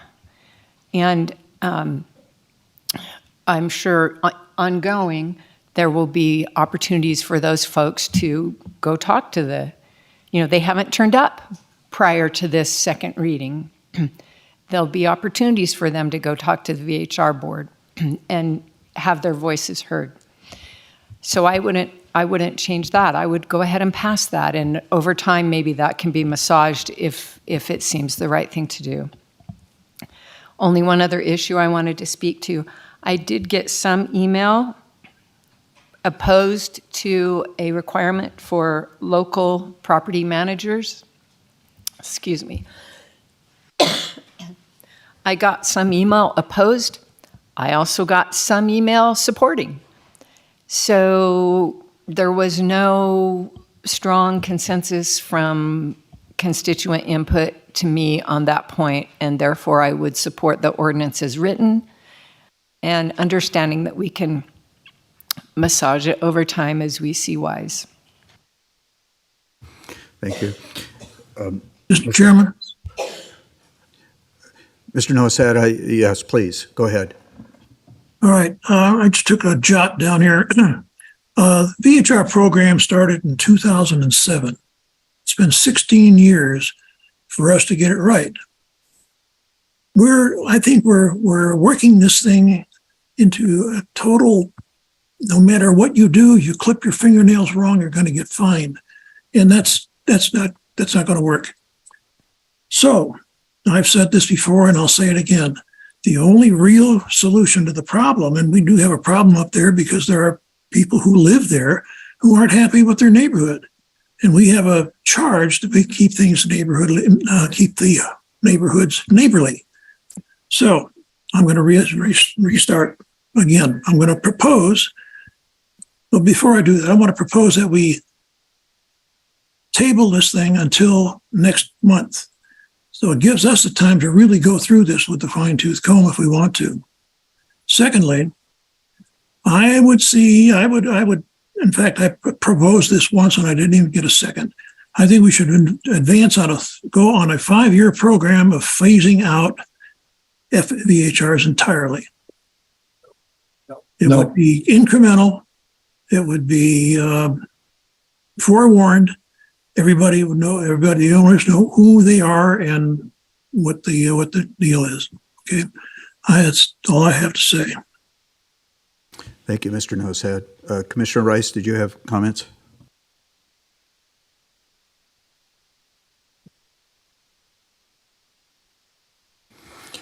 Okay.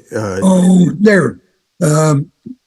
Yeah, I think we beat this thing to death. I think that it's time to make an ordinance. So I'm ready to move when you are. Thank you. I have one additional question for Mr. Hames, and that is the differentiation in the density is if we were to do a deep dive into that 39 neighborhoods and try to identify an acceptable density level in each one of those, regardless of the reasoning behind that, is that defensible in court? I'm sorry, could you, And his eyes wide open. what was the, could you just repeat the question? I don't know if Okay. Okay. If we were to define neighborhoods and the density levels of those neighborhoods to a finer amount, percentage than the 15 and 40, but do individually, is that defensible in court? AJ Hames, Deputy District Attorney, I think that would be. It would just need to be based on some kind of analysis. And I think Mr. Strelo did an excellent job of looking at specific factors, and that's the kind of analysis that you need to support that type of ordinance. Now, I will just comment on the density that we have in this ordinance and kind of how we arrived at this point. Originally, as everybody knows, the densities were set 15% for single-family residences and 20% for multifamily residences.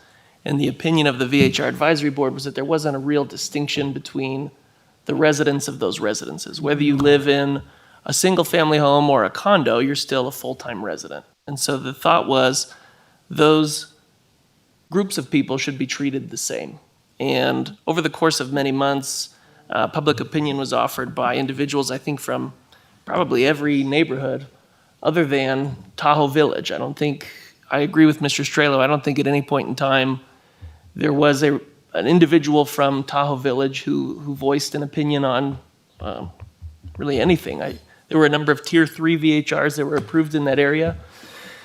And so over the course of the months, the perception was that this was an area that was dominated by seasonal housing.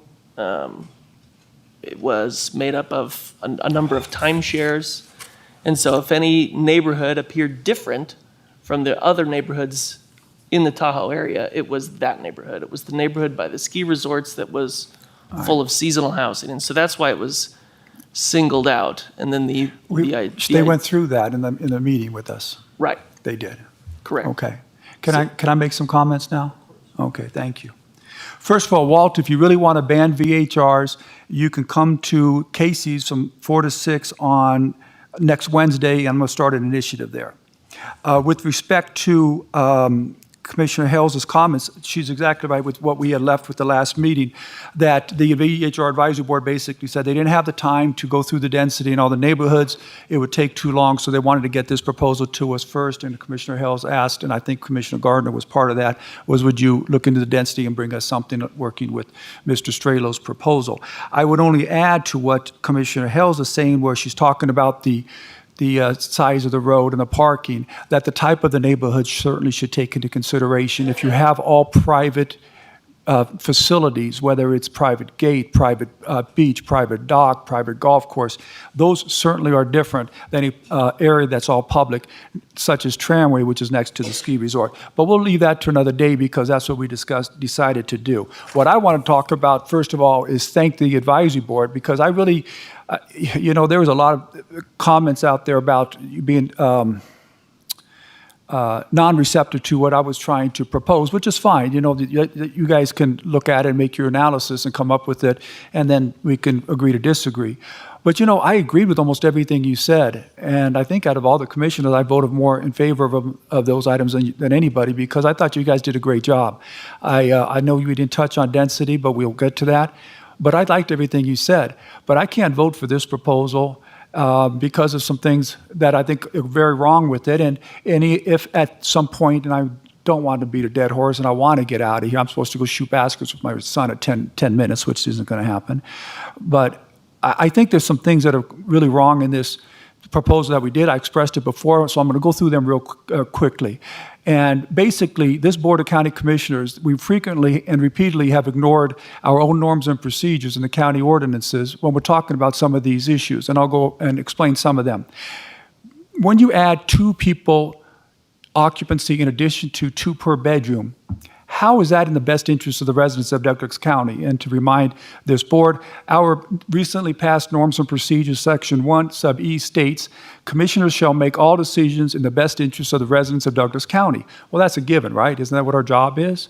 Well, who does adding 2 additional people to that house benefit?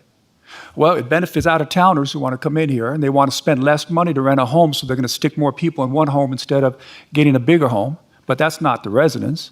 It helps the VHR permit holders who can get the 2 additional ones, which is not even the number I'm going to give you because those are much, much smaller. But it does help the permit holders. The permit holders are about 135.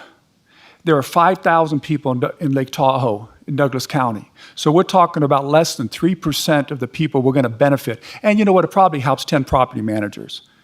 So that's less than 3% of the entire population of Douglas County we're going to benefit by adding 2 additional bedrooms. You know what percentage it is for the people of Douglas County? Less than 0.5%. It's benefiting while it's hurting everybody else because you're changing the makeup of the neighborhood. Okay, you know what else? We have an ordinance that says, Douglas County ordinance, says that transitory lodging activity permitted in this chapter shall resemble the existing residential uses made by residents, owners, and lessees. Now they're adding in some more stuff in the terms of occupancy, the number of vehicles, and nature of the living in a neighborhood. Okay, great. That's wonderful. Aren't we supposed to follow that as a board? I mean, it's our ordinance. Aren't we supposed to follow that? Well, how is the average density in Lake Tahoe 2 per bedroom, let alone 2+ per bedroom? Do you know that the average, and I forget what the numbers is, I think you told me about it, but it was less than 2 people on average live in a home in Douglas County, 2.5 people. But we're going to allow +2 per, in addition to per bedroom? Does that resemble the existing residential neighborhood? Of course it doesn't. So what does this board do? We just close our eyes, we ignore it, we don't answer it. For example, and they don't answer, they vote on it, and you go on and you think, hey, everything's going to be okay, and you're talking about legalities. This is where the legality is going to be because this is our ordinance, we passed it, and we're violating this ordinance, and you're talking about having a lawsuit? The lawsuit is when we don't follow these things. And I asked the advisory board, and I sent a letter to, oh my goodness, Jennifer Davison. In 2 emails, I sent the advisory board and to Jennifer Davison and to Mr. Strelo. And I said, tell me how, when the Homeowners Association in Glenbrook bans VHRs, that the other 49 homes in there, which is like 1/3 or 1/4 of the entire homes in that area, how does allowing VHRs in that small neighborhood resemble the entire residential neighborhood? Not one person would respond to me. Not one person. Because you don't have an answer. We're just going to ignore the ordinance, put our heads in the sand and say, okay, we're going to take care of the out-of-town people and make sure they got a good place to stay. We're going to take care of the property managers, let them make the 25% on all of their commissions, and we're going to take care of the permit holders, but we're going to screw everybody else that's the resident of Douglas County. Okay, let's go to the next one. Double occupancy during the daytime. Okay, again, we just talked about who in the best interest of Douglas County does allowing twice as many people as a number of people who can stay in a VHR Who does it help? Who's in the best interest is it? Is it in the best interest of the neighborhood? The residential neighborhood that has an average of 2.5 people per home to allow up, 20, 22, some 44 people we're going to allow? And we're going to say that's in the best interest of the people of Douglas County? No, it's not in the best interest. It's in the best interest of less than 3% of the people of Douglas County. In Lake Tahoe, or less than 1/2 of the people in all of Douglas County. Does that resemble the residential neighborhood, which is part of our ordinance? Allowing 44 people in a neighborhood that has an average of less than 2.5 people per home, does that resemble the residential neighborhood? Of course it doesn't. Why are we doing it? Because we want to take care of the people that are making the money up there. And it's a money deal, and that's all there is to it. And I want to apologize, and she's not here now, or no, Linda, is it? No, I'm sorry. Linda, look, you can be a pain in the butt to a lot of people, okay? You are to me. You send me everything. You send a lot of complaints. But, I understand why she has complaints. She's passionate about her home. She wants a quiet enjoyment of her home. And you know what she does? She complained that a neighbor has weddings in a residential neighborhood. I mean, I sit here and I look at what's happening in society and how they allow things to go on, transgender bedrooms and playing in sports, and I start thinking, how do we think it's okay to have a wedding, big weddings, in a residential neighborhood without getting a special use permit? And we're on the board and we could stop it. And you complained, Linda, and you got vilified in the last meeting. I want to apologize because you should have been talked like that. You are a pain in the butt, okay? You can drive people nuts. But just by the fact that you don't want to have a wedding in your neighborhood, there's nothing wrong with that. You should be applauded for that. And what do we do as a county? I understand. I've went through this with our county staff, and they say, well, the guy's not advertising it to have weddings. He's advertising it to VHR people, telling them that they can have a wedding. You understand that? Is that the craziest thing you ever heard? Hey, you cannot advertise your home to have a wedding, but you can advertise your home to a VHR person so that they can have a wedding. And we allow that to continue. We think that's okay. It's not okay. I didn't want to take this long either. I'm sorry. I want to go shoot baskets with my son. Okay. The vacation home rental, this is in our the Douglas County ordinance where we don't follow. 20.622.050 sub 5, the vacation home rental presents a health and safety concern. That's where you're supposed to deny a VHR if the vacation home rental presents a health and safety concern. Well, there's been abundance of evidence sent to this board, to the advisory people, and to Ernie, and Ernie has tried to implement this in his density plan, where we are allowing VHRs in areas that are in direct violation of the International Fire Code because the roads are so small that you can't get emergency vehicles in and out. It's even worse in the snow, and you have people that are renting these VHRs that are parking in the streets, and then we say, hey, well, they can't park in the streets, but then nobody will come and tow them. So you allow a health and safety concern, even though we know about it. You talk about a legal concern. This is knowledge of a violation of the International Fire Code that we have not only allowed, we've encouraged by allowing more people to stay there. We just don't follow the Douglas Code, even though we passed it. May I ask a question? Yeah. Permanent residents in there, are you suggesting they have to vacate their home for that same reason? No, that's the point, though. We allow that to happen already, and that's a great point, Chairman. That's a great point, though. Residents there are already in violation. We've allowed it to happen. You're not going to change it in those neighborhoods because of that. So what do we do as a board? Do we say, okay, well, we're going to limit it just to the owners of that neighborhood? Oh, no. We're going to allow VHRs to come in so they can have whatever it is, 4, 6, 8, maybe plus 2, 10 more people with more cars. Those could exist as permanent residents also. Yeah, but you know what? But again, Mr. Chairman, and I'm going to finish mine, and you can give your response. But again, then if that's the case, there was an average of less than 2.5 people per home in Lake Tahoe, and instead we're allowing VHRs before you get to Tier 3 to have 10 people in it, and up to 2, 3, 4 cars that are out there. So yes, we exasperate the situation. We make it worse because we allow more people to stay in there instead of saying, hey, we need to do something to restrict it. Okay. That was just a question. It's a great question because it's something that's bothered me when I've heard from the people that have complained about it. I'm thinking to myself, how do we do it with the residents? I don't have an answer, but I don't think we should make it worse. I mean, I don't think we should say, okay, now we're going to have 15, 20. How many people in Elk Ridge? And Lincoln is the worst one. What percentage was there, 15 or 20? Yeah, the Lincoln, Ernie Strelo, for the record, Lincoln Park is over 15%. Yeah, I mean, and so it's over 15% in Lincoln Park, which is maybe the worst of the violations of all those. I think it's an injustice. We could all disagree. Nobody at this meeting, nobody at this meeting has agreed with me on VHR, so that's okay. I'm just giving my opinion and put it on the record. Okay, in order to preserve the residential neighborhood of communities, this is another Douglas County ordinance. Within the Tahoe Township, the number of available VHRs permit is restricted to 600. You understand that, or did I read it too soon, too quickly? To preserve the residential neighborhood of communities, we're going to allow 600 VHRs. That's laughable. You're going to allow 600 people, homes, to come in and multiply the number of people that are staying in those homes by 4 or 5, sometimes in Tier 3, 10%, 10 times more? That's not preserving the residential neighborhood of communities. In fact, it's arbitrary and capricious, and if somebody sued on it, I bet you they'd win on that one too. Noise monitors. Okay, look, if we're going to allow require noise monitors in Tier 3, but not require them in Tier 2 for 8 people or less, why do we require them in Tier 2 for 10 people? What's the rational basis? Legal counsel, you said we need a rational basis to these. What is the difference? I mean, why do we all of a sudden make a change from, what's the difference between 8 to 10?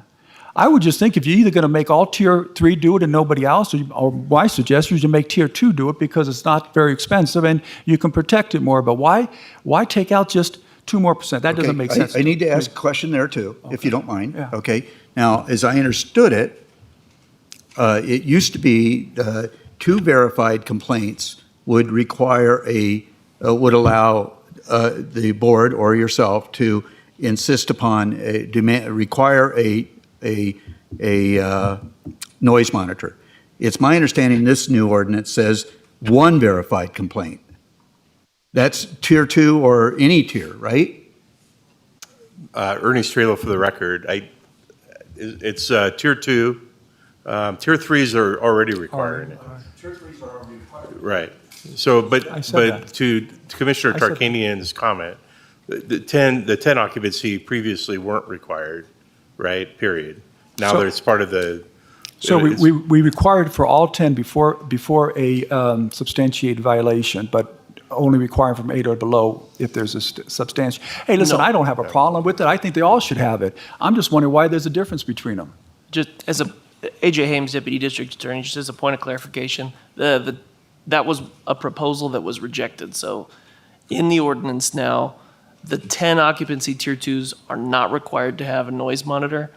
They are required to have a local licensed property manager. No, I know that. I'm going to get to that one. So okay, then I misread monitor. this. I just read this the other day. I thought it was in there. So if I'm wrong. I want to make sure I'm clear on the noise monitors.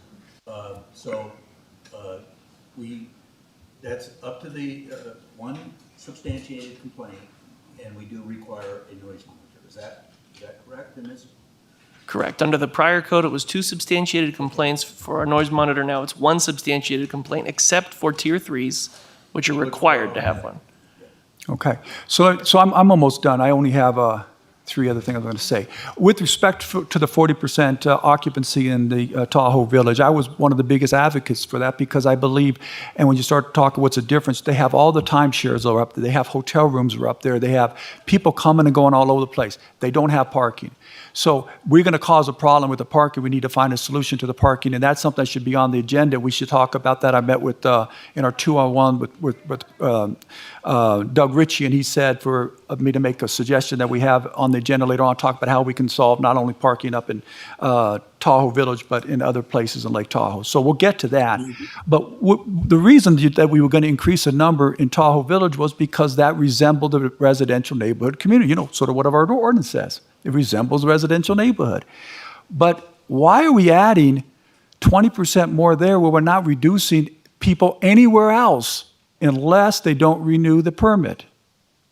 See, I'm going to vote against that not because I don't agree that 40% should be there, but why add 40%, which could be another 180 more homes up there, but we don't reduce one single permit until they don't renew.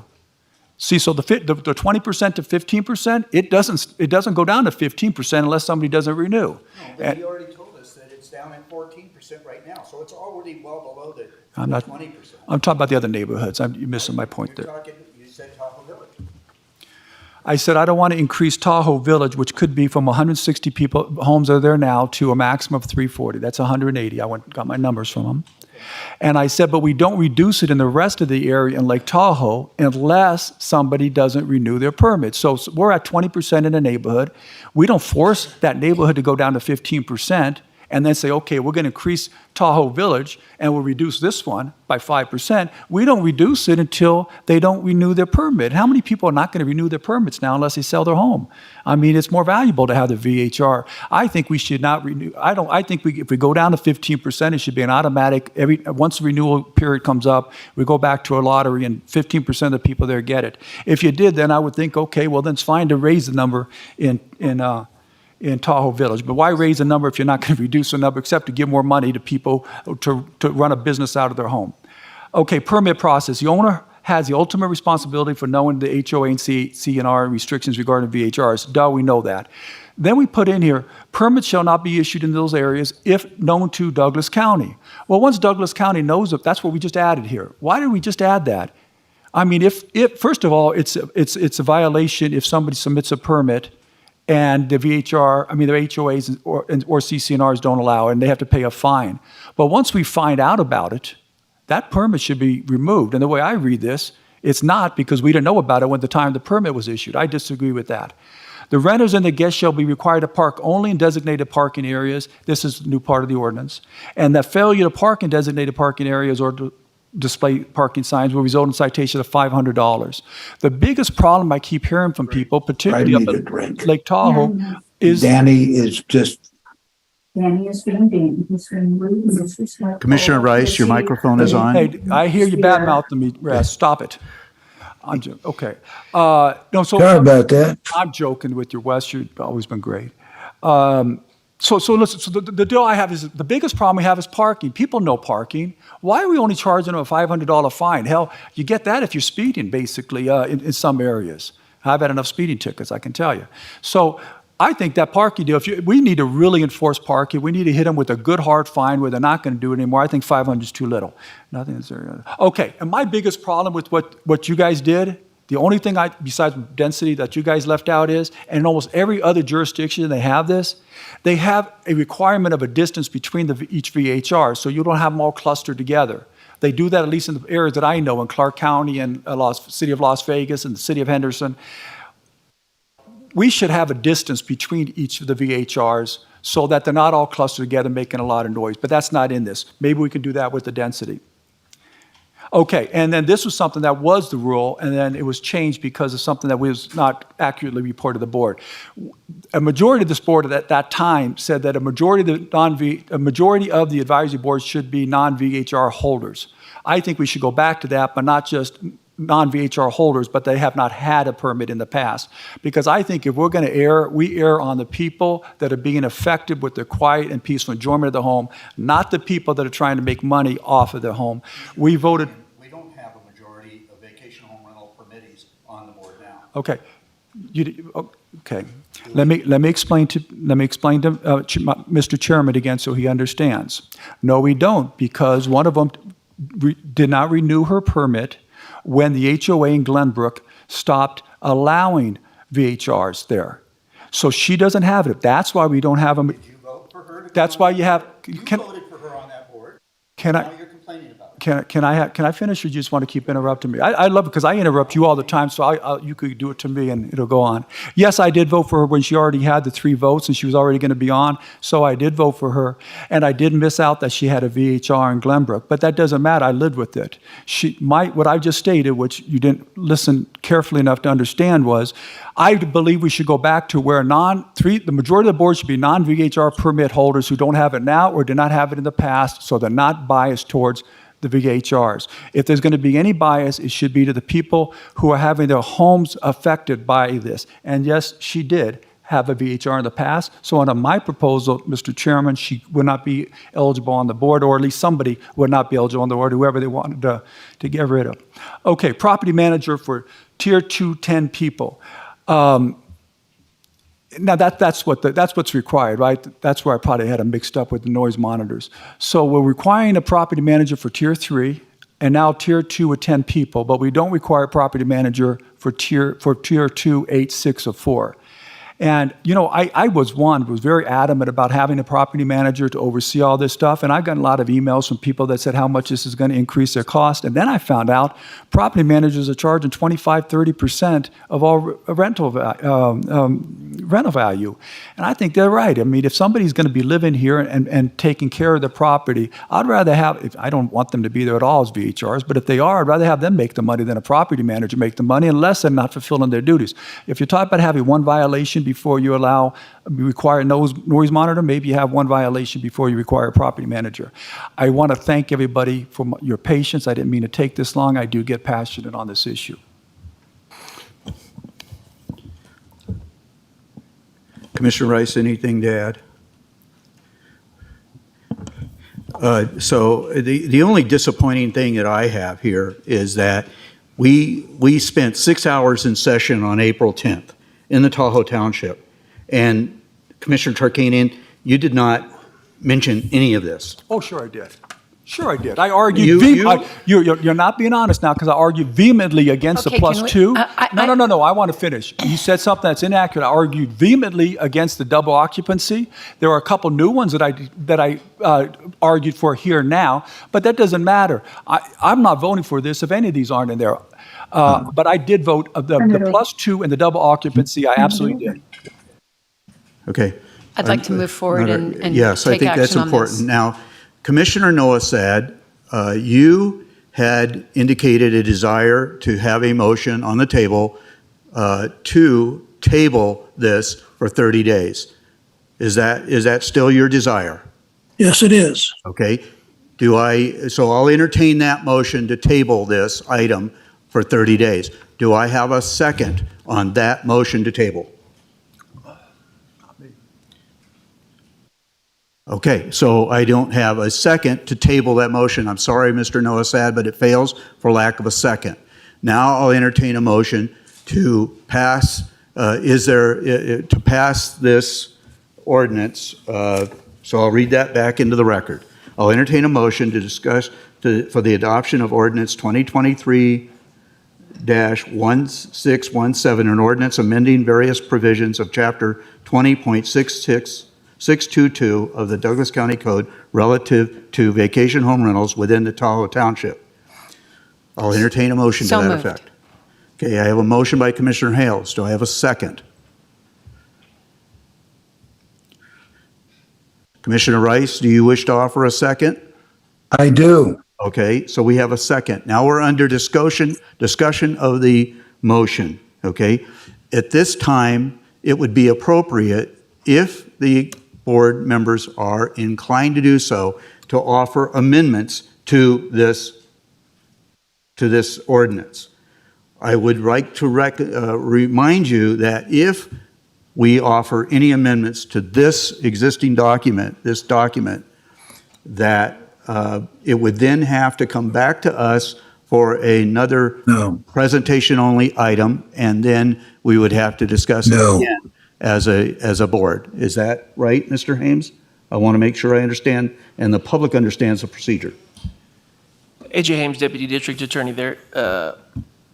Yeah, so if there is motion to amend the ordinance in some way, and that would change substantially some substantive provision of the ordinance, we would need to come back for a presentation only, first reading, an introduction, and then a second reading. Okay. If we were to do that, and I don't know if that's the inclination of any of the board members, if we were to do that, would that then require this ordinance also to go back to the Vacation Home Advisory Board and subsequently to the Planning Commission before it got back to us? It would not, because the board already has the recommendations of both the advisory board and the planning commission. Okay, I want to make sure that everybody is clear about the process and procedure. Okay, so is there any desire to amend any of this current red line version of this ordinance? You don't want to offer them as amendments, though, because you don't have the specific, okay. Sensing no amendments to this motion, then I will entertain, we'll bring it back to the main motion as presented. All those in favor of the main motion to adopt ordinance 2023-1617 as presented, all those in favor signify by saying aye. Aye. And I will vote aye as well. And then those who wish to vote no? No. No. Okay, so it passes on a 3-2 vote, okay? With Commissioner Noasad and Commissioner Tarkanian dissenting. I think you've gotten some other direction from us, I hope, also in this process. And once again, there are things in it that I don't care for. Obviously, we know that there are things in it that Commissioner Tarkanian doesn't agree with. There are things that Mr. Noasad doesn't agree with. I don't know about Commissioner Rice. He hasn't articulated anything. I don't know about Commissioner Hales. I know there's some concerns of certain things. So Ms. Hempler, you still have some tasks in front of you, but once again, the biggest concern I have is the density levels. Okay, and I would hope that your board can take a harder look at perhaps taking a look at those density levels. I'm not even if we were to determine that a particular neighborhood should have a density level that is less than 15%. And if there's a neighborhood that should have greater than the 15%, or in this case, and I hope you can make some adjustments at Tahoe Village, because that's an ultimate concern of mine. But I ultimately believe that, as we did in the previous ordinance, we only reduced the density when we set the 20%. I believe when we first looked at this ordinance 2 years ago, we only had one neighborhood I think we had 27 neighborhoods then, but we only had one neighborhood that was above the 20%. And we indicated as a board that the shrinkage of that down to that 20% should only happen through natural attrition of those people not reapplying. And I would think that that would be a condition that we would also want to put on neighborhoods going forward as well, is I don't want to take somebody's property rights away or deny them. Now, Commissioner Tarkanian does entertain an interesting process of doing annual lottery. I don't know the complexities of that or the legality of that. I don't know, but I have trouble taking people's property rights away from them that already have existing permits until they decide to vacate. Ernie Strelo for the record. So just to be clear, so we're to bring back at some future date a density only discussion. Is that how I understand it? Because what happened last time is that I think you asked for density. I wasn't here. This predates me. But it may have been you asked for density or some minor fixes, and we ended up going through the entire code. So I just want to make sure that I'm clear and understanding what your expectations are. What I would suggest is that you take the points that have been brought out today.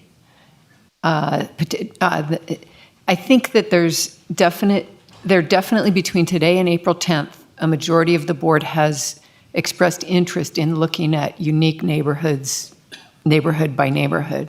Okay. And if you were to bring us changes along those lines, you might want to also look at some of the other cleanup things that have been suggested today.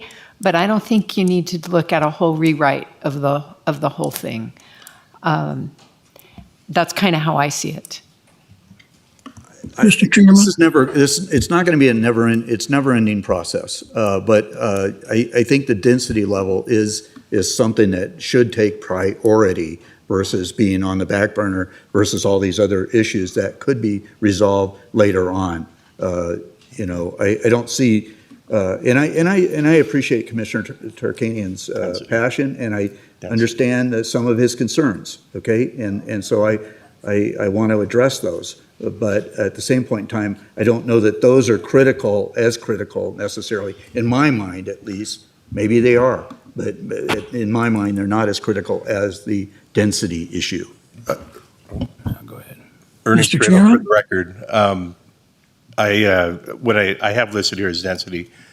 We'll primarily look at that first, and we'll look at some of the other comments that were made in the timeline. Is there a, like, you said 30, 60, or 90 days? We're here at June 1st, and I don't know when the board meets again, but. July. Not until July? We Okay, just so there's canceled no it because meeting, we had there's no no agenda. meeting planned in June. We haven't had an July, agenda. August, September, do you think it's reasonable to ask at least about that density level by October? Ms. Hempler, you're the chairman of that committee. 90 days, you said? No, I said by the end of, by October, sometime in October. Maybe another October 10th meeting? Could I suggest that you do your best with it? And even if you have to bring us some and then do another batch, I think it's good to do this right so that we have a very solid legal foundation of why these restrictions are tied into logistics, then that's a really good thing. So, Ernest Trailer, for the record, so you would like to have these brought to you in pieces? I don't want 10 different pieces, but maybe if you had half of them ready by October, I'd rather look at those and take action than wait until a year from now. That's my personal feeling. This is Ernest Trailer, for the record. I just want to make sure, because there's a planning commission, first reading, second reading, so I just want to make sure how we do this. It's going to be, that's the process. We understand the process. Okay. Yeah, we Gotcha. understand the All right. process. Ernie. So, obviously, if we say to us by October, that means you pretty much have to have it to the planning commission sometime in August, right? So that's probably not going to work either. But So maybe we should say January, because logistically, that's just. Okay. Mr. Chairman? Commissioner Nosad? Thank you. I've been sitting here waiting. I'm going to suggest to all the members of the board, both the VHR and the BOCC, that a copy of the minutes be given to Mr. Strelo and entertain all of the suggestions that the board members have made and make an effort to put those in or refine what's in there and that is not working. So that's my suggestion. I don't know if I missed it. I was trying to tune out everything. Nobody laughs at my jokes anymore. Okay. I just did. Thank you. But you're nobody. So no, I just joke. That's a joke. Okay. No, listen. I just if Commissioner Hale said wait till January to have this done, that's 7 months, 8 months, 7 months, 210 days. I would hope we can get something done before that, particularly since most of the work has been done already by Mr. Strelo, at least in his analysis.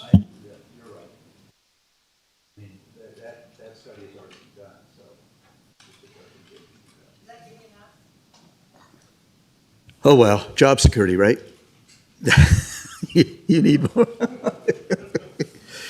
Okay. Well, we put another nail in that anyways. Thank you for everybody's patience, and we'll see where we go in the future with this. Okay. We need to take a 5-minute, I think we should postpone the county manager deal and get case stay around another month. how about returning at 4:30? That gives us 7 minutes to, okay. We'll return at 4:30.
Recording in progress.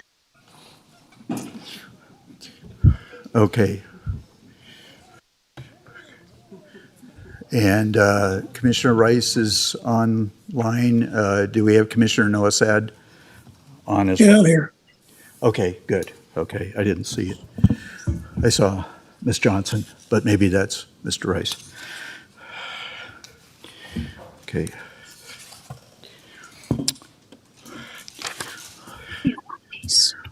Okay, I think Commissioner Tartini is on his way back in.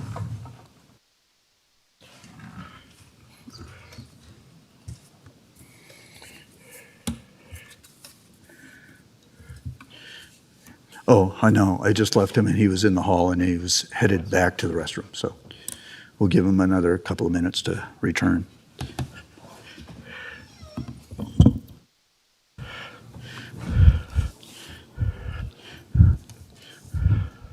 I must admit, this is running into a much longer day than I necessarily expected looking at the agenda earlier. You're going to get overtime pay today, aren't you? Yeah, well, guess what? Neither do we.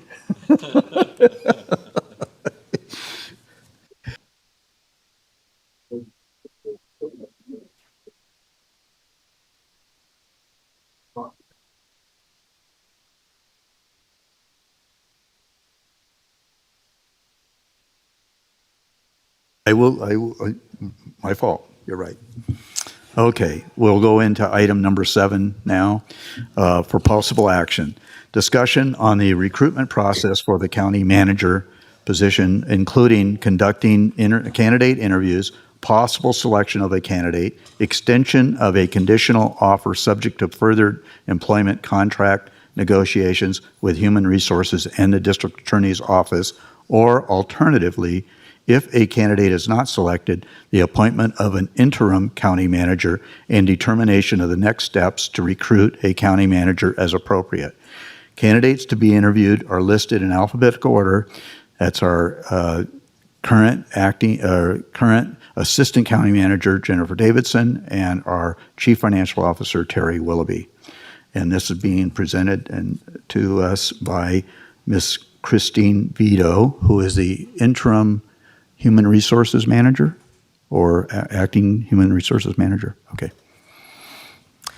Thank you, Mr. Chairman, members of the Commission. I am here today to help conduct the county manager recruitment. In accordance with previous board direction on May 4th, we being HR, posted internally for 7 days for the position of county manager, and as the action item indicated, 2 candidates did apply. In your packet today, you'll find the county manager job description and redacted applications for the 2 candidates, as the action item indicated, are Jennifer Davidson and Terry Willoughby. If you want a specific page, the item begins on page 365 of your packet. The job description is on page 367. Ms. Davidson's application begins on page 371, and Ms. Willoughby's application begins on page 378. For the record, both candidates were provided and signed a notice of public meeting waiver and release, and they are on file in Human Resources.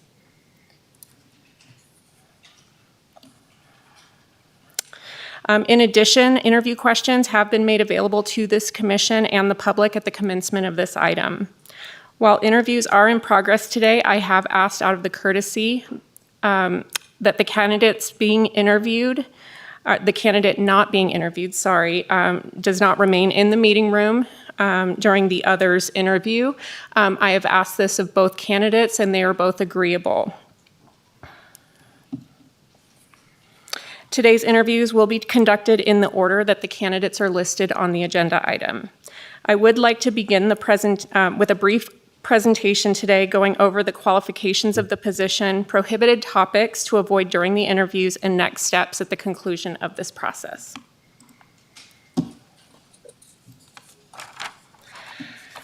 As listed in the job description, the qualifications for this position are a bachelor's degree in public administration or a related field.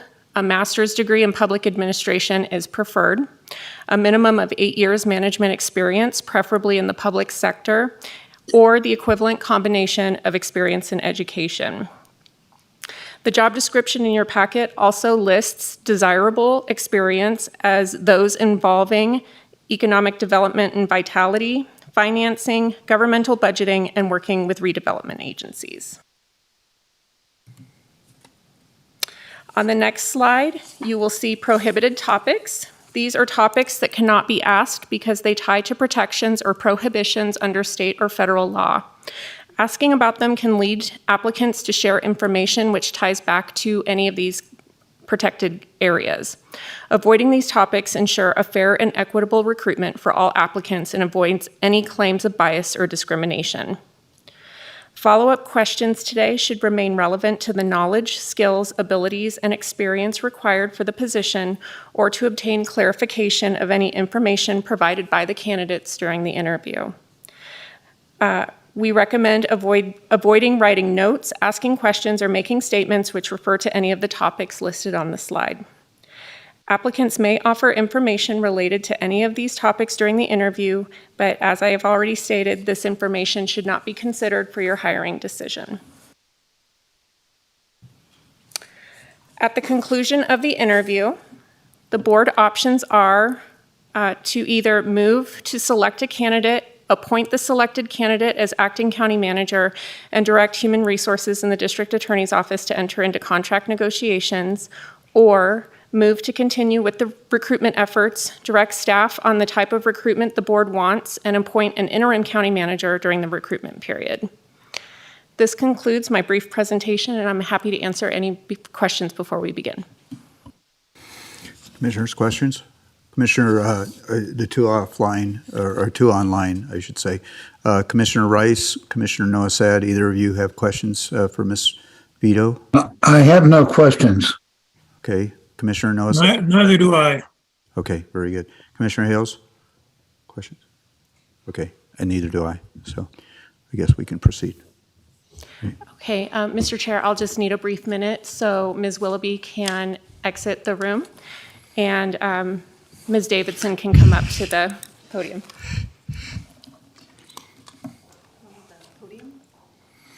Okay, so I have a question regarding procedure. This is a possible action item, and so due to that, we do entertain public comment.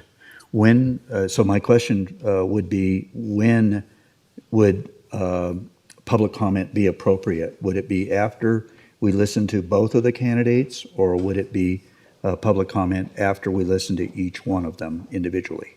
I'm just want to make sure I'm clear on that. So There's AJ Hames, Deputy District Attorney for the record. There's no specific requirement, so it would be preference. My recommendation would be to hear both interviews first before entertaining public comment, but it's not required by any law. any feelings of the commissioners? I'm inclined to listen to both and then offer public comment and then come back for further discussion. Good with that? Okay. I think that's where we'll go. Okay, thank you. Just wanted to make sure the public was aware of how we're going to handle the procedure. So, Ms. Davidson, you may proceed. And we won't be using a clock on this. Thank you, sir.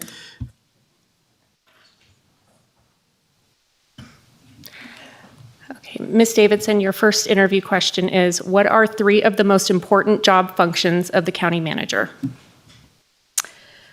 Mr. Chairman, members of the commission, Jennifer Davidson, you know me as the Assistant County Manager, but today I am here before you to be considered as a candidate for the role of County Manager. The 3 most important qualities for a county manager, I believe, start first and foremost with relationship building. That is going to be on multiple levels, both inside and outside of this organization. We have a variety of stakeholders that we interact with, customers, residents, employees. relationship building is going to be key to the success of this position. I have built a number of relationships in this community. I have a solid foundation in this community. I grew up here, was raised here, went to high school here, and have served in this community in the last 16 years in some capacity or other in this organization. So I am proud to say that I have a solid foundation of relationship building and demonstrated success in reaching out to a variety of organizations, civic groups, agencies that we work with on a regular basis. I would also say it's going to be really important for the next county manager to build a successful relationship with the county commission, and I look forward to building that relationship. This commission is newly configured. You're learning each other's personalities, how to deal with each other, and introducing a new county manager into that dynamic is going to add to that need for relationship building.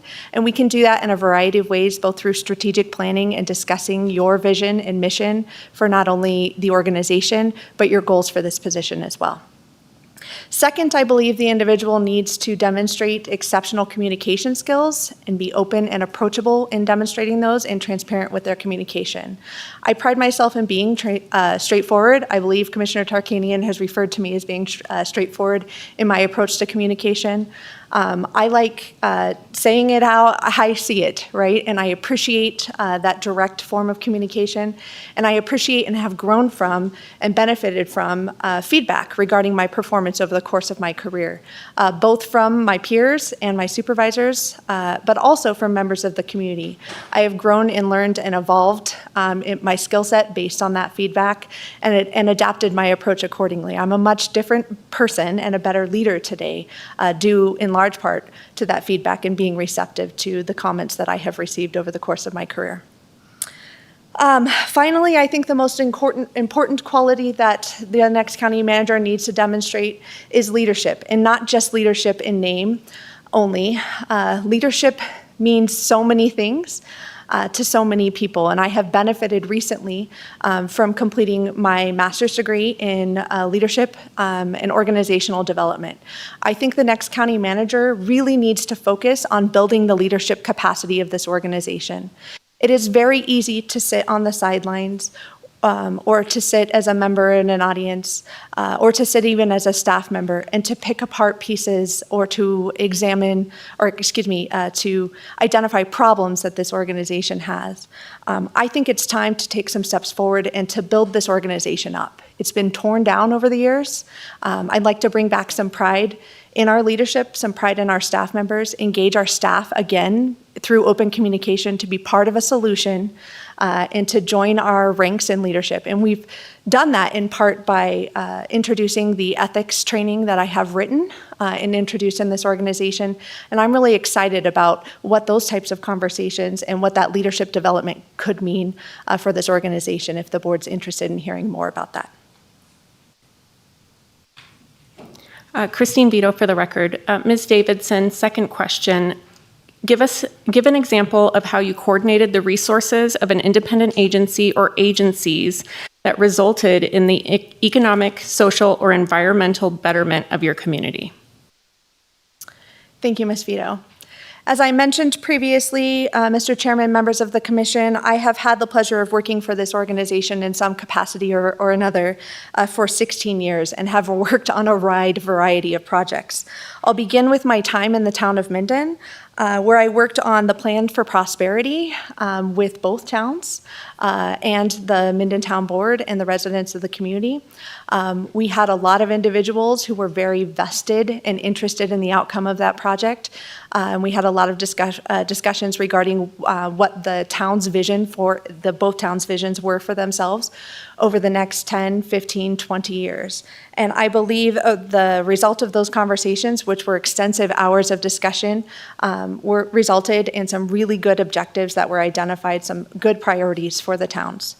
Which then ended up being incorporated into the Douglas County Master Plan, which is another project that I had a pleasure of working on. That included a diverse group of stakeholders with lots of different opinions about what is in the best interest of this community. I've also had the pleasure of working on the consolidation of the county's water utility system The Valley Vision Plan, which was another economic vitality plan for Douglas County, the county strategic plan prior to its expiration, the VHR task force, which you guys have discussed exhaustively this afternoon. I am a firm believer that the more stakeholders that can engage in a conversation and can be brought to the table to discuss an issue results in higher quality decision-making on the part of elected officials. And I recognize that one of my primary functions as support staff to the commission is to make sure that the commission is able to hear those voices in whatever format the commission thinks is appropriate. And I was fortunate enough to have been appointed to work with as the staff liaison to the VHR task force. And it is one of the prides of my career to have spent hours working with that initial task force over the course of the year, which resulted in, I believe, a 30-page report with the initial recommendations. I know we're still working on this very complex matter. It's probably the most complex thing that I've ever worked on in my career, but we're doing that and we're investing the time to get it right. It's time we need to take, and the more voices we can add to the conversation, the better off we will be. I have lots on my list of projects that I've worked on, that I've had the benefit of interacting with a wide variety of groups from across the community in addition to elected officials. I'm happy to expand on that if the commission wishes. Christine Vito for the record. Thank you, Ms. Davidson. Question number 3. Following adversity, how would you go about increasing staff morale and ensuring the public trust simultaneously? Thank you for the question. This organization has faced a lot of adversity in the last 10 years. And certainly public trust has been damaged. I think when County Manager Cates came on board, he made it his priority to open up communication and to put integrity and ethics at the forefront of the conversation by leadership. And I'm really pleased with the quality of leadership conversations that we're having in our organization with the ethics program that we have in place. But I'm exceptionally pleased with the fact that we're not just taking a top-down, preach from the pulpit approach to ethics and integrity. We're modeling behaviors and starting conversations in this organization to make it a norm of behavior in this organization, to raise concerns, to ask questions, to have leadership be approachable, to have an open door policy, to make employees, again, part of the solution. We have exceptional employees that work in this organization who care passionately about the work that they're doing, and they're an underutilized resource, in my opinion. I really think the way forward past adversity and towards progress, towards a high-performing organization, is to tap into the potential of those employees. If the board is interested in hearing more about high-performing organizations, I'd be happy to talk to you about that. Just very briefly, I'd like to say that one method towards moving past diversity is to look at the characteristics that have been identified in top-performing organizations across the nation by researchers in organizational psychology. They talk about high-performing organizations. Those organizations that are top performing have a strategic direction and a long-term orientation. As you're aware, our strategic plan is expired. The first steps the next county manager should take is to work with this board to identify a timeline to get that strategic plan updated so that we can begin to accomplish the major steps forward that we need to. In addition, top-performing organizations adopt a philosophy of continuous improvement. They're constantly looking at their processes and their procedures. They're learning organizations. They learn from their mistakes, and they're consistently evaluating themselves and assessing their performance and finding ways to do better and to do more. Also, they're open and transparent, and they're action-oriented. They want to get things done. Plans don't just sit on a shelf and collect dust. When an objective hits the strategic plan, the organization finds ways to accomplish it and to align employee behaviors with the strategic objectives of the organization. And finally, as I mentioned, a high-performing organization cannot do any of those things without the people, investing the time in the people. Quality management and quality employees will move us past adversity and into the future. Christine Vito for the record. Ms. Davidson, what strategies do you use to anticipate problems? If a problem arises that you have not anticipated, how are you likely to handle it? Please provide examples. In public administration, we encounter unanticipated problems every day. Recently, this community had to deal with extensive flooding on the level that we'd never seen before. What's really important, again, is the quality of the employees we have in this organization and the quality of leadership. Employees need to be resilient, flexible, agile. They need to be critical thinkers. And the best way that we can deal with the unknown is by training our employees to be critical thinkers and investing in their professional development. Over the course of my career, as I mentioned, we've had to deal with each of those things, and I think all of the characteristics that I identified in a county manager as being important to the success of that individual are going to be are important to dealing with the unknown. That includes open and transparent communication, admitting what you don't know, asking for the resources that you need to be successful and to move past the problem, and to making sure that the right stakeholders are at the table during the conversation, so that all the perspectives that you need to make high quality decisions are included in that conversation, so that you don't make mistakes right off the bat because you missed something or you have incomplete information or maybe your approach was biased. Christine Vito for the record. Next question, Ms. Davidson. Please describe a time when you built strong relationships where none previously existed. That's a very good question. As I mentioned in my introductory comments to the first question, I have had the pleasure working with a wide variety of individuals, both inside and outside of this community. And I think the one that I am most proudest of, and I'm sorry I already brought it up and you guys have discussed it at length this afternoon, is the VHR Advisory Board, which was previously configured as the task force. I have never been prouder of a group of citizens that were brought together due to a call of action, a solicitation by the county commission for a variety of diverse opinions regarding a controversial topic. And to get those individuals into a room and to get them to come together and build consensus around some recommendations, and to see those relationships last past that task force and transition to an advisory board, and to see the relationship that's built with the advisory board and how well they functioned during their public meetings. I played a small part in that, but it's one that I'm most proud of, and one that I think was facilitated by relationship building skills and communication skills, and just listening when people had things that they needed to say. I learned from that process. I made mistakes during that process, and I've grown from that process. Christine Vito for the record. Ms. Davidson, last question. What do you believe are the 3 biggest challenges that Douglas County will face as an organization in the next 3 years? And what are the 3 biggest opportunities?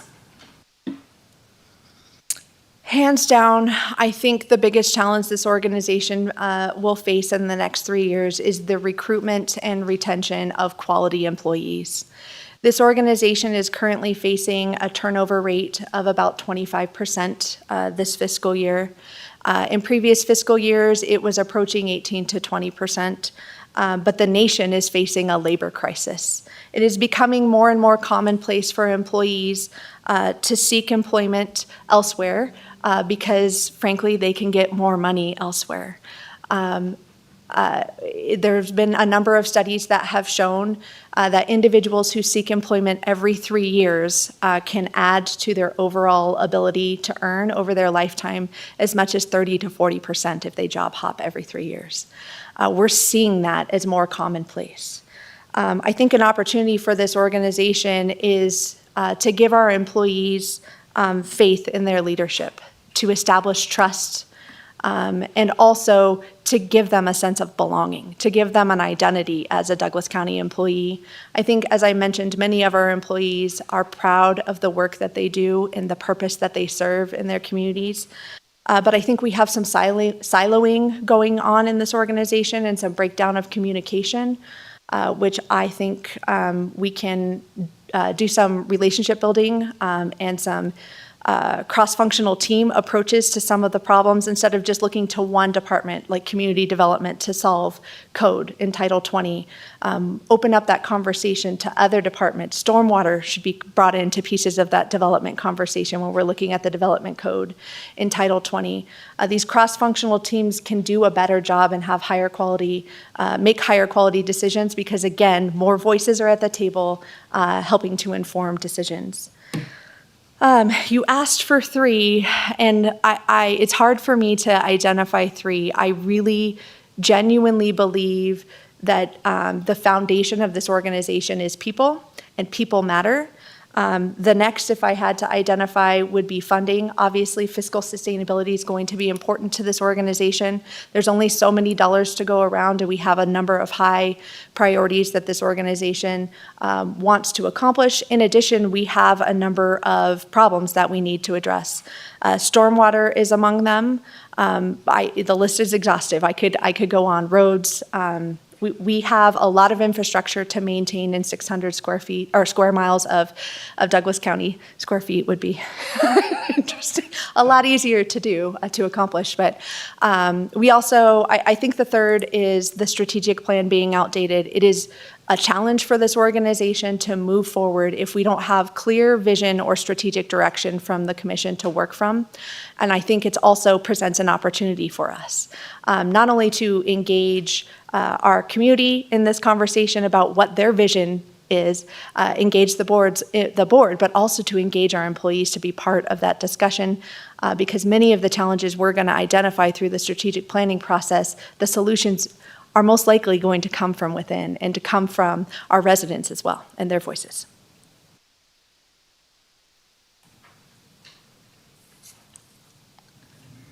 Mr. Chairman, that concludes the 6 scripted questions that Human Resources prepared for this interview. At this point, I don't know if it's appropriate for the board to ask follow-up questions or what the next step would be. I think it would be appropriate for each of us to ask a question or so if you have, or if you want a clarification on an item. That would be appropriate, would it not, Mr. Hames? Mr. Cates? You think so? Yes. Yeah. Well, we have her individually in the room. So, yeah, I think that would be appropriate. So I'm going to go to the 2 commissioners that are online. And I'll start with Commissioner Noasad. Mr. Commissioner Noasad, do you have any questions for Ms. Davidson at this time? Or no, I do not. Any of those? I do not. You do not. Okay. Commissioner Rice, do you have any questions for Ms. Davidson? I just want to make a statement that I've been mulling this over for quite a while now, and I'm proud and I'm happy that we have 2 such qualified people. And I don't want to take anything away from anybody, but I think I've made my choice. Thank you. Okay. Commissioner Hales, do you have any questions? I don't have questions. I just want to state that I want to encourage all 5 of us to be very open. I'm sure, Wes, that you're going to listen to both candidates with the ability to be open, aren't you?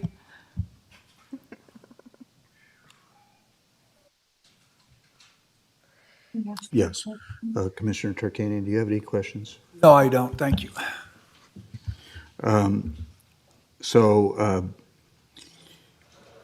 I know that question 4 here, what strategies do you use to anticipate problems? Give an example. And if a problem arises that you have not anticipated, how are you likely to handle it? I know that it was impossible, basically, to anticipate the Tamarack fire. However, we did have advance notice that was approaching Douglas County in Nevada. and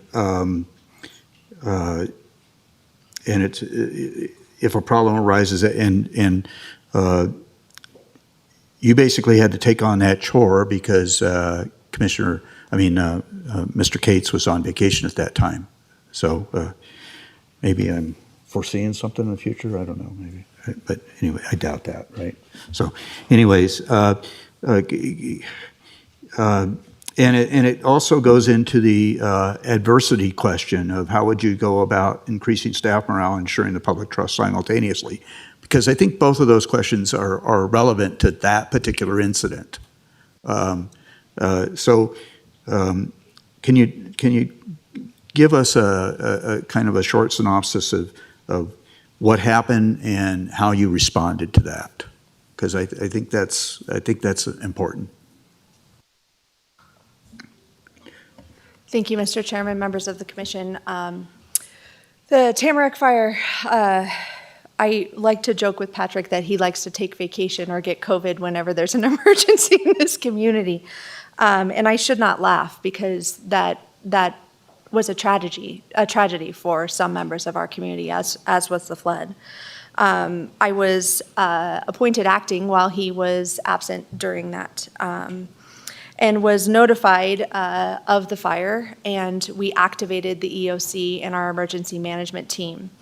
And I don't want to overstate my role in that situation because our emergency manager really did step in. And the emergency manager has a number of responsibilities. It's Chief Carlini at that time. And he did a phenomenal job of responding in that situation. My job was to facilitate communication with the board and to make sure that the board felt informed, that they understood the level of response, that if you had concerns, you were able to raise it to staff's attention. If you had members or constituents reaching out to you asking for public information updates, that we could get that information out to the board and to the public as quickly as possible, and that you felt comfortable and confident in the level of response that we were receiving from East Fork. I'm very proud of the work of the team at that time and the resources that we committed to the response. I had a very small piece in that, but as you mentioned, it was another instance in which we had to respond to a crisis and adversity in this community. What I had a bigger piece in, sir, is our moving forward in the future direction of emergency management. As you're aware, the board did make the decision to move away from the contract and to build a structure internally. I did help facilitate that structure and to write those recommendations for the commission in partnership with our chief of staff.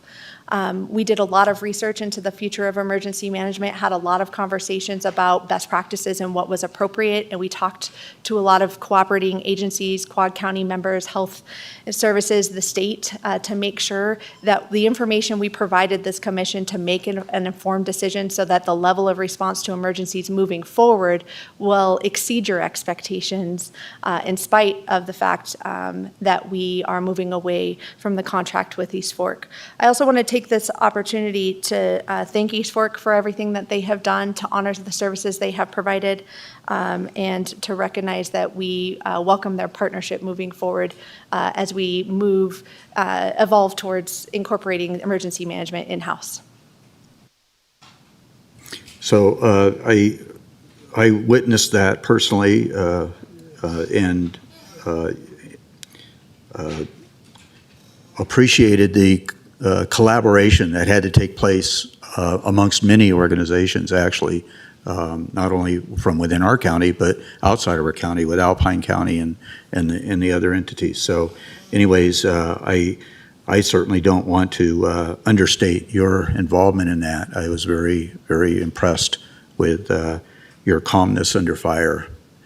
No pun intended, okay? So anyways, I want to, once again, if I haven't done so in the past enough, thank you for those efforts. So I also I want to commend you for applying, because anytime an individual puts themselves in front of a board of this nature in this type of a situation, it takes a lot of intestinal fortitude. Okay, so I commend you for doing that and stepping forward and seeking this position. So if the other commissioners have nothing else to say, I guess Mr. Chairman, if I may, Sure. I'm sorry. I anticipated that you might ask me about a 90-day action plan. So I have written one. I do want to provide you with copies today. I recognize it was not a formal question, but I went through the effort. I'm really thank you for this opportunity, and I'm very excited about what this could mean for this organization and for myself. This is a tremendous opportunity, and even if the board were not to select me, going through this experience in and of itself and going through the exercise of putting on paper my vision was very inspiring and motivating. So thank you for that, and if I may That's very approach- commendable. Would you please, yes, provide us copies? We need one for the record as well, and then we should provide the public also with those. So thank you. Do you have the capacity to email this? Yes. Okay, so I'm sure you'll email it to the other two commissioners. Is that right? Yes. Okay. Okay.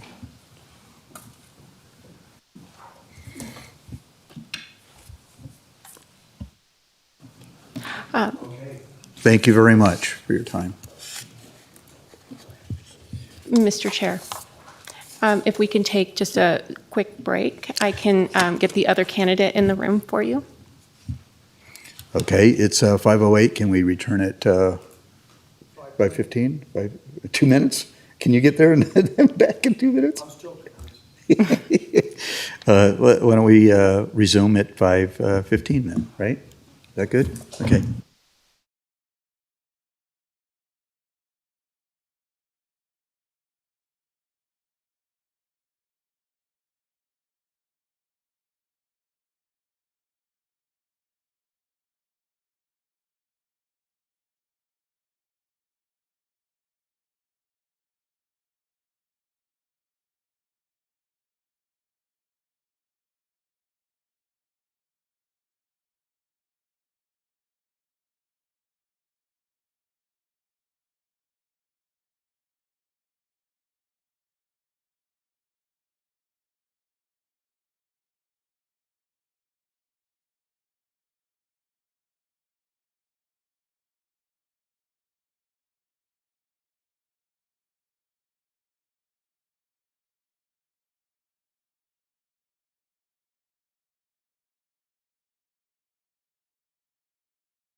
I think it's close enough to 5:15. We can proceed, so. Ms. Vito, you want to proceed? Thank you, Mr. Chairman, members of the commission. I have your second candidate before you now, Terry Willoughby. Ms. Willoughby, I will go ahead and start with the first question. What are the 3 most important job functions of the county manager? As far as what I think is the most important thing about being a county manager is to remember that you're a leader and you are always responsible for setting the tone at the top. We talk a lot about that in internal controls. Everyone in this organization looks to the county manager. And so the county manager should always be ethical in all their job functions, make their decisions transparent, and be an example to all the employees. As far as job functions, I think the most important thing is to make sure things get done, particularly what the board objectives are. That doesn't mean that the county manager needs to do those jobs, but he's the wheel, getting that wheel going and making sure that staff are working to get those objectives done. Also have a strong hand on the finance of the county and just making sure that policies are up to date.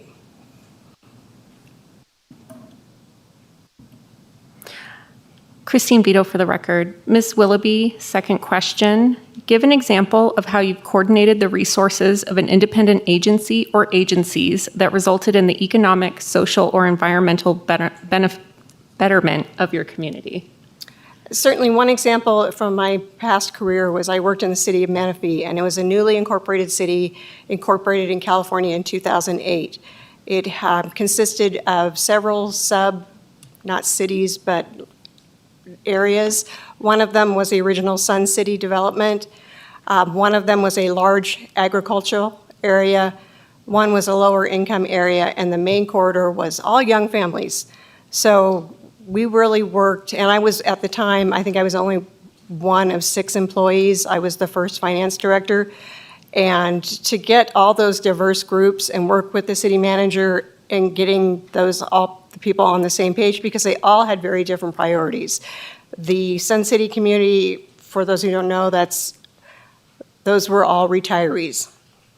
And then you had the young families that they wanted money spent in money in the budget for parks and youth activities. And then we had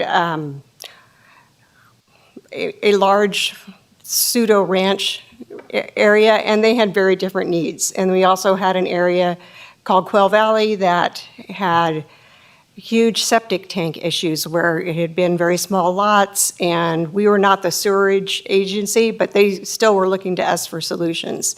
And so they had their priorities. And to bring everybody together on the same page through the budget process was really good, and also and I wore a lot of different hats in that organization because there were very few of us, so something would come up, and if you opened your mouth, you would be doing it.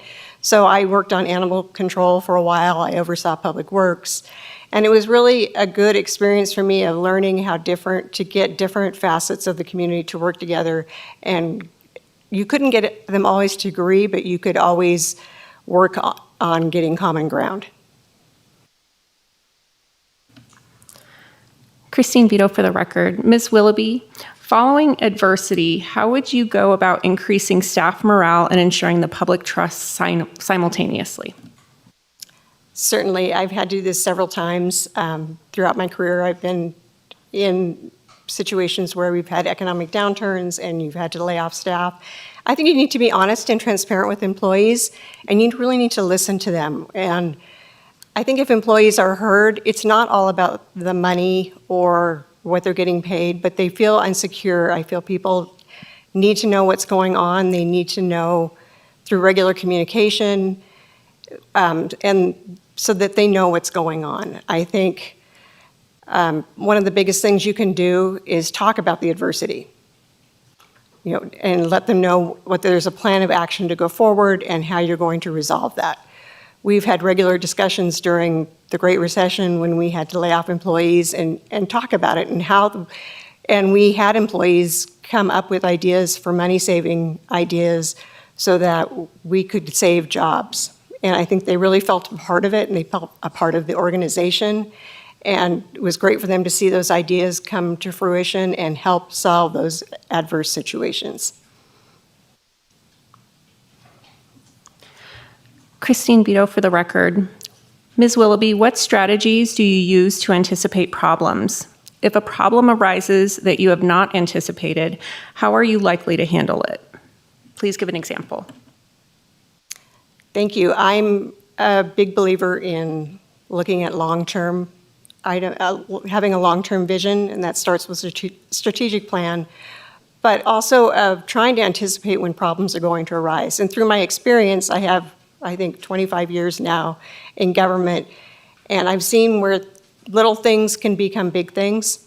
And, you know, you kind of have to know that perhaps you should take care of the little things. If you take care of the little things every day, it really helps when the big things come along. So you have to look at the details, the devil's in the details, and move forward. As far as adversity, Menifee again, when unexpected problems arise, one problem was the state of California overnight took 40% of our general fund budget in Menifee, literally from one day to the next. They changed the tax structure where New Cities has previously received a special property tax allocation, and they eliminated that in the legislation, and overnight we lost 40% of our general fund budget. So we had to be very quick to react. We knew we weren't going to have the money, and how did we balance our budget? We didn't have a lot of reserves because we were a new city. So we really put our heads together. I called my team together. We worked together as a team to come up with problem-solving ideas. Same thing happened here during COVID. That was hard. We didn't know what was going to happen. Worked with managers. We worked on putting together a budget that in case the worst thing happened, we could sustain it and the county would be sustainable. And we also received about $9,000 of federal grant money with really guidance that changed every day. And so really working with the management team and the county manager to develop strategies to deal with all of that and the COVID and everything that came forward with that, and hoping that there wouldn't be an economic downturn. But if there was, we were prepared. Christine Vito for the record. Ms. Willoughby, your next question. Describe a time when you built strong relationships where none previously existed. I think I've done that here at Douglas County. When I came in, there was not a lot of trust for finance or the previous finance director or chief financial officer. It seemed to be a very much where people didn't want to share. They were afraid. And that's never a good thing. So I really been able to build good relationships with elected officials as well as department heads, and be the helper that finance should be, rather than somebody that just slaps their hand. Because if I don't know what the issue is, I can't help you. And they're not trying to do something wrong, but sometimes we want to make sure they do it the right way or the better way. So I think I've done a lot of that through changing the budget process throughout my time here in Douglas County, but built a lot of good relationships. Christine Vito for the record. Ms. Willoughby, your last question. What do you believe are the 3 biggest challenges that Douglas County will face as an organization in the next 3 years, and what are the 3 biggest opportunities? I think one of the biggest challenges, also the biggest opportunity, is going to be the loss of current leaders and directors, the generational change that's going to come about. I think it's also a great opportunity to bring in new blood and new ideas. But we have to bring those people up in the organization, and they need to have some training so that they'll be able to fill into those next steps. I think another big challenge is we have some large infrastructure projects. As you know, hopefully we'll be bringing a debt issuance to you soon. It'll be the largest in the county's history. And so I think that's going to be a big challenge. I think it's a great opportunity. It's going to be a great project to build a judicial center. But I think it will be a challenge to educate the public, and as well as all the constituents of Douglas County as well as the board. And as another challenge, I think, would be, and it really is tied to the change in retiring directors, but we want to build continuity. We want to have a continuity in our board. We want to have continuity in our organization so we don't have this loss of information throughout from within 5 years. As an example, I don't think any of this current board was here when I was appointed in 2018, and that hasn't even been 5 years. So there's been a lot of turnover. So I think that could be a hindrance.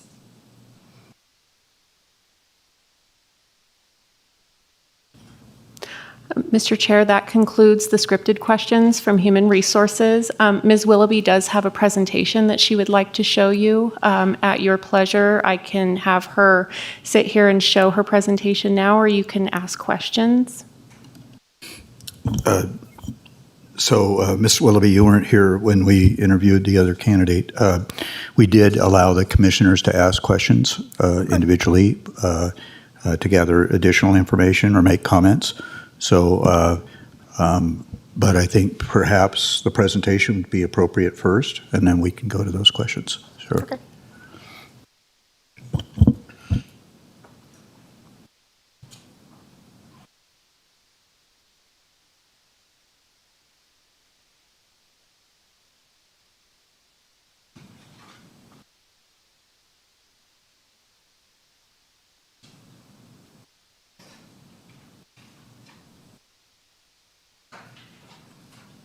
And once again, we're making copies of these available to the public. Is that right?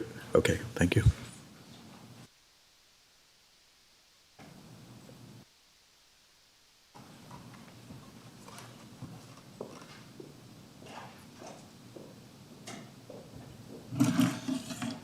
So I had wanted to put down some of my thoughts from my tenure at Douglas County, and so I'm just going to go through these briefly. I have some talking points, but just some things I think and see that I think are important to me. So as far as my vision for Douglas County, I think I would like to see the government of Douglas County with direction from its elected leaders and in partnerships with citizens and businesses playing a leadership role in achieving a balance between growth, natural resources, and preservation of the unique historical and natural characteristics of Douglas County. I think we have a lot of great things to offer, but we have a lot of people that need to have input.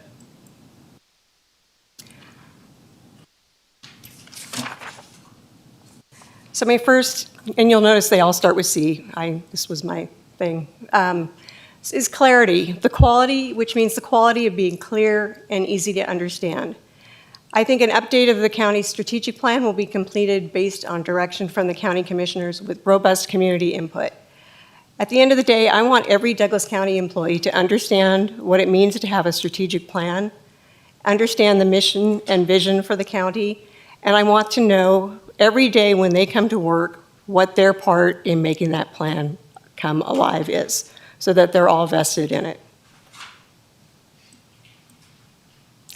Collaboration, working together. I think working together with community stakeholders, the business community, others, nonprofits have a lot to offer. And also departments working together on projects to gain efficiencies. I'd like to see more cross-departmental collaboration. There's a lot of times when we're all working on something, but we don't know we're all working on the same thing. As an example, during the budget process, 2 departments brought the same capital project forward. And to me, that means we're not working together. I think Public Works and Community Development have a lot of crossover. They would add a lot of value to each other on working on projects together. It would also be good to include the next level of staff in these cross-departmental this collaboration process. And understanding the operations of other departments. I sometimes think, and I see it more because I'm in finance and central, but people don't know what other departments do. We had an issue with the airport where they were going to bring a traffic enforcement contract, a towing contract forward. And I was like, why don't you use the sheriff Department. They have a contract already in place and they have a process. And at the time they said, oh, well, the sheriff won't do that. So I called and I said, why? Why won't you do that? And they didn't realize that the airport was county property. So if you talk to each other and you work together, it's so much more efficient. We have people, I see it in finance, where we're all departments are spending money on the same thing or with the same vendor, but we're not getting the scales of economy because we're not working together.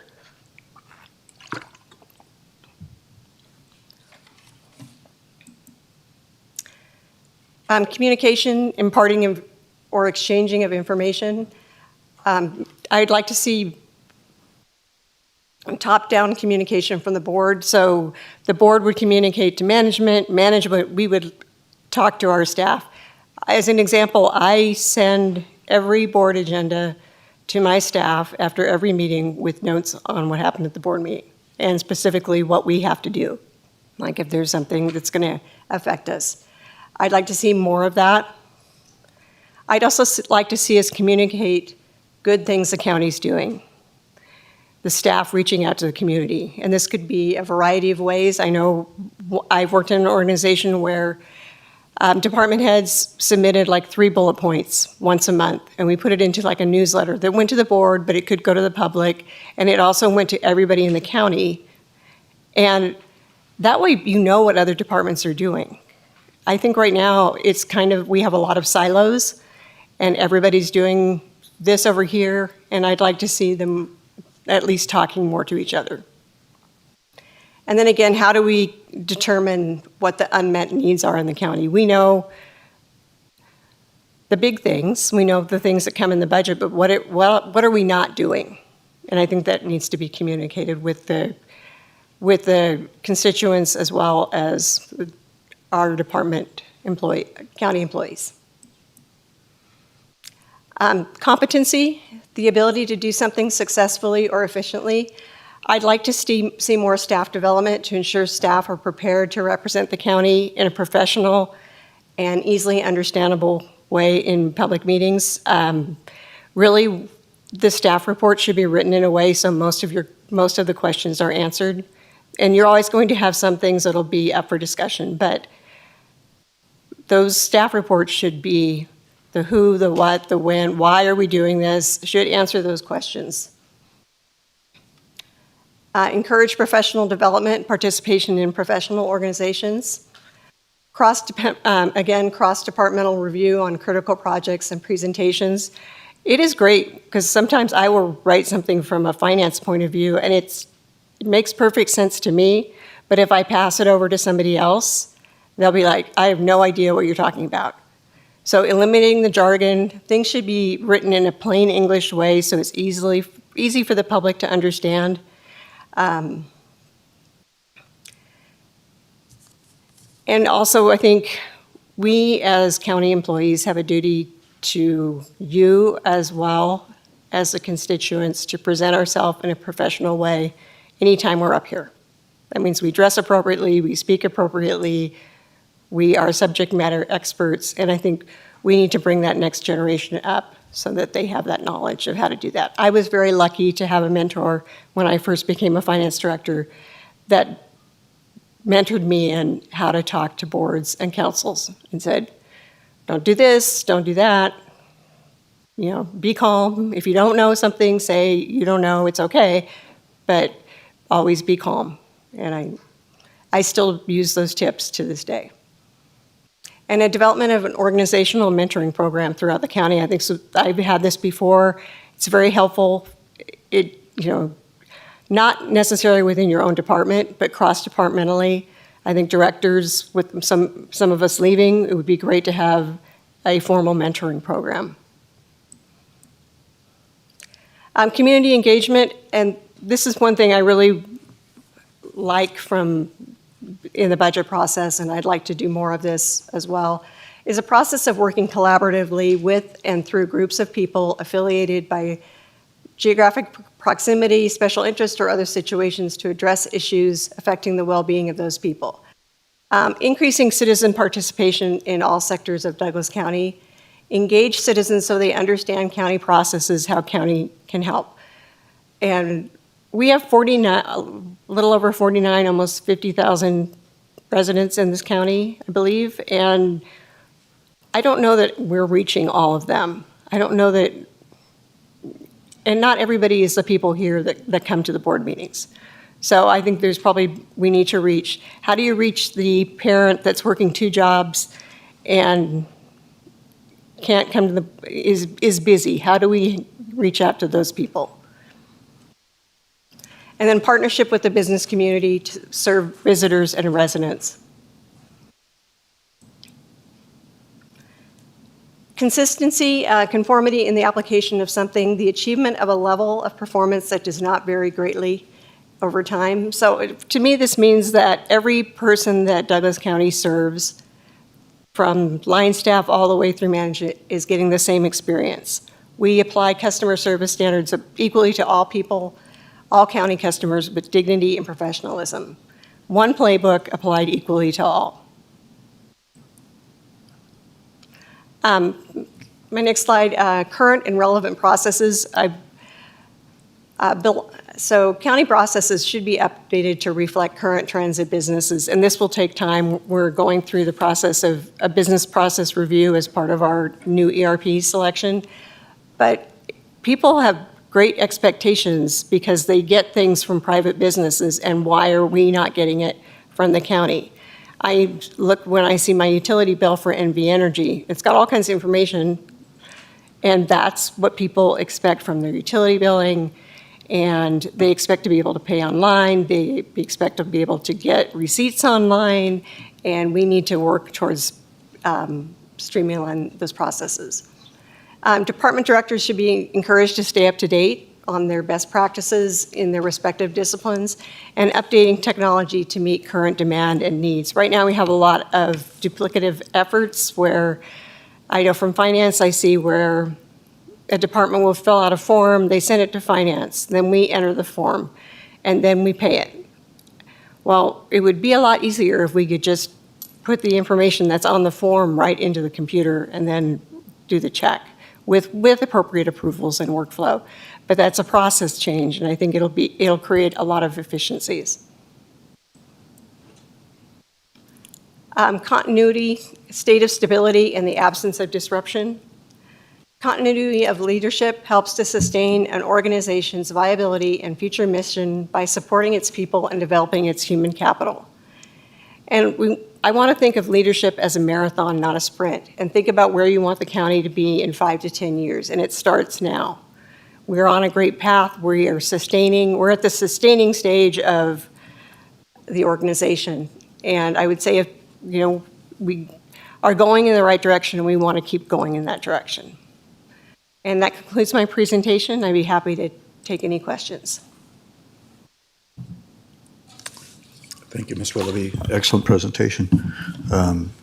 So I will, as we did before, we offer the opportunity for the individual commissioners to ask questions. Commissioner Rice, are you online?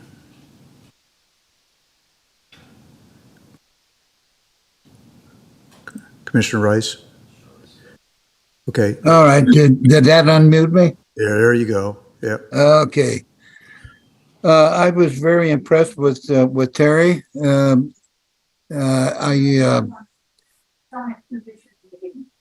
have always had the greatest respect for her. I'm conflicted because I know so much about her from my friend. Let me just interject. Are we just asking questions right now, or are we discussing, Chairman Gardner? I think right now we're asking if you have any questions of the candidates. I have no question for the candidate. Okay, very good. I guess after public comment, then we'll bring it back, right, for comments. Okay. Commissioner Noasad, did you have any questions for Ms. Willoughby? No, sir. Okay. Very good. Thank you. Commissioner Hales? Commissioner Turkanian? I want to say, first of all, think you're the most professional person, or one of the most that I've dealt with. You do a great job on the county, and I think you put together a great packet. I'm sure that you would make a great county manager. Thank you.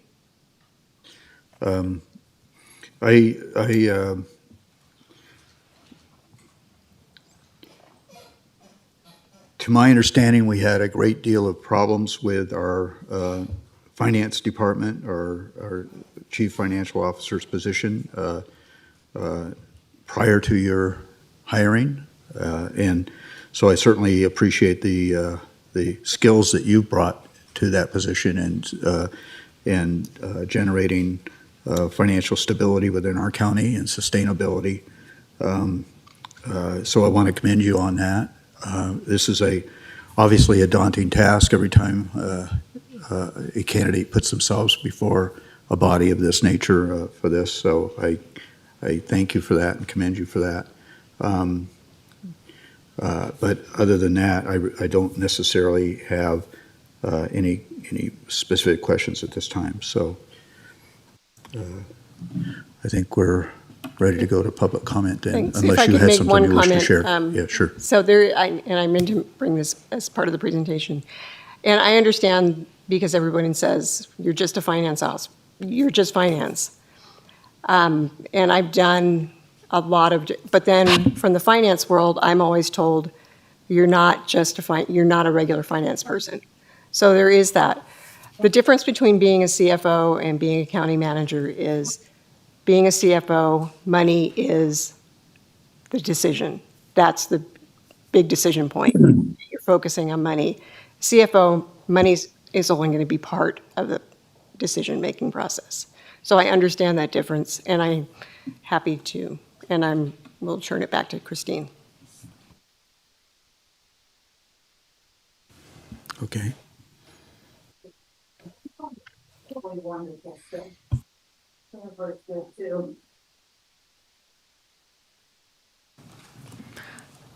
Mr. Chairman, that concludes the interviews, and so you may proceed in the next steps of your process. Okay. So at this time, then, we'll entertain public comment. This will be timed public comment. Just to remind Commissioner Tarkanian. And so we'll entertain public comment. After public comment, then we'll bring it back to the board for further observations, questions, or comments, and then see if we have an appropriate motion in play or not. So public comment is now open. Good afternoon or good evening. Dave Brady for the record. During my tenure as a commissioner and as a member of the school board, we had the challenge and the opportunity of selecting both a county manager as well as a superintendent. So I understand your plight. You certainly have the challenge and the opportunity, and I don't envy you. 4 years ago, we had outside survey, or excuse me, outside work done, external recruitment. That's what I'm looking for. And a committee was established by the county to review the 12 applicants and interview them and make a decision as to who should be further interviewed by the county commission. After a very long day and 12 interviews, I made the recommendation as a member of that committee that we not forward any of the applicants to the county commission for further review. Ms. Vito might remember that. That was seconded by the late Bill Henderson, and the rest is history. As we stand today, a large part of the problem with the applicants that we had was they weren't bad candidates. They just were not candidates that had a background, education, and experience that lent itself to the position of being a county manager. We had a publisher, we had a nurse, we had an engineer. There was a real disconnect, and we were all left scratching our heads saying, no, nobody here has that right resume that will contribute to the success of the county manager. You don't have that problem today. You have two very qualified candidates. And I think that what you have to look for is which of these candidates in particular has created a pathway to success and built the building blocks necessary to be successful as a county manager. And certainly, Ms. Davidson has a broad-based background in this county, a history of working from China Springs, Town of Minden, all the way to acting county manager. She's proven herself in that capacity, and I certainly think that there's an opportunity here to take advantage of what you have before you, and I would make the recommendation that you bring Jennifer Davidson forward. In my years, I know how to identify talent and put it in play, and you have that opportunity here with Jennifer Davidson. The last thing I would say is not that I can tell you how to vote, but I will. One of the things that I think you can do to address adversity in this organization and this community is whoever you choose, whoever is in the minority, change your vote. The community needs to see a 5-0 vote, whichever candidate you choose. That's my recommendation. Thank you. Do we have additional public comment?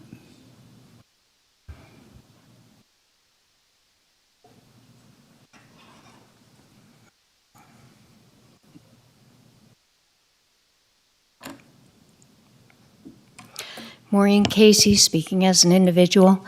I do not have a personal relationship with either Terry or Jennifer. I do like them both as individuals.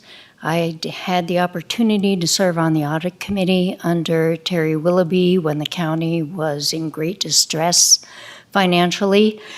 I had 2.5 years under Terry and was extremely impressed at how she was able to pull the county out of the dire circumstances we were in and bring her to where we are now.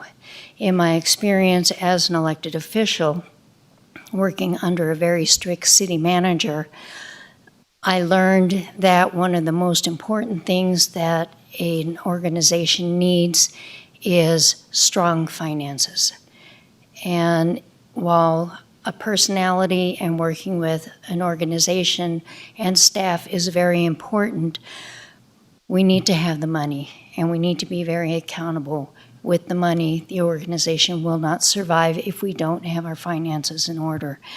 And while I really appreciate what Jennifer has done with the VHR board and the relationship she has cultivated with the community, I think at this juncture, we really need to have our money in order, and I support Terry and her appointment as, at the very least, as interim county manager, and I support Patrick's recommendation to the board's appointment for Terry. Thank you.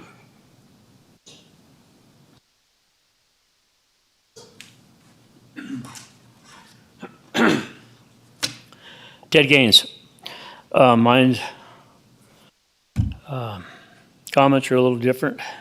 I'm going to remind you, Sheila and Mark, what they said earlier about the expertise of the people that are doing the floodplain stuff.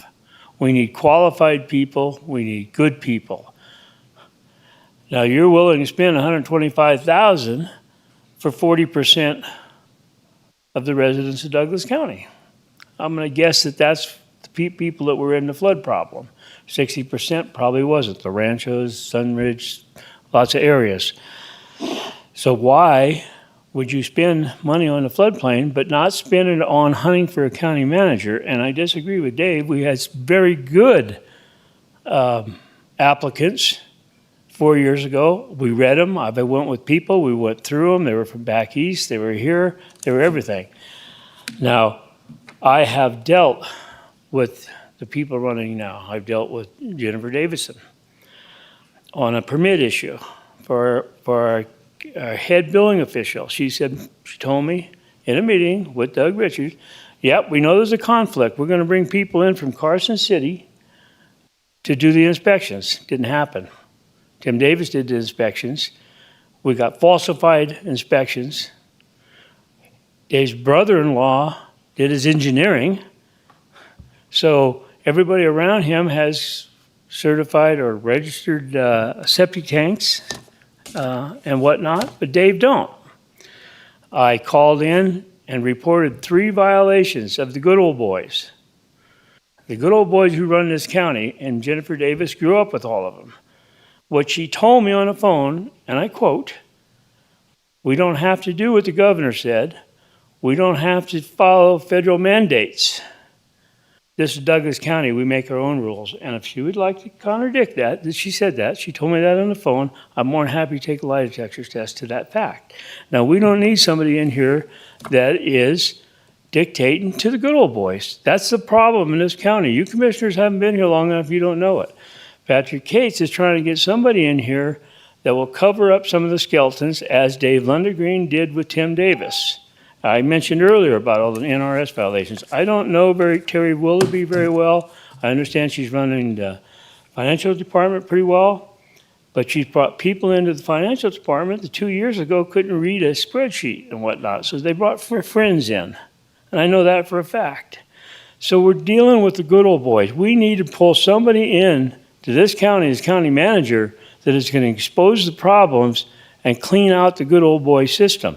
Tom Delaire sit in the hallway, says too much is leaking out. So that's my 2 cents on it. Thank you.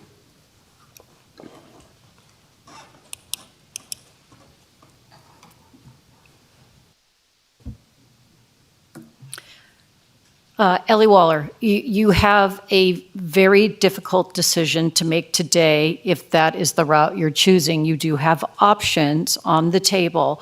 I've been fortunate enough for both these women to tolerate my questions with answers and patience. Sometimes I don't totally understand something, and both of them have equally appeased what I needed to understand. I know this is going to be a difficult decision, and either one of them will serve this county well. Again, but be reminded there is another option if you choose to go down that road. I don't even know if you're going to have a discussion about the option or just make a motion. Thank you.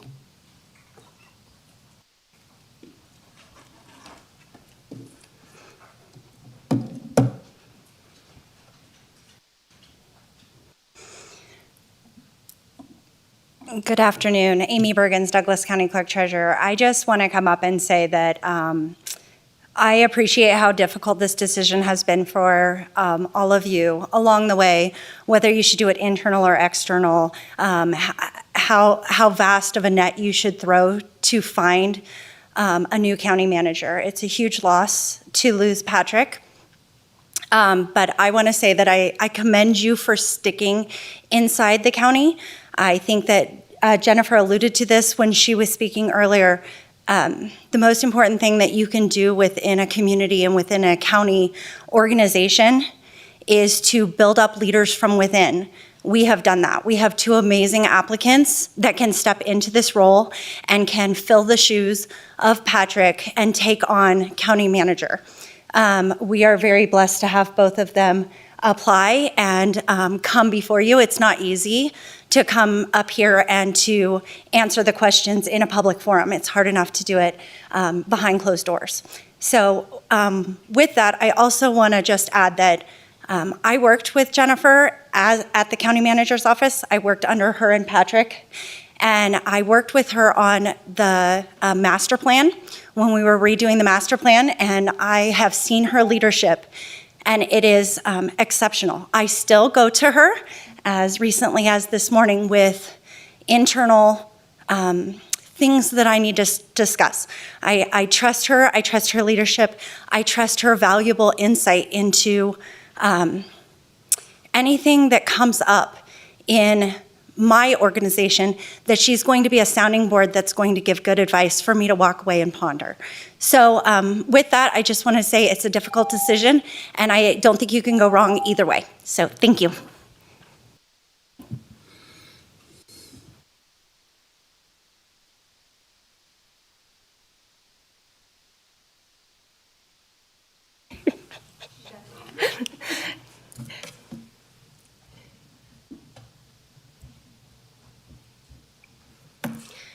Mickey Hempler, speaking as an individual. I am the last person qualified to tell or suggest who you should choose, but I did want to share my experience that I had with Jennifer on both the VHR task force and the advisory board. I don't know Terry, so I can't make a comment about her. And the finances of Douglas County have gotten so much better over the years that I'm really pleased that you are with the county, because I know we've had so many struggles.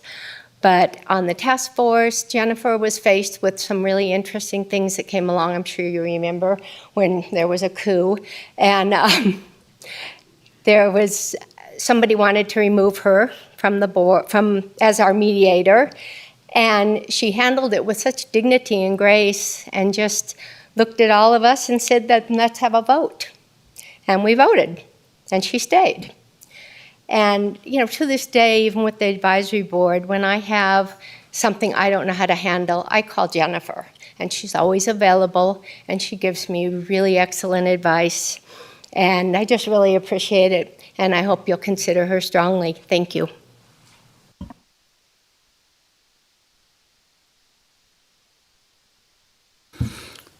Additional public comment? Okay. Then we'll bring it back to the board for commissioner comments, questions, observations. Commissioner Nosed, do you wish to add anything at this time? Not at this time. Okay. Commissioner Rice?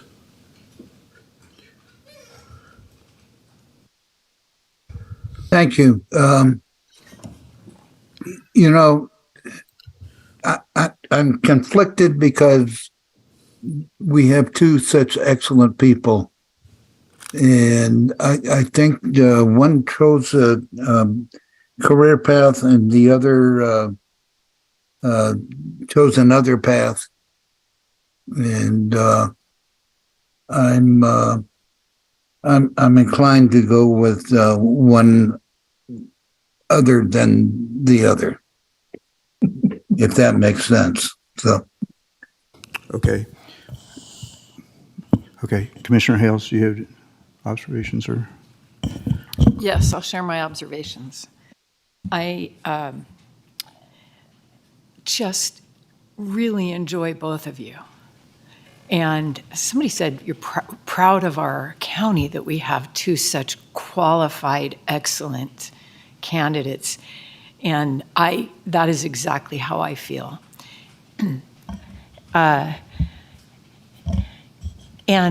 I am also impressed with how you're sitting by each other and how you work together. And you're the only two people competing for this, and yet it doesn't feel like a competition.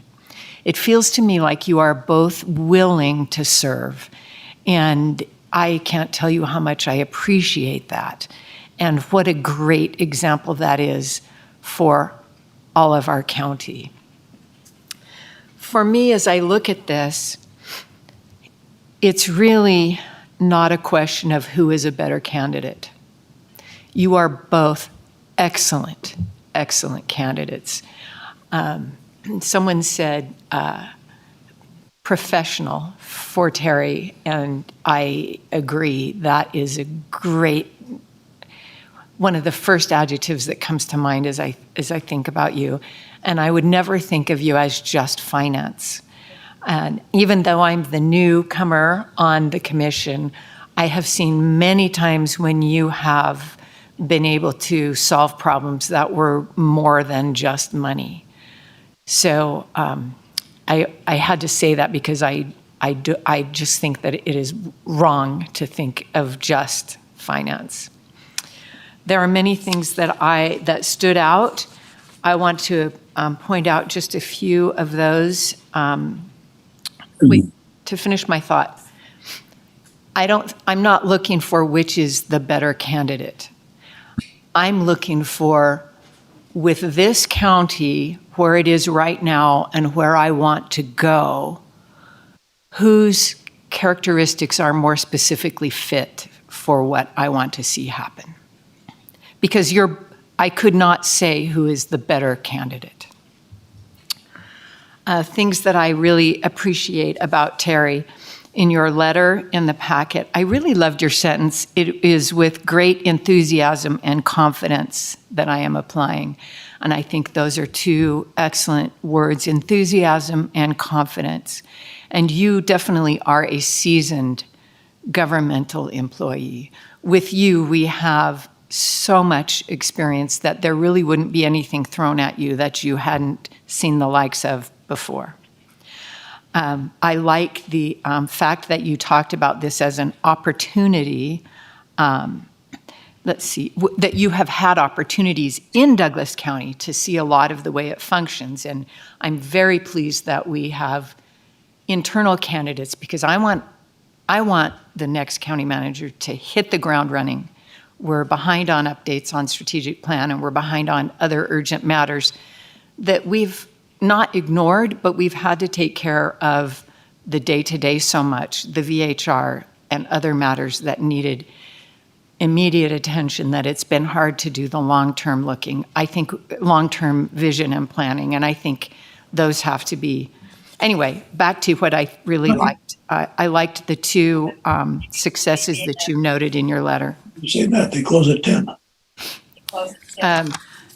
As you spoke, I liked that you talked about bringing people together to where they might not agree, but they were able to find common ground. I think that's an excellent skill.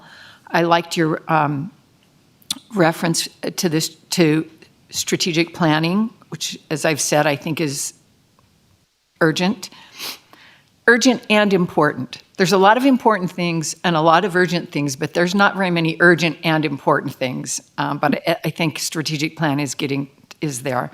I liked that you talked about how now there is trust for finance, for the finance department, and finance being a helper to getting things done. I liked your reference to, if you take care of the little things, then the bigger things are easier to do. I mean, I really liked all of that. I really liked the points in your presentation. And for example, just the one of how to reach more people. I mean, we see the same people in this room. We have so many other factions and constituents that it would be great to have that be an important question. How do we reach more people? When I look at Jennifer, in your letter, I liked the phrase passion for excellence in public service. And because that's how you live your career. That's how you live your life, I think. I liked your reference to motivating and inspiring teams. And I think that a lot of going forward, what we are going to need is to have everybody unified and moving forward and inspired. And both of you made reference to that concept. You talked about engaging stakeholders. And I really loved this. To be truly successful as a leader of this organization, one must also embody the values of integrity, accountability, communication, customer service, teamwork, and leadership. And all of those are important to me. In the first question, right out the gate, as you were interviewed, you talked about relationship building and the strategic plan. And those to me are really key moving forward. Other things I liked, you said that that people are the foundation of our success and that people matter. That is of high importance to me. So several times you referenced building relationships, and you spoke about the strategic plan in the same terms of importance and urgency that I feel. And so for those reasons, to me right now, Jennifer's skills fit what we need at this exact moment. 5 years ago, it would have been a different question, a different need. Commissioner Turkanian, nothing? So I'll make some comments and some observations. It has been pointed out, so we decided in April to postpone this decision until today and open the applicant process to internal candidates. And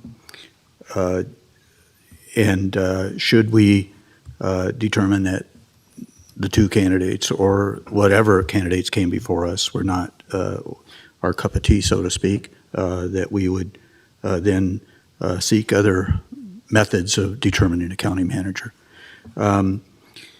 As it turned out, only these two candidates came before us that had been suggested by our current county manager, Patrick Cates. Only these two candidates came forward in that process. And so there was comments from the community to me is, that a note of surprise, I suppose.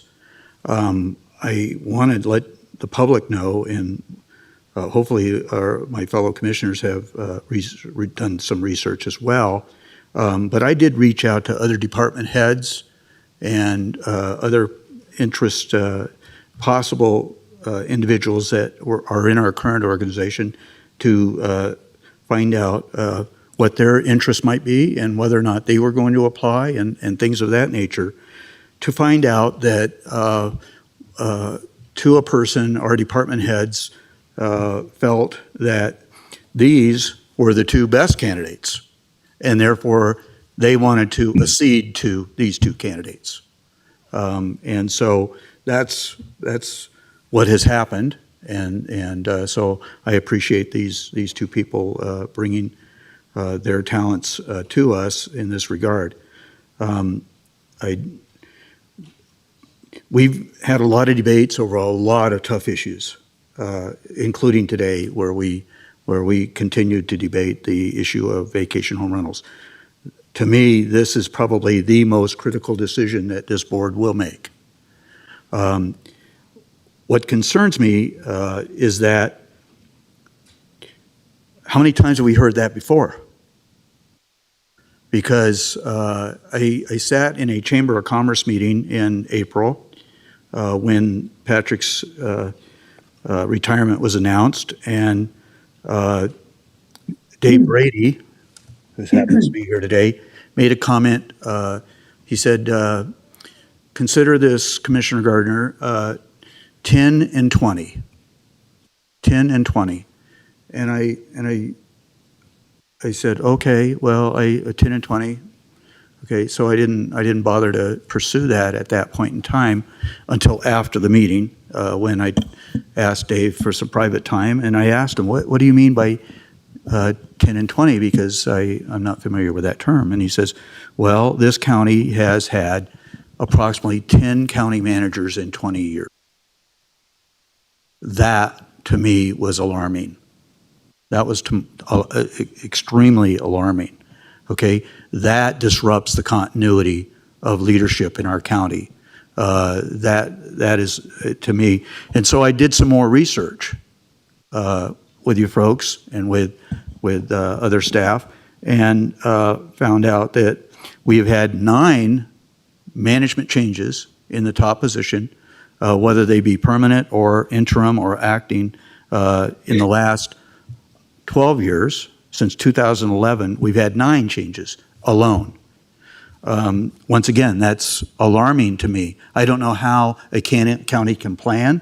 I don't know how it can go forward if it's constantly putting on the gas and then braking, and putting on the gas and braking. Even that effort on a motor vehicle puts wear and tear on a car alone. So can you imagine what it does to the county employees? We have somewhere in the neighborhood of somewhere around 650 employees. Okay, somewhere in that neighborhood, and so I think that concerns me that every year or so, as an employee works for our county, they're never sure who the county manager or who their department head or who they're going to be working for tomorrow. So I'm really, really concerned about that. I'm looking for a long-term solution. So the question I have here, and that's for you, Ms. Vito, when I read this item on the agenda, this, and Patrick has alluded to it when he was making his comments at the microphone down there, that this has been the most challenging job in his 30-year professional career working for government. And so, with that in mind, that also can, is cause for concern. Okay, I want to recognize the fact that Patrick still has an additional year on his contract, and I know that I actually talked to him about a modification of that, and to no success. But anyways, so here it says. The possible selection of a candidate, extension of a conditional offer, or alternatively, if a candidate is not selected, the appointment of an interim county manager and determination of next steps. So let me ask you this the question I had that brings to mind is it is a daunting task, and it's a difficult task. I don't know how anybody does it, honestly. So would it be appropriate or available to us to appoint an interim county manager for a term of up to 1 year, Patrick's of one of these two candidates, and let them have a year, perhaps, maybe shorter, depending upon how they feel in their suitability. Is this really their cup of tea? Give them a year to kick the tires? No. And would it give us a year to observe them and make a decision? And also, I know that is somewhat kicking the can down the road, but I'm just wondering if that would be an available option to us. So Cynthia Gregory from the Douglas County District Attorney's Office. I represent HR. The way that policy reads is that interim is for a short period of time. If it was going to be a year, you would need to actually have a contract. And so obviously you could do a contract for a year, but the way the policy is written, interim is for only a short period of time that's filling in for somebody who's absent. So I think, to be fair, under the policy as well as to the candidates, you would have to enter into at least a 1-year contract with the county, with the person.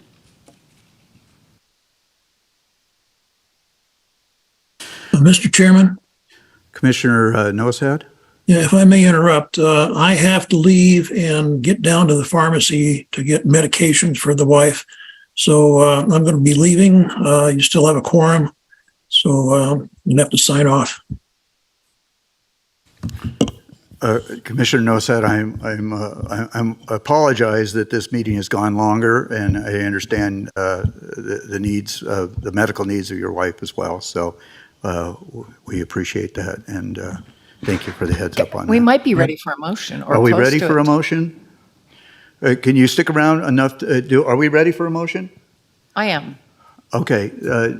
Who's Can making you a stick motion? around for maybe 5 minutes here as we make a motion then? That's all I'm going to give you. Okay, very good.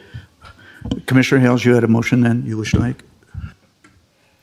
I move that we appoint Jennifer Davidson. Wait a minute, let me go to this. I move that we select Jennifer Davidson to be our next county manager and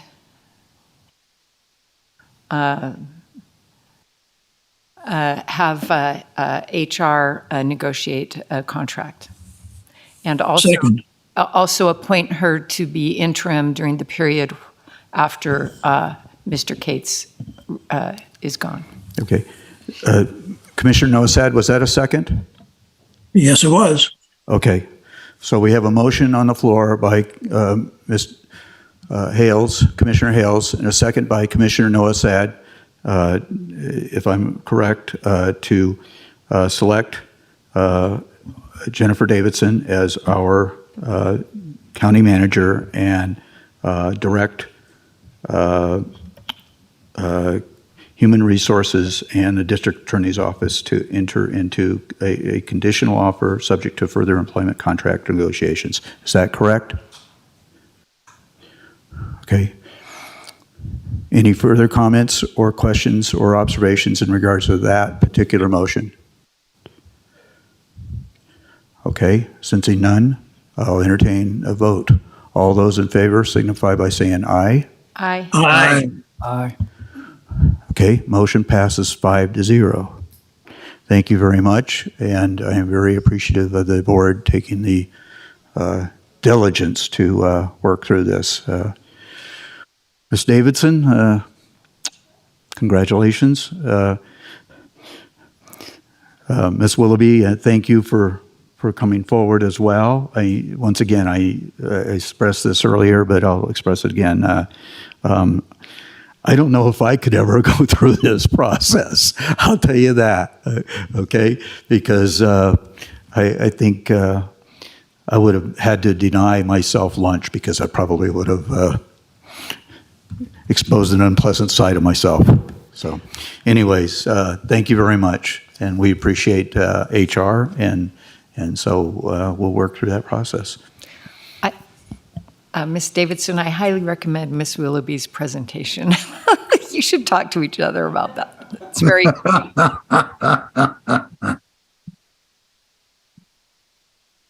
Okay, very good.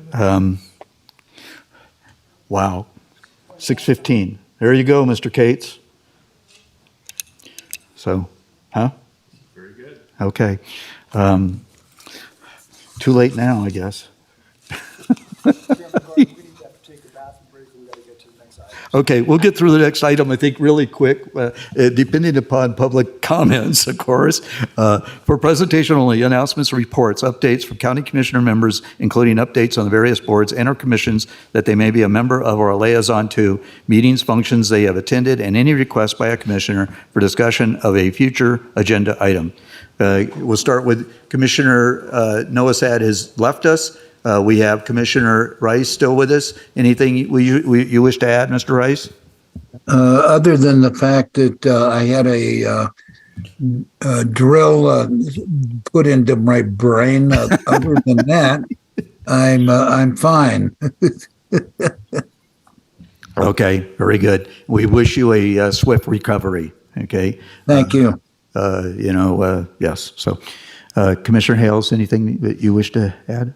I'll defer everything to the next meeting. Okay, Commissioner Tarkanian. I mentioned it earlier, I think we should put on the agenda sooner than later some discussion on the parking in Lake Tahoe with the summer months coming up, and in addition of 40% in the Upper Kingsbury area. I think that's an urgent matter.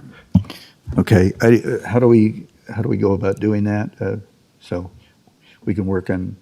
I'll tell the interim county manager. It's not. Yeah, it's not my. She left.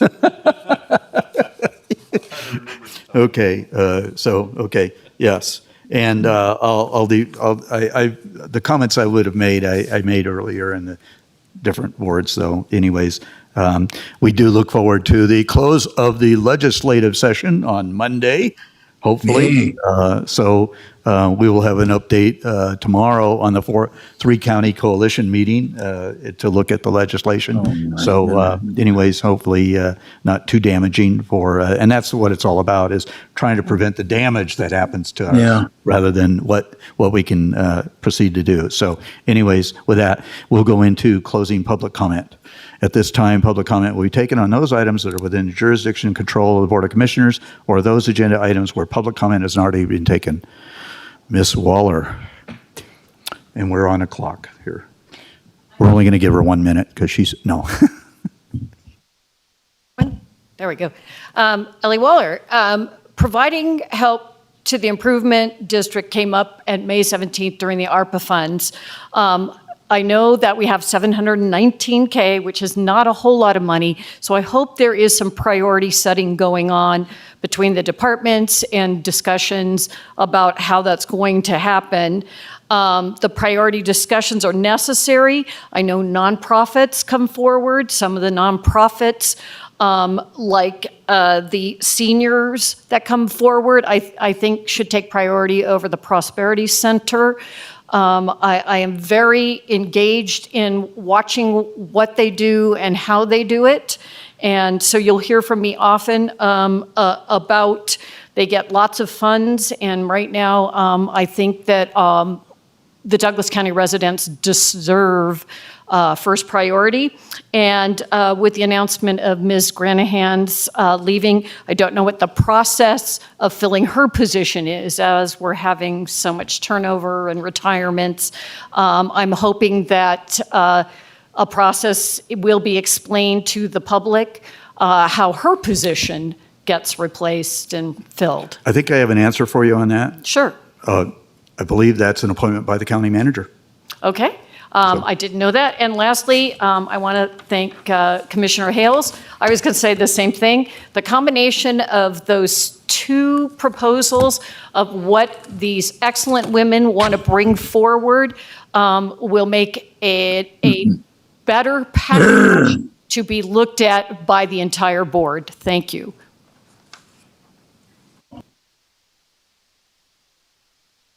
Oh,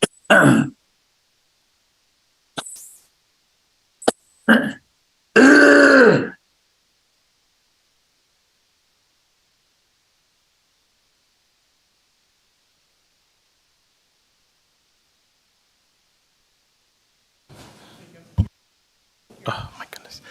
For the record, my name is Michael Avila. I was just up here recently for a 15-year award.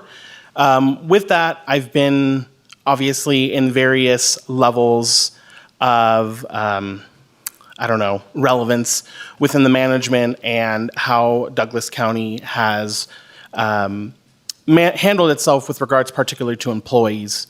I am appreciative that Jennifer Davidson, I really like Terry. I've worked with her for a little bit of a shorter time, but on a much more personal level, Jen has always embodied exactly what I believe that these, not just these employees, because it's important that the public is, looked after, et cetera, but I think Jen truly cares about us.